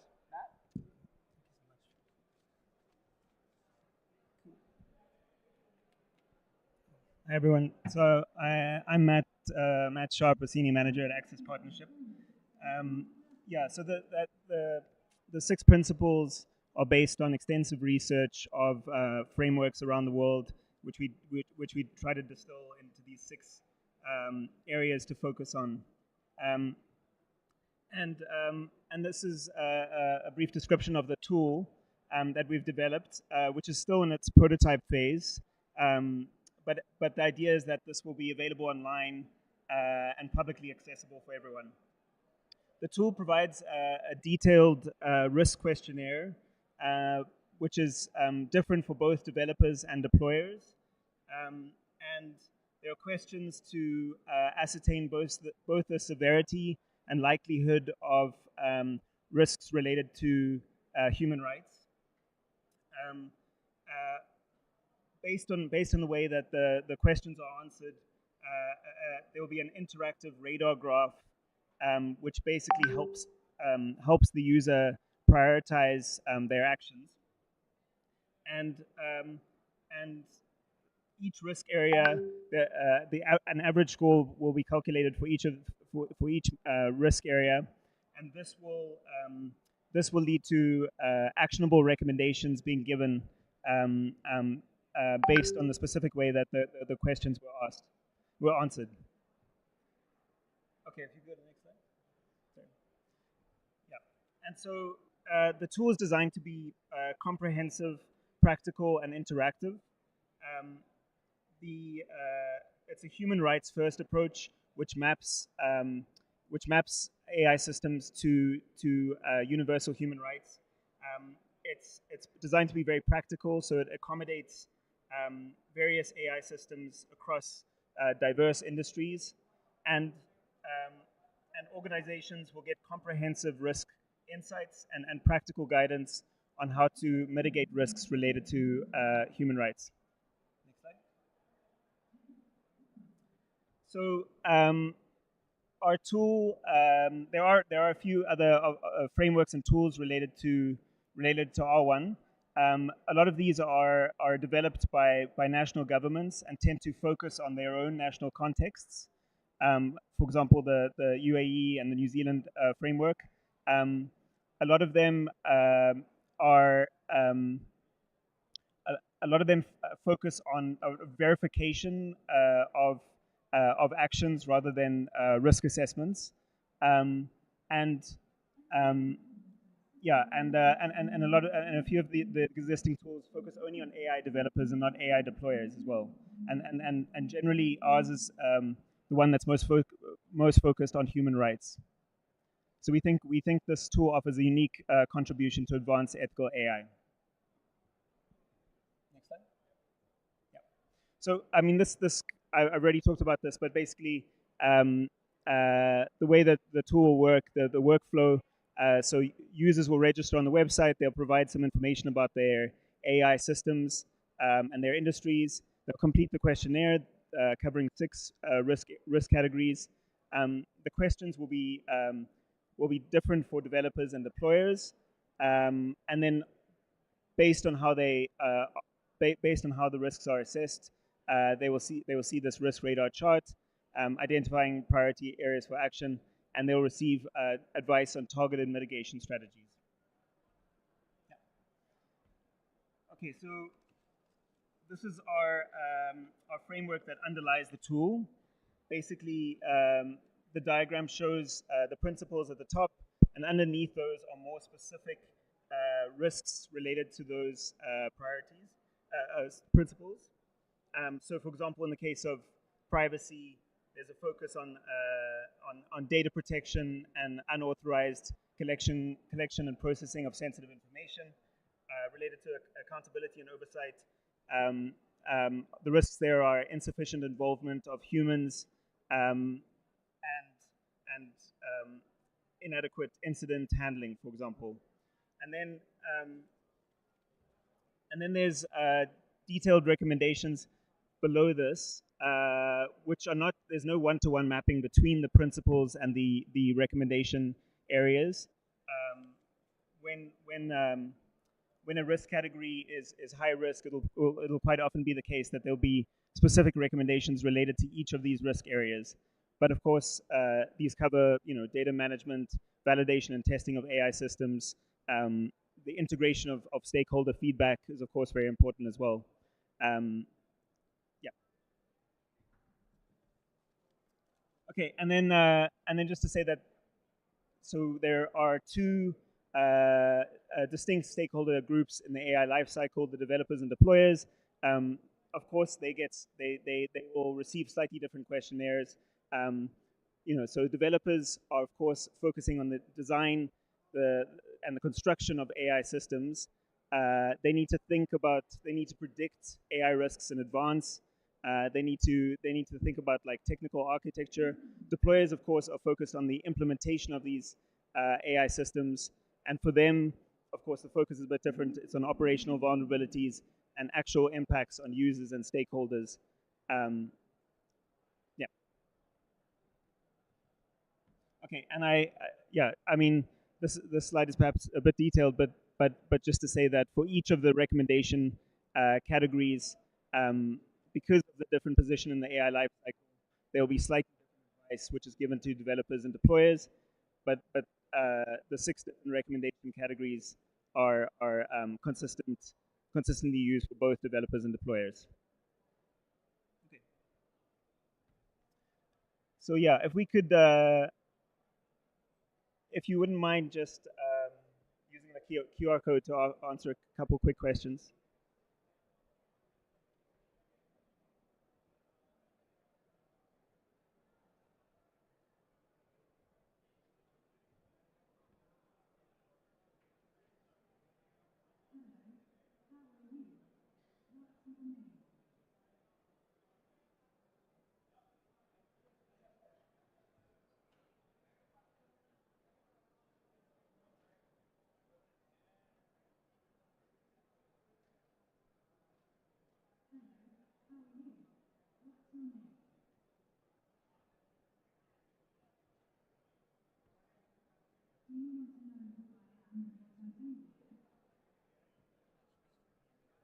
Yeah.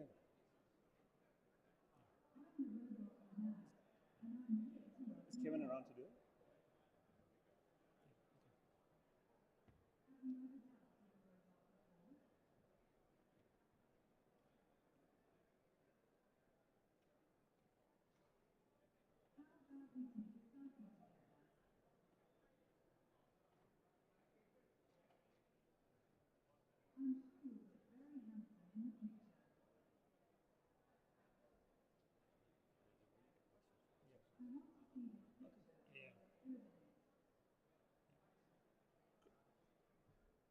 Chris, you could just go to the breakout activities now.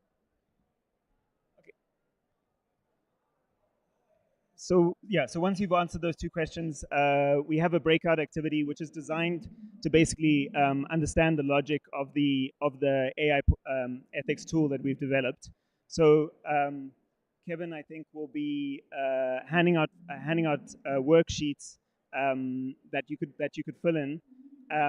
There'll be different AI risk scenarios, and the idea here is to review the framework that we presented for the AI evaluator tool, AI ethics evaluator tool, and then identify two ethical risks related to each scenario, the scenario that you're given, and then do a risk scoring exercise where you score both the severity and likelihood of the risks you've identified. So you can pick like two of the principles that are relevant for your particular scenario. You score the severity and likelihood. There are definitions on the worksheets. You calculate a combined score, an impact score for each risk, and then you're able to rank them from most to least critical. And then you develop actionable recommendations. Just try and come up with two recommendations for the two risks for a developer. And this whole exercise should take 15 minutes.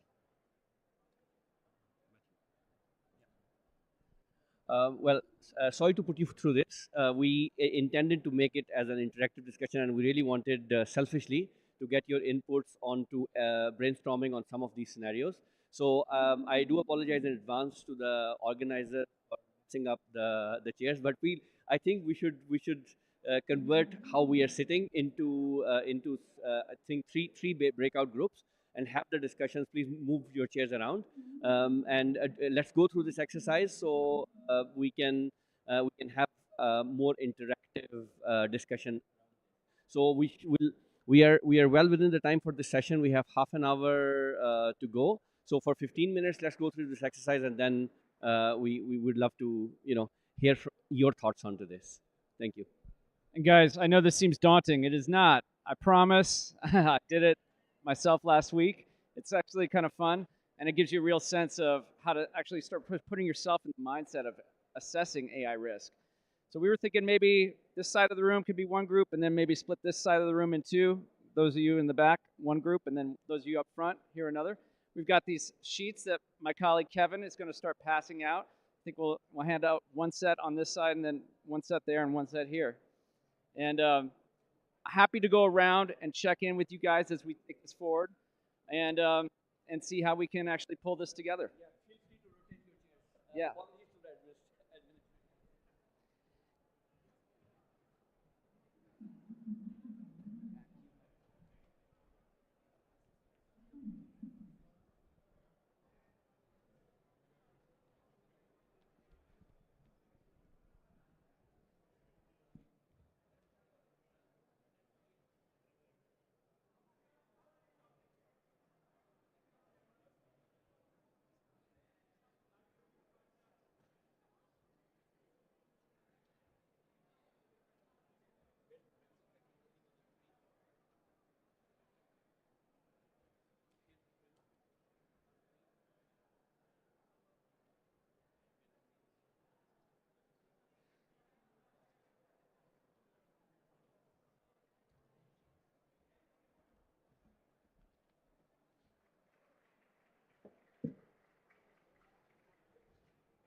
Yeah, yeah.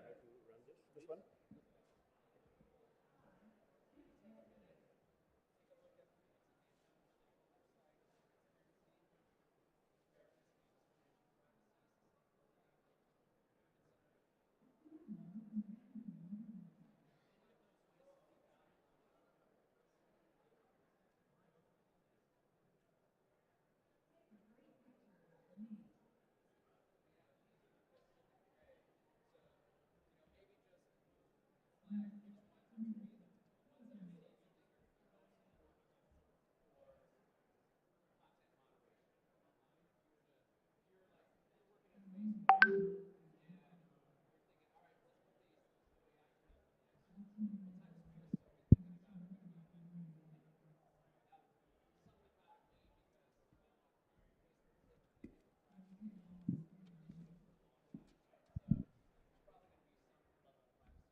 I think we need to wrap up. Sorry. Yeah, I don't think. Okay, I think we actually need to wrap up. So if you could just nominate one person to present the main results, that would be great. Sorry, I think we need to wrap up. If you could just nominate one person, or you could do it. Just you can do it. All right, cool, perfect. Okay.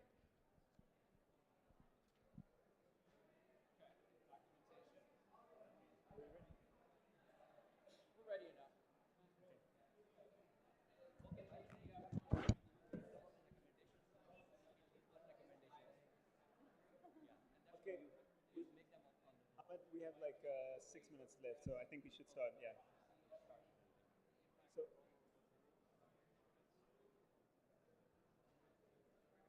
I mean, I don't know if we need closing time, closing remarks, and also feedback. So we have about 8 minutes in total. Yeah.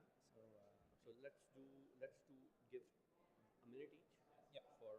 Do they need to speak on the mic? Yeah, I think they need a mic and this probably.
High likelihood, high risk. The discriminatory impact on vulnerable groups, same thing. And I think for kind of working backwards then, the recommendations we had were you're going to need valid testing of these thresholds to understand what is going to be correct for your platform. So validation and testing is going to be one remediation measure, and then a continuous evolution to improve that. For the harmful or the inadequate human verification, we saw that you have to have human in the loop. And then for the last one, we really actually. I think that's what we have. Let's move on. Yeah. Thank you very much. Sorry for this. We have 30 minutes, and I'll give my mic to Mr. Thiago. Please, yeah. Oh, yeah, 30 seconds. Oh, really? Okay. So yeah, well, our case is the use of AI for wrong. Okay, diagnosis systems, critical rare disease, right? So the first risk was related with explainability, since we are talking about rare disease and inaccurate answers can give issues here.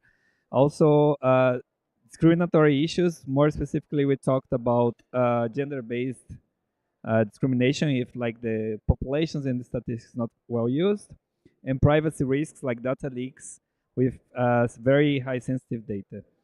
So for scoring, the first one we did a 6 in the end.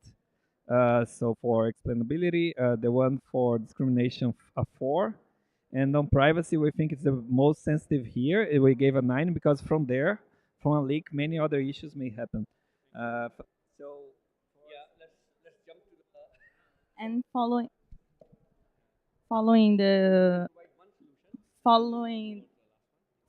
DCO recommendations, we suggest for the explainability, enhance comprehensive documentation, so documentation and reporting.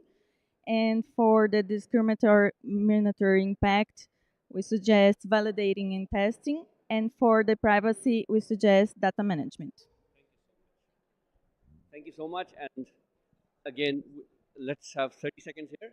Are you going to present?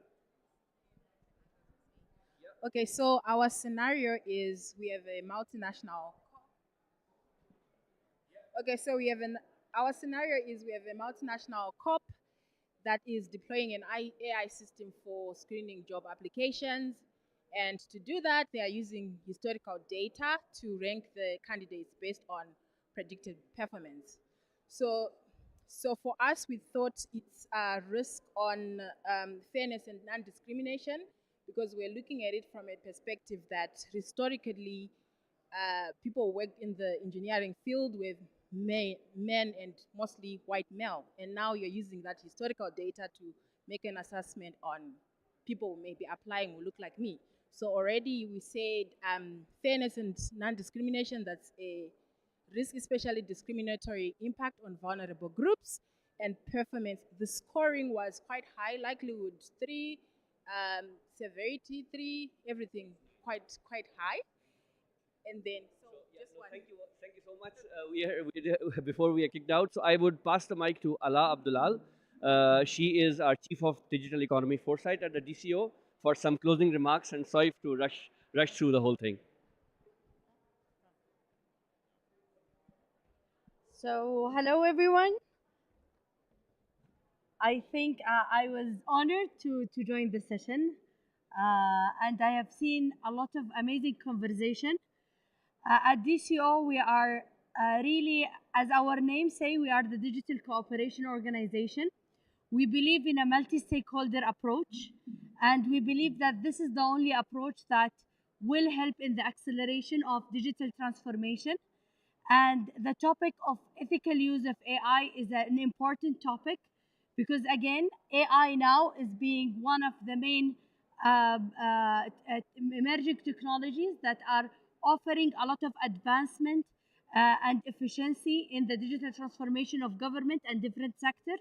This is why it was very important for us as the Digital Cooperation Organization to provide actionable solution to help countries and even developers to have that right tool to make sure that whatever systems that are being deployed have the right risk assessment from a human rights, and to have that tool available for everyone.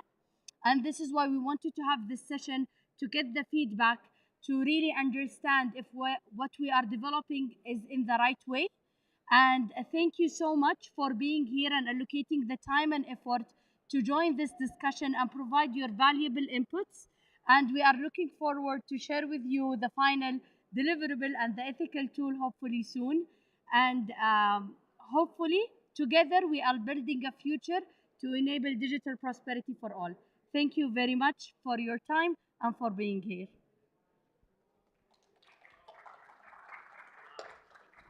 Thanks, everybody. We also just put this up. If you want to provide feedback, we certainly welcome it on this session. Take a picture. It shouldn't take long. And thanks all. We really appreciate your participation.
Test.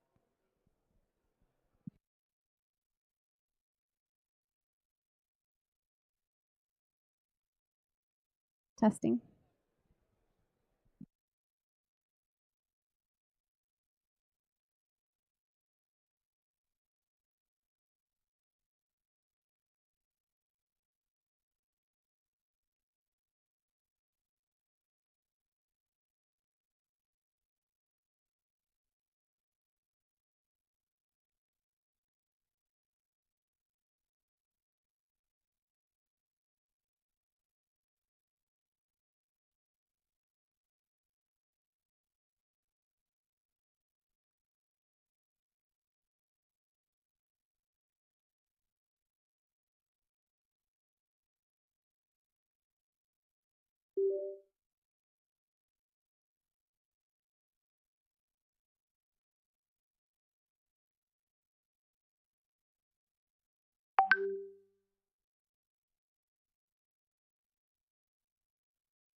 AI offers incredible potential to advance equity by increasing access to healthcare, education,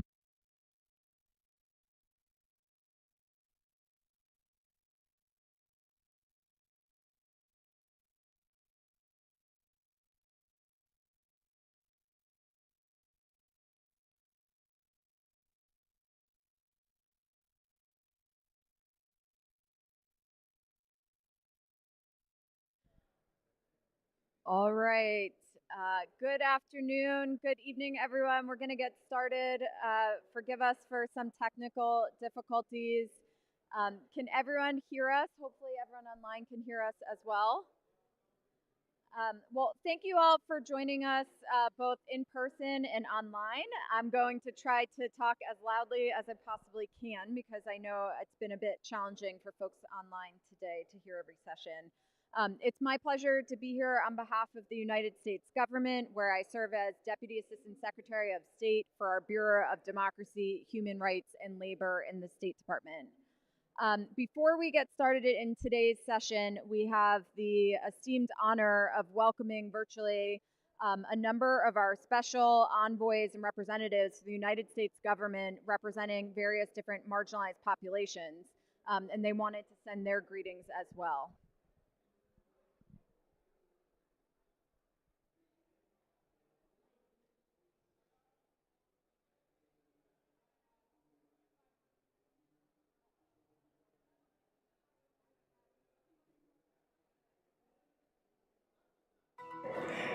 AI offers incredible potential to advance equity by increasing access to healthcare, education, and economic opportunity for those who need them the most.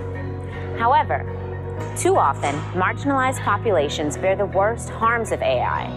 There is vast evidence showing how AI systems can reinforce historical patterns of discrimination that disproportionately impact people of African descent, indigenous peoples, Roma people, and other marginalized racial and ethnic communities.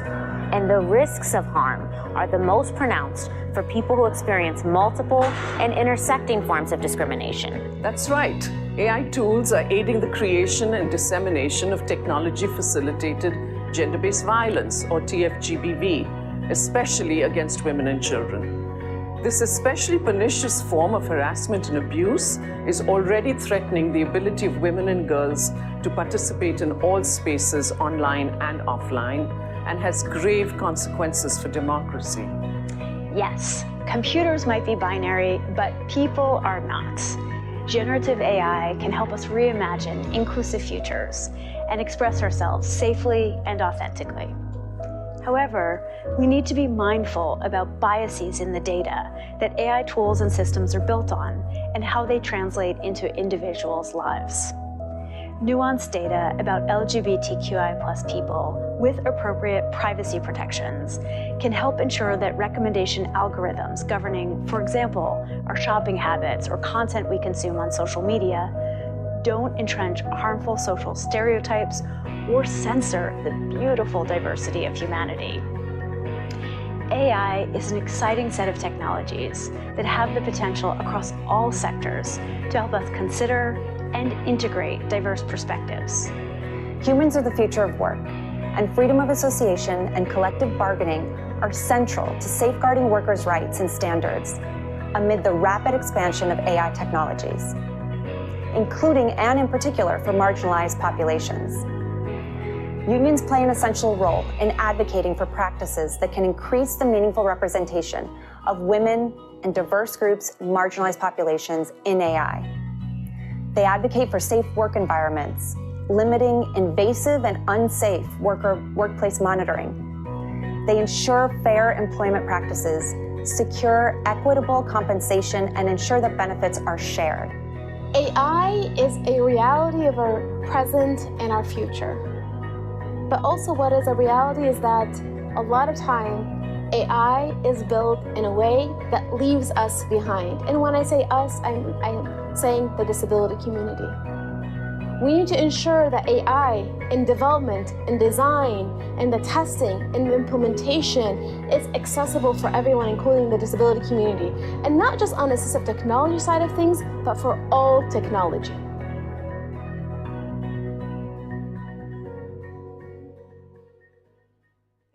Thank you very much to all of our special representatives and envoys.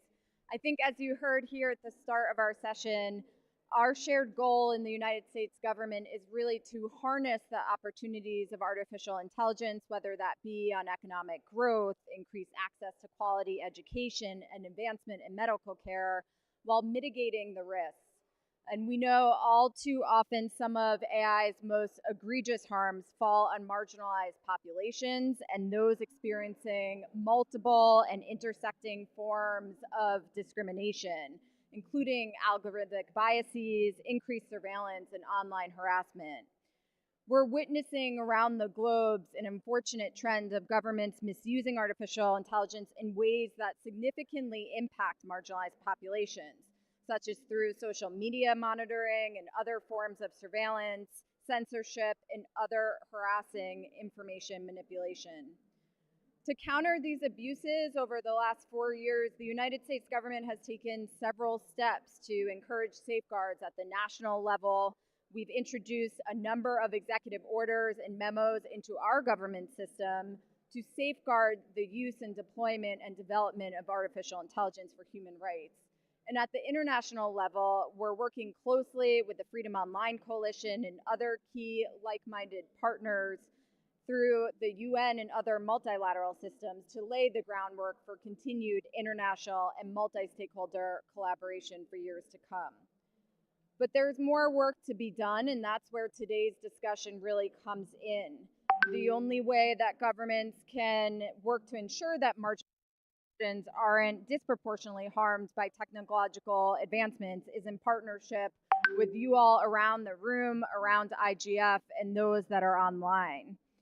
We're focused heavily on ensuring that we can easily create safeguards into our systems to ensure that we do not see the dissemination of disinformation and harmful synthetic imagery that can harm marginalized populations, how AI systems can exacerbate existing digital and real world divides, how they can reinforce stereotypes that further stigmatization, especially when these systems are not accessible for all their users. So we're quite fortunate today by joining with an esteemed panel of experts that have really gathered to work to fight back against these worrying threats and trends. We have a number of our panelists online, and we're fortunate to be joined here in the room by two of them as well. First, we'll hear from Dr. Nicole Turner-Lee, who's a leading voice on the intersection of race and technology and the digital divide, and is a recognized expert on issues of digital equality and inclusion. Her work ensures that all communities, particularly marginalized ones, benefit from technological advancements. We're also joined by Amy Colando, who's a lawyer with deep expertise on the intersection of technology and human rights. As the head of Microsoft's responsible business practice, she leads a team dedicated to advancing Microsoft's commitment to human rights norms and a responsible value chain that respects and advances human rights. Nagat Dad, our friend and partner, is a globally recognized lawyer and advocate for women's rights and digital privacy. She's the founder and executive director of the Digital Rights Foundation, which focuses on issues of online harassment, data protection, and digital security for women and marginalized populations in Pakistan, and is a member of Meta's oversight board. And Rasha Yunus is a prominent human rights advocate and researcher at Human Rights. Her work has highlighted the systemic discrimination and faced by LGBTQI+ individuals in the MENA region and beyond, and her efforts have been instrumental in bringing international attention to these issues and pushing for legal reforms.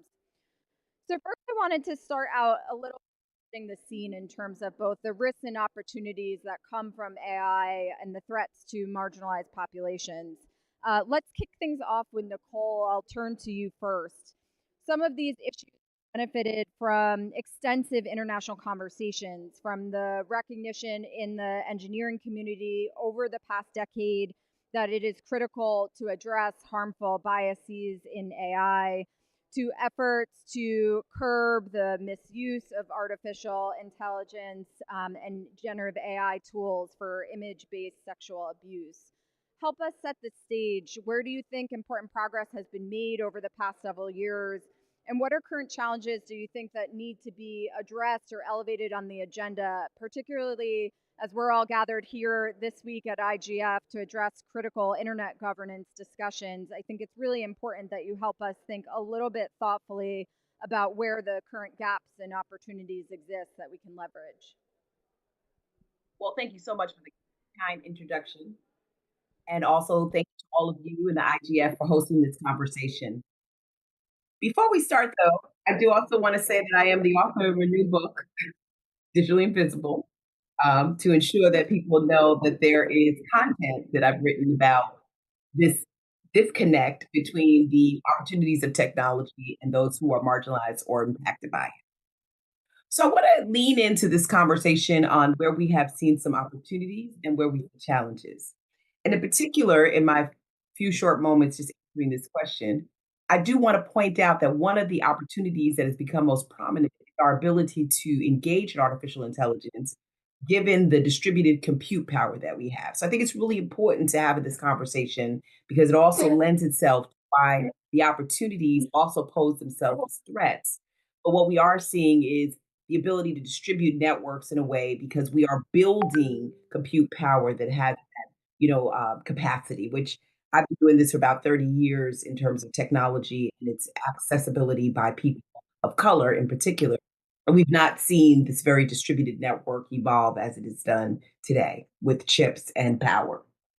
The other thing that has been an opportunity of AI has been the way it's been integrated into a variety of verticals. At the Brookings Institution, we started what's called an AI Equity Lab.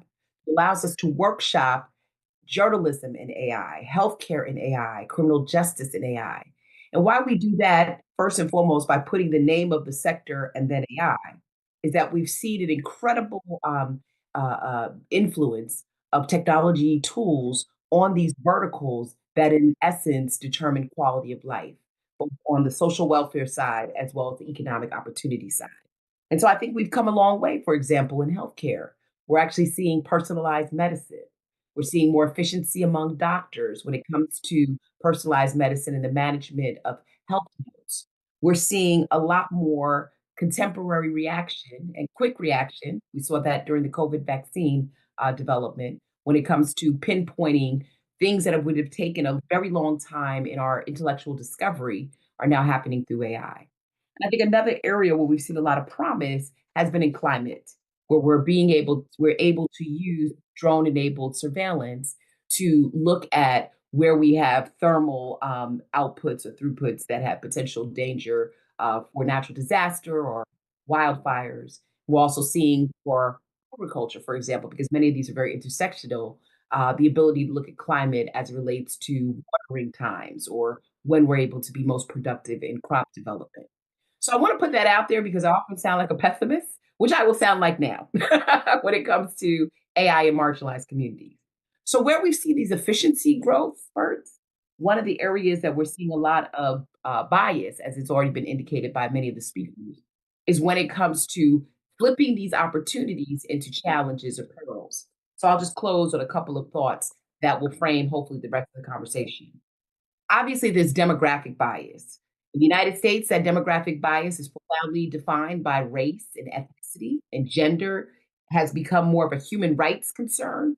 In other countries outside of the United States, class has also found its way into the demographic biases, as well as both the United States and outside of the United States, geography have become biases. Where you live, who you are, and what you do matters because it is reflected in what we call at the Brookings Institution, the traumatized nature of the data which is training these models. It comes with those historical biases, and those historical biases are often traumatized, meaning if there are systemic inequalities that point to the unequal access to education, for example, they will show up in the training data and as a result have a consequential outcome of either greater surveillance or less utility for students that may be in that category or impacted.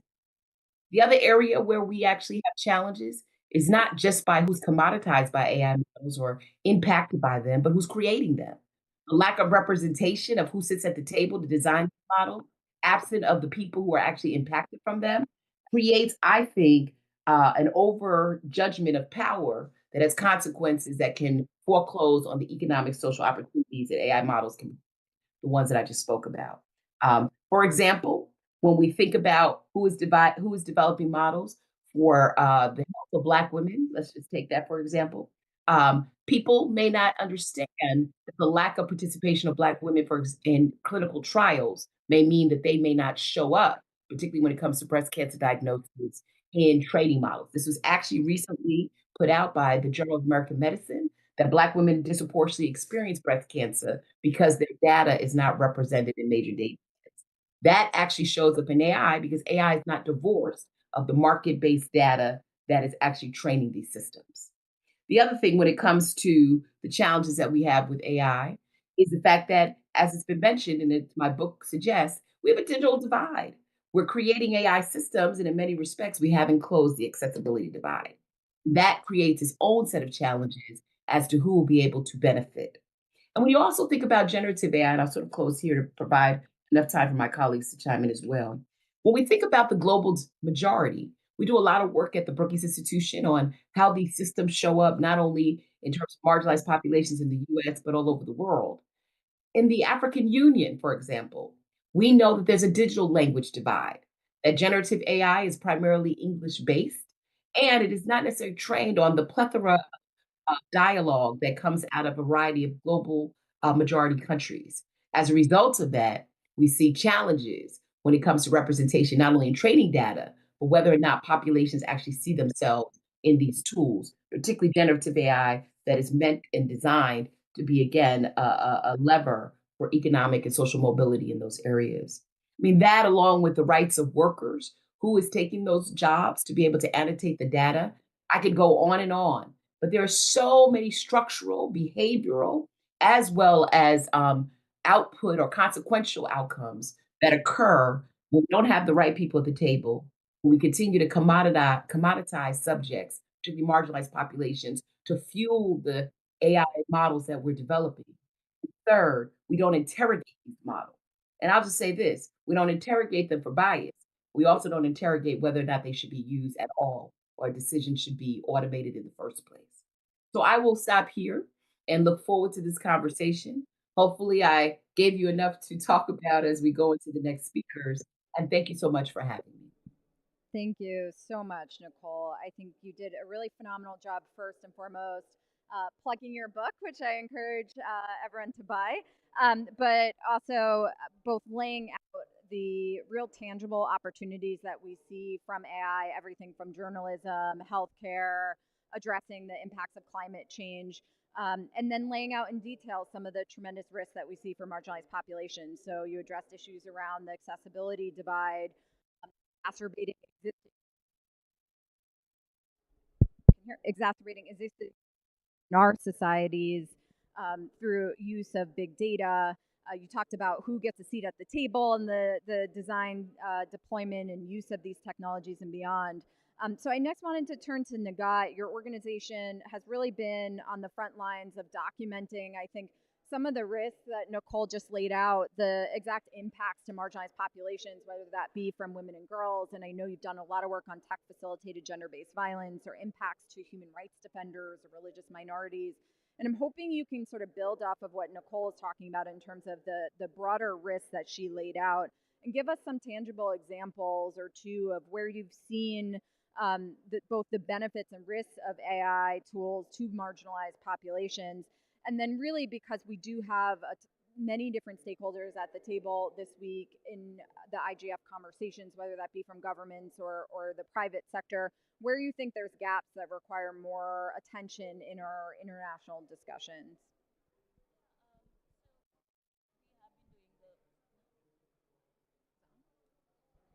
It's on? Okay. Yeah, no, so at Digital Rights Foundation, we have been doing a lot of work around addressing tech facilitated gender based violence. And I feel that talking about AI or AI tools is an extension of what we have been talking for years around, digital tools or digital rights, and all the harms that we are now connecting with an AI is actually extension of those harms with the usage of AI and have become more sophisticated and advanced.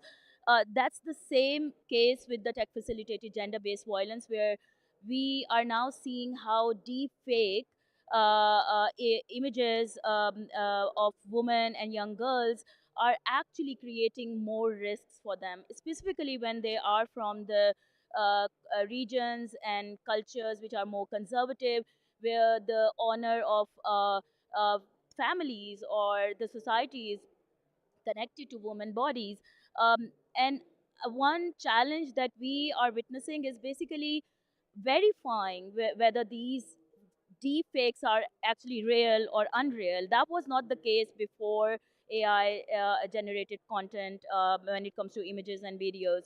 Um, I think another challenge is that regulating this space, tech companies really have to do a lot. And I mean, sitting on Meta's oversight board, we actually framed our own experience as a board in terms of what companies like Meta can do to use automation around dealing with the harms on their platforms, and released a paper on this. Um, when it comes to the governments, I feel that there is a huge gap of governing AI, the conversations, and I always say this, even while sitting at the UN Secretary General's AI high level body, that the concentration of these conversations are very much concentrated in some global north countries. And in the past, we have seen how technology that is being developed, designed, built mostly, like dumped in our regions, and we have no say into how, are these technologies are designed for the marginalized groups in our regions. No, that exactly is the case with the AI tools as well. I mean, there are some benefits where, like it's also being used in the healthcare and climate monitoring, climate change, and AI powered translation tools are also breaking down language barrier for marginalized groups. But I feel that all these opportunities are still connected to the entire cycle of how AI is being developed, designed, processed, and deployed. um, I think there are like lots of things to say, but there is a huge responsibility on AI companies, uh, on tech platforms where all these harms are being increased while the use of AI, but the governments also, that how we can bring more accountability and oversight into the regulations that they are framing, without including civil society voices and without having a conversation on human rights violations when it comes to AI tools. Thanks so much, Nagat. I think you raise a really important point that I suspect we will have a lot of additional conversations this week at IGF about, which is if we don't protect this multi-stakeholder model of internet governance, a multi-stakeholder model of conversations around the regulation and governance of AI and emerging technologies, then we will be missing sort of an entire part of the conversation, which is how are these tools being deployed and used in ways that are impacting the whole of society, not just the governments and the people representing them. I think that's a good pivot over to you, Rasha, as you've done a lot of work looking at the impacts of AI tools from government misuse of these technologies. And I know you've done an incredible amount of work documenting the ways in which autocratic governments have used technologies to repress marginalized populations, particularly LGBTQI plus persons. I'm hoping you could share a little bit of insight on how policymakers and AI developers should be thinking about these issues in relation to the governance and regulation of artificial intelligence, particularly sort of reflecting on the years of research that you've done. Thank you so much, and thank you for having me today. In 2023, we published a report on the digital targeting of LGBTQI plus people across the Middle East and North Africa region, particularly in Iraq, Lebanon, Egypt, Jordan, and Tunisia. What we found is that governments are using monitoring tools, usually manual monitoring, not sophisticated tools, to target and harass LGBTQI plus people. And the significant finding that we had is that these abuses do not end in the instance of online harm, in the sense that they are not transient, but reverberate through individual lives in ways that often ruin their lives entirely. In our report and in our follow up campaign, which we published in 2024, we urge particularly technology platforms such as meta platforms, grinders, same sex dating apps, etc., to address some of the structural issues that are related to content moderation, that are related to biases, that facilitate and allow for these abuses to take place, especially when they are in the wrong hands. So, especially when they are exploited for malicious purposes, such as government targeting of LGBTQI plus people in contexts where they already face criminalization, whether it be direct criminalization of same sex relations or other laws such as cybercrime legislation and morality and indecency, debauchery laws that are used to target LGBTQI plus people simply for expressing themselves online. In developing this work, I also want to acknowledge that we are building off of work that Article 19 has done for many years on this specific issue, as well as the framework that Afsane Rigo introduced, which is designing from the margins, specifically in technology and AI systems being able to design technologies with the interests, impacts, and rights of the most marginalized in mind. In some of the recommendations that we aim for, we really want to strengthen protections against digital targeting while acknowledging that technology can always be used for malicious purposes. There are many ways that regulations and addressing biases in algorithms, for example, can help mitigate some of these abuses that take place offline as a result of online targeting. For example, AI systems often amplify historical biases, as my other co-panelists have said, embedded in the data that they are trained for, which lead to discriminatory outcomes for LGBTQI plus individuals. So to mitigate these biases, developers should conduct regular bias audits and build diverse representative data sets. And policymakers should also require independent testing of AI systems for biases, particularly when deployed in public facing tools. Incentives for inclusive algorithm design that incorporate the input of LGBTQI plus advocates and civil society experts should be central in requiring and enhancing these systems to better protect the most vulnerable users.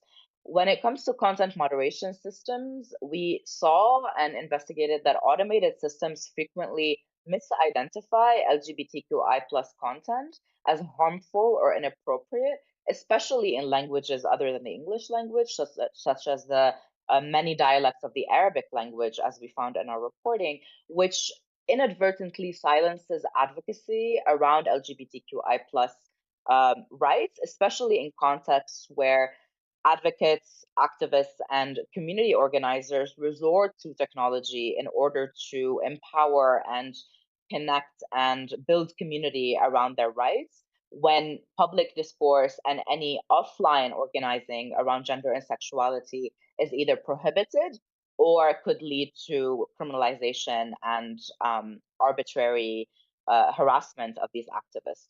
So, particularly in content moderation, there must be a training of moderation algorithms on inclusive data sets that recognize the diversity of LGBTQI plus discourse and incorporating human oversight, particularly for sensitive content, ensuring nuanced understanding of this context. And finally, establishing appeal mechanisms that allow for an effective remedy for users to challenge automated systems of automated decisions of moderation that unfairly remove LGBTQI plus content or otherwise leave content online that could be harmful and lead to the arbitrary arrest, harassment, torture, and detention and other abuses of LGBTIQ plus individuals that, as I said before, reverberate throughout their lives. Finally, I definitely think that this should happen with the privacy and data security of individuals in mind and enforcing robust data protection regulations that allow for penalties for misuse of sensitive data, especially when it comes to the outing of individuals who are LGBTQI plus people on public platforms, online harassment, doxing, and the resulting discrimination and violence that people face offline in their individual daily lives. As I said earlier, centering LGBTQI voices in design of AI tools is extremely important. So engaging directly with organizers, activists, experts to understand the unique needs and challenges of LGBTQI plus individuals, and also for tech platforms to prioritize the creation of these inclusive digital spaces that actively counter discrimination and harassment that could also happen in tandem. Human rights impact assessments are extremely important. We already know that comprehensive evaluation of risks associated with content moderation, with government surveillance, and other issues is incredibly important in informing the changes and the upgrading of these tools to be able to safeguard the human rights of those most impacted by these technology facilitated harms. establishing accountability platforms both for governments, for developers, and establishing clear grievance mechanisms for individuals and groups affected by AI-driven decisions is central to beginning to address these harms and the offline consequences of these harms across the globe. Thank you. Thank you so much, Rasha. I think you gave us some really tangible recommendations on how the harms from automated systems. You talked a bit about doing bias audits. I heard human rights impact assessments, providing access to grievance mechanisms, access to remedy. A number of the recommendations you raised are actually expectations set out in the UN Guiding Principles on Business and Human Rights. And earlier this year, the United States government led and the full UN General Assembly agreed to a resolution on safe, secure, and trustworthy artificial intelligence, which encourages and calls for increased implementation of the UN Guiding Principles. So certainly all governments of the UN have agreed with a number of the recommendations that you laid out in terms of expectations, both for governments and private industry, private sector. And so I think that's a good pivot over to you, Amy, as we've heard some really tangible recommendations that Rasha has laid out, building off of some of the risks that both Nicole and Nagat outlined. And I'm hoping you can share a little bit of sort of self-reflection from Microsoft's perspectives. What do you think that companies should be doing more of to mitigate the harms that have just been laid out by our speakers? And then also, if there's particular steps that you feel like we as governments can and should be taking in terms of the industry to help promote these steps or actions, I think that would be quite helpful as well. So over to you, Amy, and thank you for joining us. Thank you so much. And thank you so much for having me both. Oops, let me see whether the audio will work out. I'm just going to keep on talking and we'll hope it works out. We can hear. So thank you so much for inviting me. And I'm learning a lot already in terms of our engagement. These multi-stakeholder conversations are incredibly important to shine a light on our practices, to help us think of additional steps we can and should be taking to commit on the promise of AI. So let me start a little bit with sharing some examples from Microsoft, with the understanding that these are just simply examples, and the multi-stakeholder process is incredibly important in terms of getting that feedback and scrutiny in terms of areas we can do better. My team coordinates Microsoft's corporate level human rights due diligence, including human rights impact assessments, under our commitment to respecting human rights and providing remedy under the UN Guiding Principles. That process includes and is very intentional about interviewing marginalized populations and allows us to understand the needs of diverse groups of our users, our supply chain, and our employees so we can enhance our respect for the rights of marginalized populations. Turning to AI, we recognize there are particular areas of promise and potential, as well as particular areas that might exacerbate existing divides and harms. AI at its foundation, as Nicole said, requires infrastructure and connectivity. And we've established our Global Data Center Community Pledge, which commits us to building and operating infrastructure that addresses societal challenges and creates benefits for communities. This forms the basis of how we engage with stakeholders during all steps of the data center process, including after it is up and operationalized, and is tailored to every location, so it is respectful of local cultures and contexts and environmental needs. For example, in Australia, this meant weekly meetings over an 8-month period to incorporate traditional Indigenous practices into our design process.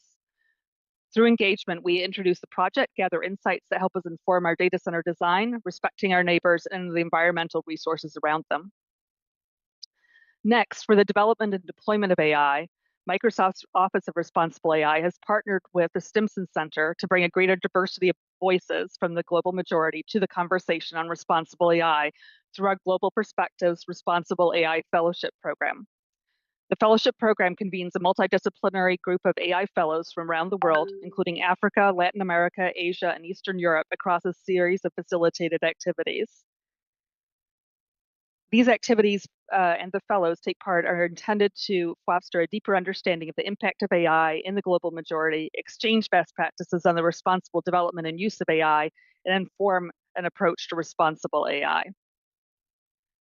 To combat the societal biases in AI systems, we employ a variety of approaches and are constantly learning from dialogues exactly like the one we're having here. In 2018, we identified our 6 responsible AI principles, including fairness. Our policies are designed to clarify how fairness issues may arise and who may be harmed by them, and we take active steps to implement into technical controls and code of conduct. For generative AI systems, we've leveraged the US National Institute of Standards and Technology Risk Management Framework to develop tools and practices to map, measure, and manage bias issues, which involve the risk of generating stereotyping and demeaning outputs. In alignment with the goal of minimizing representational harms, we have made significant investment in red teaming to identify areas of harms across different demographic groups, manual and automated measurements to understand the prevalence of stereotyping and demeaning outputs, and mitigations to flag and block those outputs. We look forward to working with governments, multilateral institutions, and multi-stakeholder processes to continue to develop these frameworks, including through OECD due diligence conversations, to help a consistent and aligned approach to improve the offering of AI and the potential to serve marginalized populations. For our own generative AI services, we've established a customer code of conduct which prohibits the use of Microsoft generative AI services for processing, generating, classifying, or filtering content in ways that can inflict harm on individuals or society. We have developed and deployed a framework for customer use of sensitive AI features, including facial recognition and neural voice. Customers must register for these services, a process that includes defining proposed use cases and may not use the service for other use cases. And we institute technical controls for abuse monitoring and detection. The classifier models that we've developed detect harmful text and/or images in user prompts, inputs, and completions or outputs. The abuse monitoring system also looks at usage patterns and employs algorithms and heuristics to detect and score indicators of potential abuse. Detected patterns consider, for example, the frequency and severity at which harmful content is detected. These prompts and completions are then flagged through content classification and were identified as part of a potentially abusive pattern are subject to additional review processes to help confirm the system's analysis and inform actioning decisions. That's conducted through human review and AI review. And then we have a feedback loop with customers, and that in turn includes improvements to our own systems. Finally, I'd like to close on a theme that have been identified by my fellow panelists in terms of the need for more representative data and to ensure that we are bringing forward marginalized populations to be able to see themselves in the promise of AI. Recently, we identified that our services, our generative AI services, could be improved in terms of representation of people with disabilities, a 1 billion population around the world.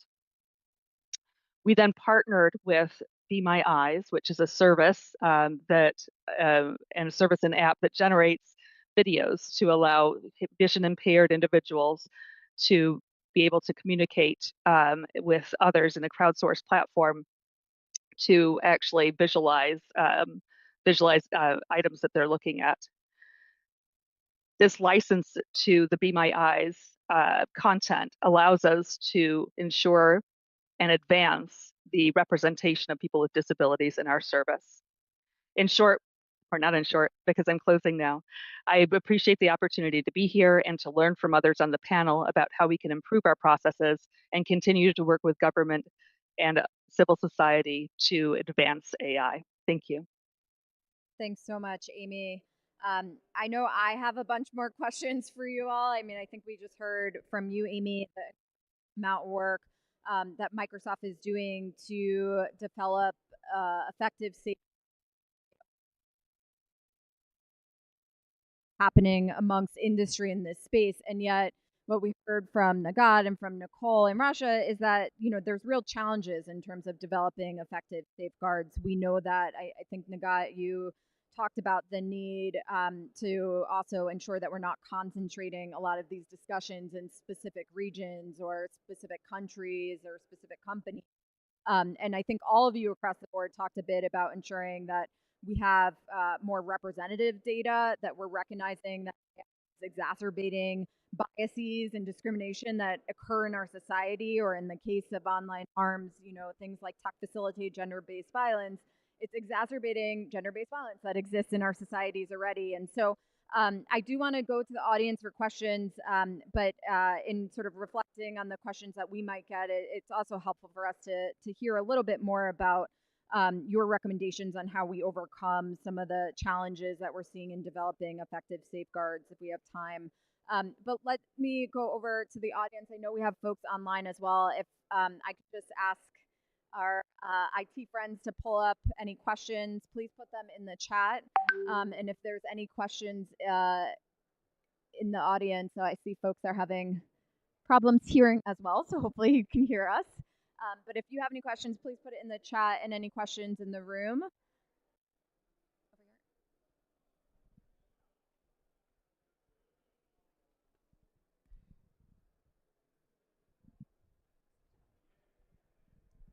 Hi, thank you so much, Dr. Lee. I'm a big fan. Thank you all for taking the time.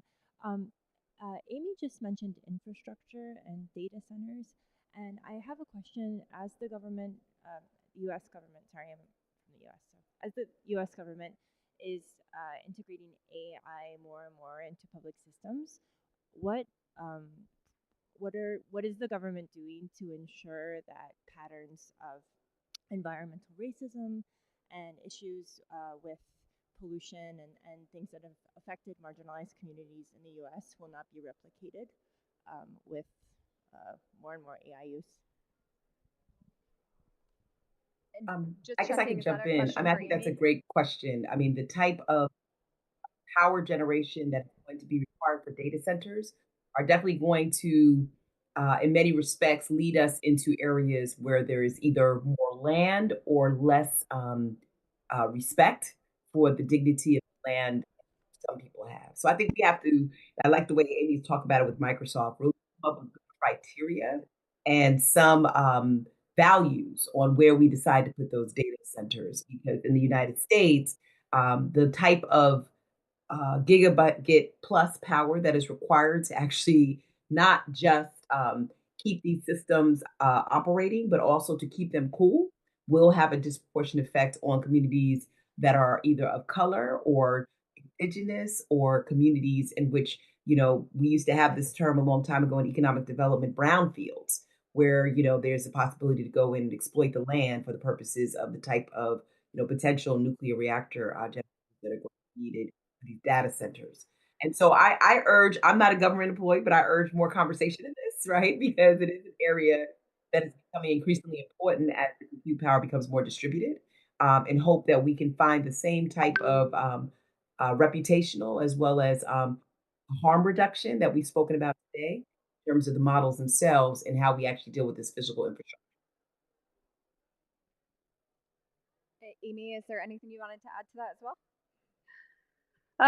And Nicole, that was such an excellent comment. I think that this recognizing the kind of continuing trends that we see, and in other words, like, there's not AI is like a brand new issue. There's many new aspects about it, but the trends in terms of power and discrimination continue. Again, like many aspects of AI, I'd say there's advantages and disadvantages. We are using AI, in fact, to develop new types of concrete that are less impactful on the environment. We have our own sustainability pledge. Other companies do as well, of course. But we are continuing to uphold our pledge on carbon outputs that we made prior to the advances of AI in the last couple of years, and we'll continue to uphold that as we move forward and look for carbon-free sources of power. And I will just say, from the U.S. government perspective, we have over the last 4 years under the Biden administration rolled out a number of new policies, executive orders, memos from our White House that are really focused on ensuring that as our own government is purchasing artificial intelligence systems, is using automated systems for decision making, is deploying AI in different ways, and is also providing AI to other governments.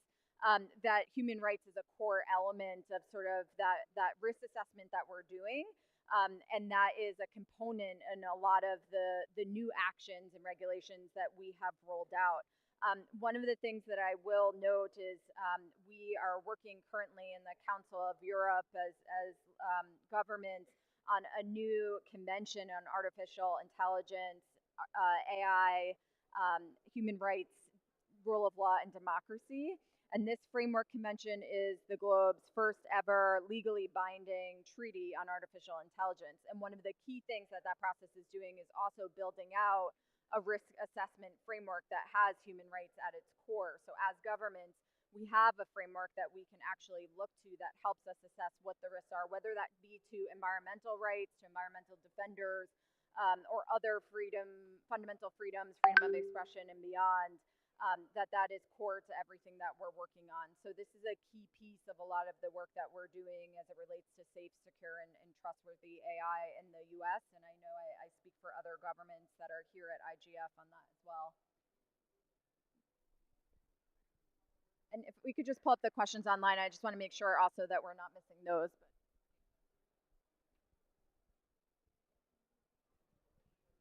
Thank you very much for a very insightful discussion. I'm Osama Khilji. I'm with Bolo Bhi, which is a digital rights organization in Pakistan. So my question specifically around AI use in military and in war. And I think around the world we've seen increasing use of AI in facial recognition technologies in conflict and in war. But we're seeing that a lot of these conversations are totally skip the military use of AI, which has acute human rights impacts. So I'm wondering what can governments and companies do to have more conversations around military use and what safeguards they can put in place, because currently in conflicts we're seeing very bad consequences for civilian populations. One more question. Thank you. My name is Khalid Mansour. I am with Meta Oversight Board. It's a follow-up from Osama's question, because I bet you we will get in the answers either from Amy or from you that you do all these checks, human rights impact assessment. Our challenge here is transparency. So what is preventing you from publishing at least a portion of these reports so people who are affected with AI technologies, especially either clients of Microsoft or allied US, actually happening, and how do you assess? Thanks so much. So maybe I'll turn over to the panelists first. But we had two questions. One is, how do we better address AI use in military settings, with recognition that quite often as we're having conversations around safeguards, around automated systems, we're excluding the defense sector from those discussions. So what more could we be doing there? And then second question in terms of transparency reporting. And I know I saw another question back here. We'll see if we get time, but maybe I'll turn over to you online first, colleagues, if anyone wants to jump in on either of those questions. Sure, I can jump in a little bit. This is an area on which I welcome feedback, because one of the cornerstones of how I think my team operates is commitments to accountability and transparency in terms of how we uphold Microsoft's responsibility to respect human rights. At the same time, of course, there are confidentiality commitments to our customers, and that those commitments are the same regardless of any customer. So let me just put that out there as a way that's kind of the cornerstones of how we operate. I'd mentioned briefly during my opening remarks that we divide our AI services into potentially sensitive AI services, including facial recognition and neural voice. For those services, we do require defined use cases regardless of customer. And we review those defined use cases against our own responsible AI commitments, which are grounded in respect for human rights. We are endeavoring to increase transparency. So, for example, during this last year, my team worked directly on updating some of our transparency around data center operations and the types of services we offer in data centers. But as you note, I'm sure there's more we can do as an industry, and more we can do in terms of the kind of industry accepted level of due diligence. I think that's going to be enormously helpful. So there's this floor, and rather than a race to the bottom, it's a race to the top in terms of how private sector can work with governments and with civil society to ensure that we're upholding universal human rights. Anyone else want to And come in I'll on jump discussions? in. Go ahead. With regards to that question in terms of militarization. So the challenges that we have with AI is that we have a militarization when it comes to just human rights and civil rights, as we've spoken about. But then we've also seen, and I like the way that the audience members sort of talked about this integration of a variety of technologies sort of embedded for the use of militarization. So what do I mean by that? We're seeing facial recognition embedded into other AI-enabled technologies that are being used for force. We're seeing, less accountability and transparency about that integration in many respects. And I think, for the United States in particular, and other countries who have an ongoing race to AI with China, these create certain vulnerabilities and national security concerns that we have to pay attention to. So that's the first thing I want to say. The other thing I think is really important, and I love the way we're talking about, particularly at the United States government, sort of integrating diplomacy with human rights and AI security, is that I once heard someone say, and I'll share it with the group because I thought it was so profound, that in the absence of data privacy or an international data governance strategy, we actually are also contributing to a national security concern. And so, really thinking about ways in which we're not handling data privacy, like Rasha also spoke about, right, really lends itself to greater militarization because it allows for governments, particularly authoritarian governments, to obstruct the type of transparency and accountability that we need when it comes to these systems of weaponization. And so, I think that, we're probably going to see a shift to more national security conversations in the United States.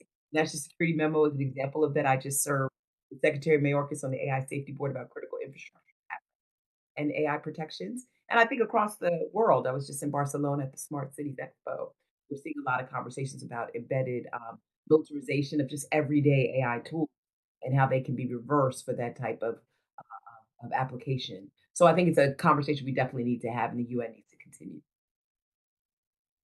Thanks so much, Nicole. And I will just say on the really important question in terms of how do we address use of automated systems in our military apparatuses, and not just use, but also development and design, right? I think, there's two things that we're working on, at least in the US government context. First, we completely agree with you that we can't exclude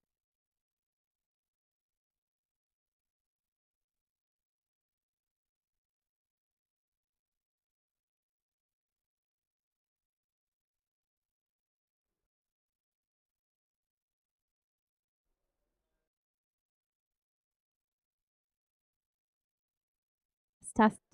Mine works.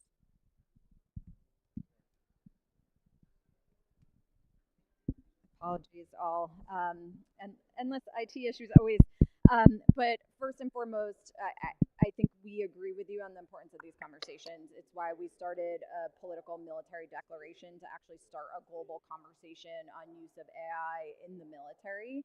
And we would encourage governments that have not joined that declaration, not just because of the importance of the declaration, but the importance of the policy conversations around this declaration to do so. And we're happy to talk to any governments that are here at IGF and beyond.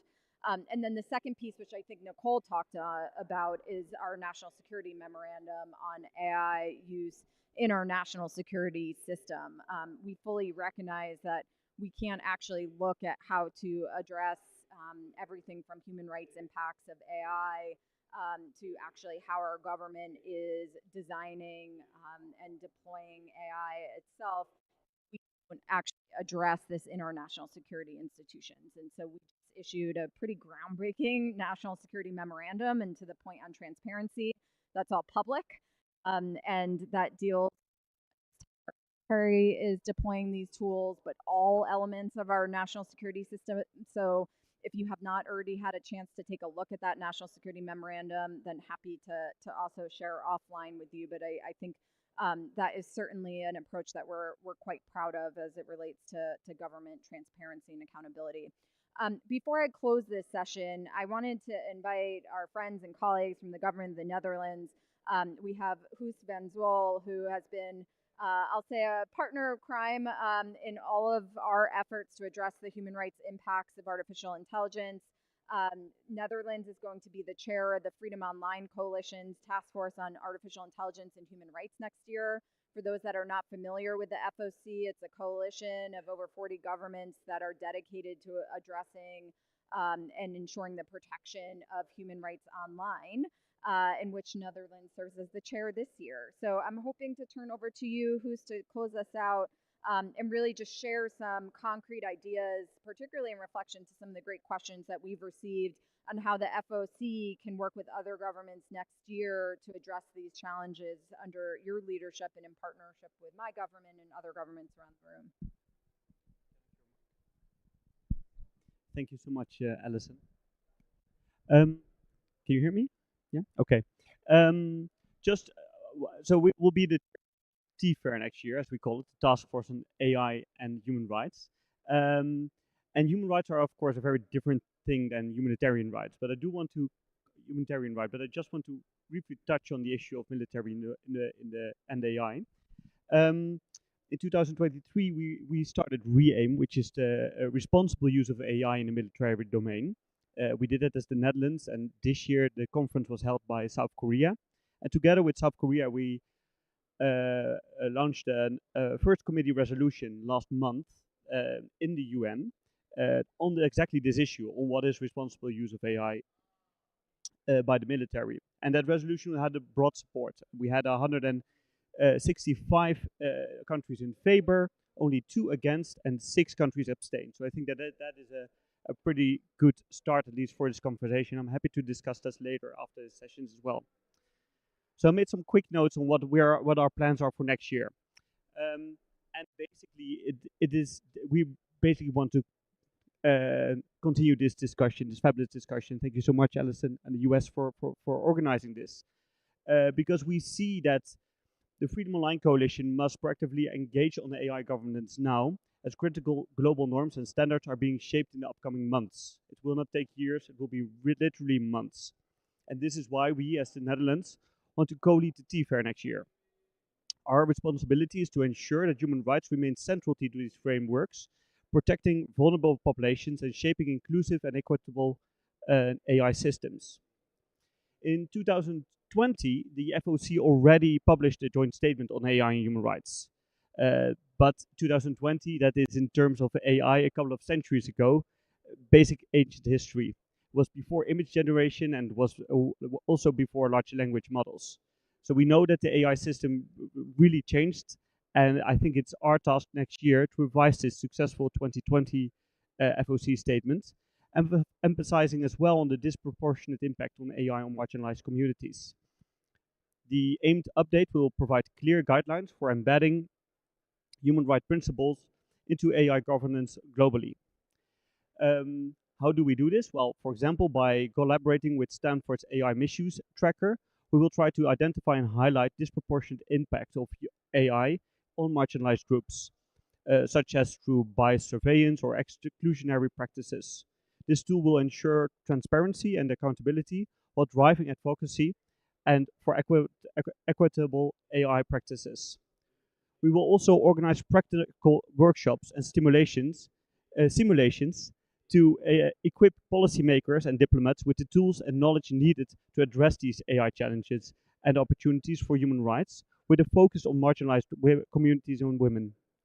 He will try to get leading voices, very much like the ones we have heard today, and organizations to educate us, diplomats and policymakers, on the challenges that they see most daunting. Another focus would be on community-rooted AI research that prioritizes diversity and addresses AI impact on marginalized groups. These contributions would offer valuable perspectives for fostering an inclusive and rights-based AI governance. We will also spotlight examples of AI that can advance human rights, such as tools for bypassing censorship or supporting civic engagement.